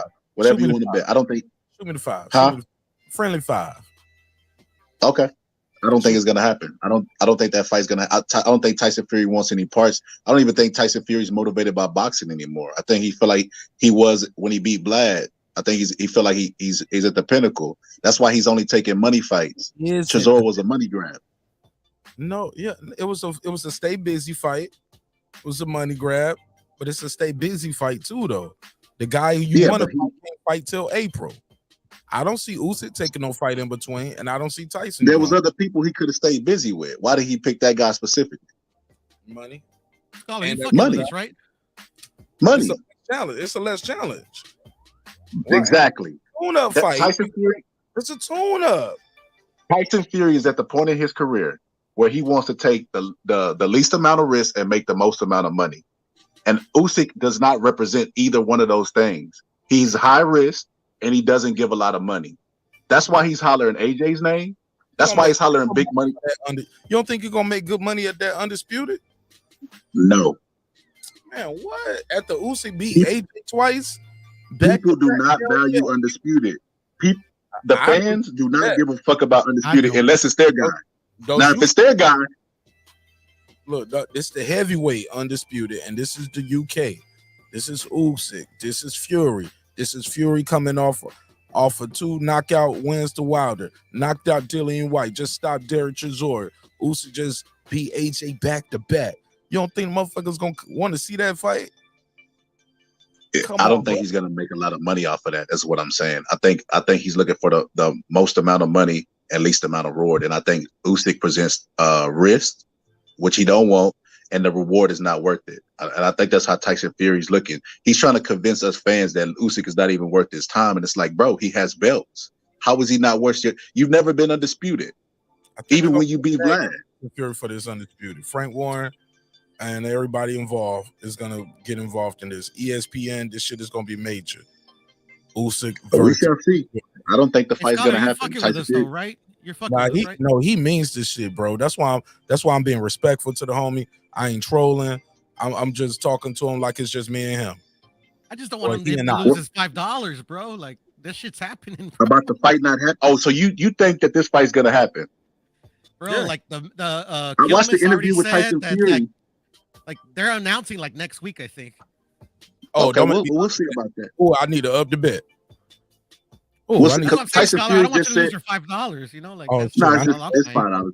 I Tyson need to, Fury just said in the interview, he was like, I want the fight to happen, but Frank Warren and me have talked, and fights don't always happen. Why would he give that little caveat if he was confident in the fight happening, man? I don't see it happening. I don't think Tyson Fury desires this fight Tyson Fury, at this like, point in his career. Tyson I know Fury why. I know why. was retired 3 or 4 times, only to fight 2 more times since he said he was retired. So I mean, Tyson Fury word is doo-doo. But what I'm trying to tell you is Tyson I don't Fury's see a the troll. desire. Tyson Fury's a troll, man. Tyson Fury's a And I clown. get it. That's it. Plain and I simple. don't see the desire to fight Usyk. It doesn't make any sense to me for him to. I think he's at the point where he just wants money fights. He doesn't give a fuck about undisputed. He don't care about belts. Like, we talking about a man that just recently started defending his titles. So what So you he think obviously does. he gonna fight AJ or Wilder for the 4th time? Yes. I think that's exactly what's gonna happen. He's gonna try. Why? I mean, not Daniel Dubois, not Joe Joyce. I think his next fight is gonna be either Joe Joyce or Anthony Joshua, which is probably more likely to be Joe Joyce. Because even when Usyk came to his face, him and Joe Joyce, he entertained the idea of Joe Joyce more because that's a money fight. Joe Joyce and him in the UK, that's a big ass money fight. Tyson Fury's gonna take the money fight. Even though I think Fury's a clown, he's a genius, bro. Usyk. You tell Yes, Joe Joyce is a bigger fight than Usyk, who just absolutely, beat twice. absolutely. Oh my God, man! Stop. Come on, bro. You don't believe that, bro. You don't believe Absolutely. Fans do not give a damn about belts or undisputed. Joe Joyce has a big fan base, and he's undefeated. And he presents a challenge to take Fury. Somebody's got to go in that fight. That's gonna be a major fight in the UK. Usyk is not from the UK. The UK, I mean, said UK. He's from the UK, yeah. I like it. He gonna change the name of the country when he go. They ain't gonna call it UK. They're gonna call it UK. I like it. I like it. So you think Usyk is too high of a risk, not enough reward? And I'm on the flip side saying, man, that's gonna be massive in the UK. Massive, bro. Yeah. Well, I mean, only time will tell. I just don't see it happening. I hope they announce this shit soon. But Wilder's the GOAT, man, just to be all the way clear. Wilder, trying to make the chat go crazy. Wilder is the GOAT. Okay. I'm trying to make the chat go crazy on this Sunday, see if they can cut me out. Man, Wilder the best to ever do it. See, now he go with the trolling. You trying to get a rise out of it. I ain't opening phone lines up no more. HLD don't fell asleep, but he like HLD fell asleep, but he was like, I can't leave the panel. I don't want nobody to say I ran off from the smoke. But I'm gonna just go to sleep. Leave my avatar. You gotta come in a little different. That's his blood pressure, man. HOD probably done crashed like a motherfucker. That shit went sky high and then dropped. HOD crashed. HOD crashed, man. He was on that Mountain Dew. Geeked up off Mountain Dew, man. Honestly, man, I be trolling HLD about T.O., but I like T.O., man. I've been liking T.O. for a while. I done made money off T.O. fights. I'm really worried about his mental health, though. I don't think he's overrated. I think it's just mental. It's like, I'm pretty sure everybody in the chat done play some form of sports. Have you ever went out there and like had a bad performance and like on some superstitious shit? Like, man, I know I should have worn my lucky socks today. Like that's how important mental shit is. Or like in the ring when a fighter is dead tired and they hurt somebody, they get energy out of no fucking where. It's because a lot of the game is mental. I think T.O.'s mental is not there. That's why we're not seeing the stellar performances and seeing his skill to a certain degree. Now, granted, he does need to fine tune his skills. His skills are lacking. He doesn't know how to be defensively responsible coming forward. he has to have more respect for his opponent, and he has to move in more intelligently to just coming in trying to like smother the guy and do all this stuff. Like he has to be more intelligent in his approach. But other than that, man, he has to work on his mental. Like I feel like boxing right now is secondary to him. He needs to focus on his mental for the sake of his personal life.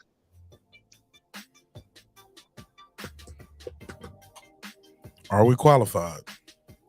Is he doing something that's so beyond the pale that people think the kid needs to get his head checked? Like, no, I'm not. I didn't give him a diagnosis. I didn't say he was a schizophrenic. No. I will say this though. Sports psychology is a real thing. I've been saying that before I even had a channel, and I was out here just going to other people's panels, getting started. People used to because it was a big deal about a lot of these young guys saying they're going to be better than Mayweather and things like that. People didn't like when Haney and Shakur, you would hear guys say that. But my point was, yeah, sports psychology is a real thing, and you got to believe you're great. You don't spend all this time and energy on anything to be second best to nobody, right? So, but I can agree to some point because he did get caught on that hot mic saying, "Bro, do I still got it?" You know what I'm saying? Like, bro, do I still got it? Like, am I still him? I'm paraphrasing at the last part. He was like, but I'm here to tell you, a lot of fighters, a lot of people who play basketball, football, any sport, anything that's competitive, especially combat sports, they go through those moments. It's just his got caught on the hot mic. And that's my final thoughts on that. Y'all give me your final thoughts on anything we talked about. I got to close this one out. You can go first, Bureau. Thanks for having me, Mark. Hit that like button and subscribe. You want to plug your channel? Puro Sur Central BXO. I haven't done anything on my channel in a cool minute. Well, actually, no, I did a bunch of rewatches last week. So yeah, if you guys want to come down through, I don't post that content, but yeah, you're welcome. All right. Well, in the meantime, in between time, you can check them over here rocking out with your favorite neighbor, your man Martin Nash. Appreciate you, my brother. Thank you, Mark. Hey, look, real quick. Yes, sir. Hablo said he took your scalp. Yeah, I know. He's delusional, the guy, bro. Back. I mean, get your scalp back tomorrow night on the episode, bro. Pull back up tomorrow and get your head back. That's why I don't even argue. Well, actually, I argued it a lot when it first came, but I mean, one, the Devin's undisputed anymore, so there's what's to argue? The Teo lost, and two, like it's just I don't understand You it. said It's just, Devin's what undisputed anymore? Yeah, no, Devin is undisputed now, and then Teo lost. You So, I say mean, there's anymore. nothing to argue. Yeah, I don't do like the argument that Haplo was trying to have with me. Like I don't have it anymore because there's no point anymore. I mean, but at the end of the day, I think he comes up because Teo said he's trying to be 2-time undisputed. Yeah, and he is. He's in the second weight class, isn't he? I know. When he interviewed Brian Custer, Brian Custer said we have the former unified champ. Now, granted, undisputed means you're unified, but every time Teo said undisputed, Brian Custer like, so since you've been unified champ, like he just kept saying unified. Yeah, and then in the commentary in the Sandor Martin fight, I forgot Tim or Andre or maybe the Tessitore guy. Yeah, he's like the former 135 undisputed champ. We're gonna see what he could do versus Sandor, blah blah. So and then when he fought Lomachenko, they said it was for undisputed. Yeah, and they have a script because they have already promoted that first fight as undisputed. Yeah, they did. Yeah, they did. Yeah, they did promote that as undisputed. It's a dumb argument, anyways. I just like to argue with people. Yeah, I know you do. I know. But yeah, Haplo will never get my scalp, and that's my homie. All right, man. I'll see you on the next one, bro. Peace, brother. Peace. HOD, you there? HOD going once. HOD going twice. HOD, good night. Go ahead, Boxing Scholar. Take us home, man. Take us home.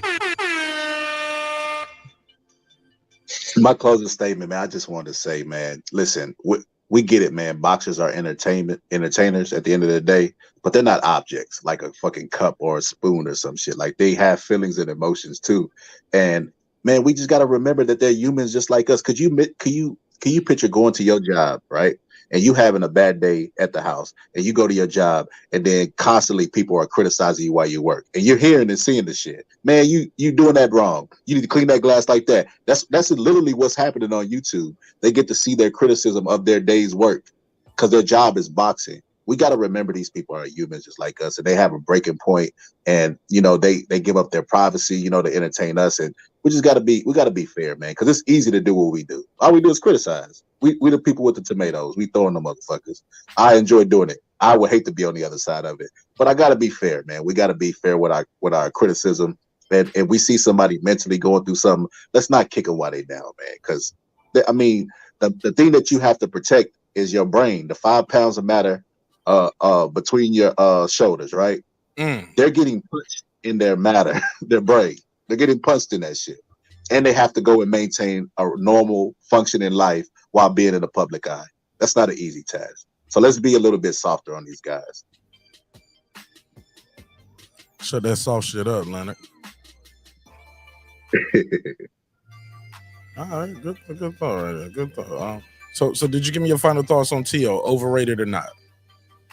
Nah, he's not overrated. He's rated accurately. Yeah, underrated. I think it's underrated. Yeah, I think he's good. He's a former champion, so that's a fact, right? He's a former champion. He's still young. He still has the potential to come back and be a champion again. So his potential is still being written. Like it's prematurely, but I think he's fairly rated. He's not overrated to me in my eyes. Does he need a new trainer? Absolutely. I've been saying that since the Kambosos fight, when his dad was trying to convince him that he didn't get hit by a right hand that we all saw him get hit by. Like, yeah, he definitely needs a new trainer. Like, his dad could be in the corner, because fighters are superstitious. He probably don't want to change. People are reluctant to change. They don't embrace change. So he can have him in the corner, but don't make him the chief. Put somebody else with experience. John David Jackson. Get one of these good trainers in there. Make them the head of and then keep your dad there, and he could relay the instructions to the trainer, and the trainer can decide, because his dad is basically learning on the job. And for what my observation, Tio can't afford to be learning on the job because he's suffering outside the ring, and his dad can't be experimenting with him inside the ring because, he's going to take a loss like he did the other day. I don't feel like he was giving him proper instruction. A lot of people like, if he would have just listened to his dad, it's like, nah, I don't think that was it. I think a lot of trainers give instructions for shit that they want to fight too. A lot of those, I'm sorry, I didn't mean to cut you off, but a lot of those same people say they wanted to fight. What really frustrates me, Mark, is when people be like, the trainer was telling them right. It's like, no, the trainer's job is to teach him in the ring. Because guess what? If you're telling a fighter like, hey man, you're dropping your left hook, guess what he's been doing? He's been doing that shit in the fucking gym. You just never corrected it. You can't wait to get in the ring to try to get them to correct something. Or if their stance is fucked up, like too far apart. Like that, it really frustrates me with trainers. Like, your job is to be the teacher and drill it. You can't get to the fight and then like criticize it if you ain't been drilling it. And I feel like that's what Tio's dad does at times. And he's not good at making adjustments. He's not good. He might be a good trainer in the future if he stays around good boxing minds and learns, but at this point, Tio definitely needs to get somebody else in there that's more experienced to further himself in the career. But after taking a break to recharge his mental health, he do those two things, I think he'll be all right. Well, he got a break right now in between fights. He need to take a longer break before he go in there. Yeah, a longer break. Yeah, because he don't want to be like AJ. Like, AJ took that long break, right? And AJ had a good ass performance against Usyk. But after the fight, he had kind of a breakdown. So to prevent that, he needs to take a longer break than what AJ did, but then follow that same blueprint. Find a trainer that works for you and then recharge. Give yourself time to miss boxing. Because a lot of these fighters have been doing this shit day after day, sacrificing for like 10 years. That's enough to drive anybody insane on top of taking the punches. So like, yeah, he just needs to recharge, man. I can see it. I can see the drainage of the personal life and the ring life and all that stuff. I could just see it. I can see his confidence not to where it should be. And I think he should just take a break because he's a young guy. Take maybe a year off like Wilder did. Wilder took a year off and drunk some tea and came back and knocked the motherfucker out in the first round. So he should follow the combination of what Wilder and did, take a year off and then do what AJ did as far as searching a trainer that fits his style and that, that gels good with him. And he'll be all right. Tio'll be all right, man. I think he's a good fighter. And he doesn't seem like a bad person. So, yeah, I'm rooting for Tio to get back. Man, me too, man. I think the kid is good for the sport. That's my final thoughts right here, man. I think Tio's good for the sport. I'm not of the belief that he needs a new trainer.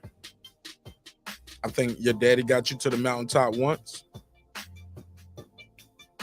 He can get you there again. It happened. It has happened. Look at Kenny Porter. Kenny Porter took Sean Porter to the mountaintop about 5 times. Mountaintop, I mean, i.e. a title shot. You are fighting for a title. You at the top of the mountain. You gonna push this guy off the top of the mountain, or you gonna fall off? But you are the champion. Sean Porter had his initial title shot. He fought Keith Thurman for a title. He fought Danny for a title. He fought Spence for a title. And he fought Bud for a title. So what's that? 6 times. He won the first time. Won the title again. And fought Bud. You know what I'm saying? So he won 2 out of what? 6? Not mad at it, man. It's hard. As Boots in is how hard it is to get a title shot. His dad's still trying to take one of his sons to the mountaintop. Man, he took no, what they was calling Lomachenko no mas Chinko. He went in there and took that man belts, man. People forget that. They attribute it to the war and, you know, him getting up in age. Before, when everybody was considering him in his prime, Tio went over there and shocked the world and beat him. I think outside of you and maybe Paulie or somebody. It shocked me. I bet money on Tio. That's why Tio, I'll still root for Tio. You know what I'm saying? That was my first time ever betting online. I didn't even know how to bet online. I called Mike on sports. I was like, how I do this shit? He was like, oh, you trying to put some bread up? I said, I got money on Tio, man. I'm trying to figure out how to do this shit right here. You know what I'm saying? I made about $88. Might have put a dub up, won $88 or something like that. That's pretty that's pretty badass, man. But I know it. I was like, man, he gonna beat this guy. I'm gonna put $20 on him, man. How I put my look, I'm calling like I'm about to bet $200 some shit. I got $20. $20. Calling your accountant. Hey, look, I had a 20. That's fine. Calling your accountant, man. Put $20 on Tio. Yeah, man. I put my $20 on Tio, man. But yeah, I think, man, it's reason why I won 88 because I split my bet. I think 10 was for the win, and the other 10 was like he might stop him right here. But I won 88 off the 10 because he did get the win. But if I would have just bet the whole 20, I would have won even more. You know what I'm saying? But bet the whole 20 for the straight up fade. You know, man. You know, when everybody's doing a pound for pound list, Mark, you know who they leave off the list? Me, Nick. No, I'm joking. Mel. You know what Mel got? Undisputed. That's why I tell you these fans don't give a fuck. You and I do. You and I will watch a Usyk versus watch my undisputed coverage tomorrow of Monster NUA. Now, granted, it is 2:30 in the morning, but I'm gonna do an episode tomorrow night about it too. And y'all boxing fans, they care about Undisputed. Y'all better show up, man. Y'all better show up and make sure y'all make y'all presence known. Comment and let me know that y'all was there, because I don't think y'all give a fuck like y'all say y'all give a fuck. They don't. Clarissa Shields will be major, bro. She's a 3-time undisputed, bro. I'm just saying. Exactly, man. We wouldn't have people like you telling me Usyk ain't gonna do shit versus Tyson Fury. He's been undisputed before, man. No, that ain't what I'm talking about. Numbers. I ain't talking about action. I flipped it on you, Jamel. Hey, look, Jamel fought on regular Showtime for undisputed in a building that won't even halfway full. It hold 8,000. That Carson venue hold 8,000. Didn't even have 4,000 in the building. So that's the logic that I'm using right there that you just said. I don't think Tyson Fury versus Usyk will be as big as people think it will. Now the boxing community will love it. I don't think it'll be as big as everybody think it. I definitely don't think. Just not in Carson, California. Not in Carson, but in the UK, yeah. I didn't what you said. I said not. I said yeah. I said boxing fans will like it in the UK, because they'll pay to see Tyson Fury beat up Chisora for the 3rd time. You know what I'm saying? 60,000 But strong. that was 2 Brits. Two Brits though. But this is Usyk too, though, and he beat up their Brit already twice. Outboxed him. They want to see if the big man can beat him. They will support it. But Carson, California, hell no. So you saying like if AJ would have, if Usyk would have fought Chisora, that fight would have been packed because they just fuck with Chisora? Because I think it's just when you bring 2 Brits together, it'll be a massive fight. I think they fuck with Chisora because they know he's a warrior. They just like him anyway. But also Fury is a star. Fury be talking shit. They like Fury, but Fury's gonna sell this fight with Usyk, and they're gonna play all them highlights during the playback of him catching Joshua and rocking Joshua and wobbling him. Then they're gonna show the Fury highlights of him knocking down Wilder in the second fight, in the third fight, putting him to sleep. They're gonna show him putting Dillian White to sleep, waving it for Derek Chisora. They're gonna put, bro. I can see the highlight package right now. I could edit this shit. The promo is only gonna be the highlights of their fights because Usyk don't talk. He gonna be staring at Tyson Fury. Now, what I will say is if that fight does get signed, I'm talking. Trust me. He tried to, but he did that after his fight. So that's the banner that's gonna carry over into when they fight. Are you impressed with that? Hell yeah! I want to see 8 weeks of that shit. Let's go. Sign me. Definitely don't. I want to see 8 weeks of Fury. Just you little munchkin, you little rabbit teeth son of a bitch. Let's get it on right now. I beat you up. You beat a bodybuilder. You ain't beat nobody. You beat a bodybuilder. You ain't never faced the baddest man in the land, the Gypsy King. Man, I want to hear 8 weeks of that shit. Let's go. The same bodybuilder that he was trying to get a fight with. Hey, I'll take my money today for that, man. And I'm broke, but let's go. Oh no, I'll watch it. I'm just speculating off what I see with these toxic ass boxing fans. And like I said, as much as they say they love boxing and undisputed and argue these belts and shit, when it's all said and done, they don't show up and support. Like I'm looking at the numbers. The numbers kill the conversation. They can say all day what they like and what they want, but I mean the evidence will suggest different. And I just think that yeah. I'm thinking about that nigga. The evidence will show. I think the evidence will suggest different. I don't know what movie reference that was. I think the evidence was his damn family, and he was in court defending himself with them crazy ass dreads. Oh, I know you're talking about. Yeah, that's clouded. I need to make that shit a drop. Go ahead. Yeah, that's just clouded. But yeah, I think boxing fans are full of shit, bro. And I think that boxing fans like to go around like where other boxing fans are, where it's really toxic and hang out. And I think that pride and that argument of who's the best Brit will come out because a lot of not every Brit supports Tyson Fury, and vice versa. AJ's their guy. Yeah. So I think that a Brit versus a Brit is more entertaining to them. They would prefer keep it in house. I think it'll be massive, more massive. How you say it? Massive. More massive over there. Massive. Yeah, I think that fight will be bigger over there.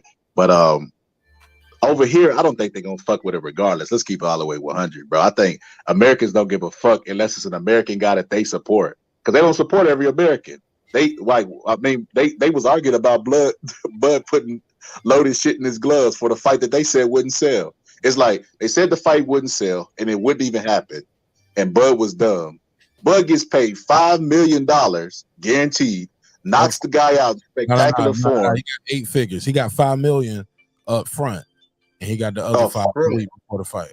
Cold in a motherfucker. $5 million. Then got paid the rest of his money on a good ass card that had all the commentators, legendary commentators from Showbox. You know what I mean? They even integrated a YouTuber on there. Like this was a badass fucking card. With an exciting ending, and people still complain. They found a negative in this card. I lost money. If there's anybody who could fucking complain, it would be the person that lost money. I was excited about this fucking fight, even though I lost money, bro. That's how much I love the sport of boxing, and especially knockouts. And that's what Bud delivers. How you lose the money? I put it on 1 through 5. 1 through 5. Oh, he got you by 1 round. Yep. Should have listened to my breakdown. My prediction record is on the. I was on there, but I came late. I missed that whole discussion. I still was wrong too, though. I said 7 to 8, so I was off by round 2. I said round 7 or 8. Yeah, and you know what? I was kind of mad at myself because I got lured out by the odds. The first round odds mark was like 2,500. Damn. if you bet $20, you still making off fucking night. You get what I'm saying? Like it was the odds is what tricked me, but I should have known better, man. I know Bud is a fucking slow starter, bro. My logic was telling me like this ain't bad, but my other shit was like, so you're telling me there's a chance, like Dumb and Dumber. So you're telling me there's a chance. You wouldn't bet all spreading out $100 for the first 10 rounds. You know what I'm saying? Hey, did you watch the replay today? Right on the members only. Yeah, we watched the whole fight, and we watched Teo's Did fight. you watch Bud roll that fucking jab and counter with the fucking knockout blow? Uppercut, and then he threw the other shot. Man, we watched that shit on repeat, bro. Polished them off, bro. Polished them off with the fucking. Paulie had just right before that. Paulie was like, he said, "This is how Spence fights," you know. So it'll be interesting to see how Crawford deals with this. You know, talking about standing right. He said Crawford. You know, what we found out later was. No, my trainer told me to stay in the pocket. He was like, "Yo, how you feel?" He's like, "I feel good." He was like, "I will stay in the pocket." So interesting. Yeah. So it's kind of funny that Paulie had just said that. He said, "I want to see how Bud deals with this, and I'm fighting in the pocket because this is how he's probably gonna have to fight Spence." Bro, he stopped him in that same round. I was like, he must have heard him. He must have heard him. You know, they say they hear everything right there beside the ring. They hear those guys talking at regular tones, how we talking now. They can hear them in the crowded arena. They still hear those guys. So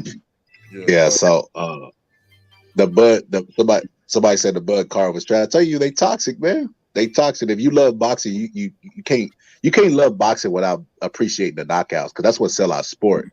Whenever they showing highlights, they either showing somebody looking really spectacular defensively and clowning, or they showing knockout.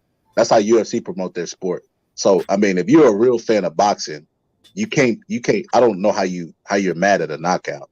I heard people that was mad at the Hellenius knockout. Like, how the fuck are you mad at that? He disposed of a man in one round with a couple seconds left. Knocked him stiff as a fucking board, and people still complain. That's why, man, I just throw my hands up at boxing fans, man. We just lost. We just fucking toxic, man. I'm gonna go over to USC, man. I'm turning in my fucking whistle tonight. Yo, shout out to the Joy Boxing. Salute to you too, fam. Thanks for pulling up. All right, well, shout out to the Boxing Scholar, man. Plug your dope ass channel, man, before I let you go. You can find me on YouTube at the Boxing Scholar, spelt exactly like that, but just no space in between. And I do fight breakdowns and predictions and shit. I'm gonna start doing more lives. Man, I'm gonna be right there supporting you, my brother. I'll see you in the next one. All right. All right. Peace. It's your man Nash, another great episode of Breaking Beats, where we break down business, entertainment, art, technology, sports, anything else you and I feel like talking about. It's a hip-hop political sports show with a comedy twist. We like to let the jokes fly. You know why? Because life is serious enough. Always remember, drinks require sleep, goals require effort, and you can get that hoodie or that t-shirt in the description block. I got a link for you. I'm gonna say this, man. Love y'all. Hope you love yourself. Always remember, man, respect is free. Disrespect can cost you everything: your family, your freedom, your finances, but most importantly, your life, man. So I'm gonna challenge you all going into 2023. Let's try to be a little more respectful to each other. Somebody fire you off on you, yeah, fire back. But whatever happens in one episode, let's leave that in another episode. What happens on another channel, leave that shit over there. You know what I'm saying? Let's try to start every conversation new. You know what I'm saying? Sleep on it. That's why God gives us nights. All right. So I'm gonna give me some sleep now. Love y'all, man. Hope you love yourself. If not, guess what? God loves you. And so does Martin Nash in the neighborhood here breaking beats. Look, sometimes we're gonna agree, sometimes we're gonna disagree. We're gonna be arguing about some shit, but never ever forget. Ever forget, homie. I built this shit, man. Me, brick by brick. Matter of fact, I'll let Franklin Saint say it best. Let's go. I built this shit. Me, brick by brick. And I'll be damned if I let you tear it down just because you don't like the way another nigga talk. Drive, motherfucker.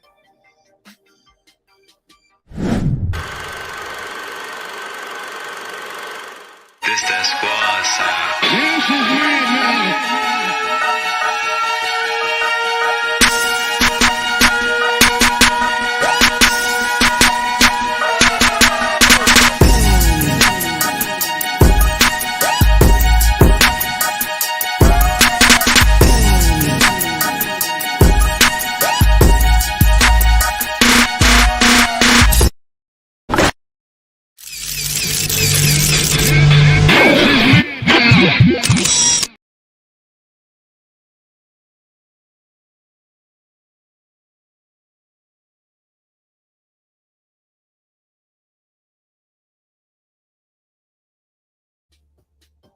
God made it possible, and so did viewers like you.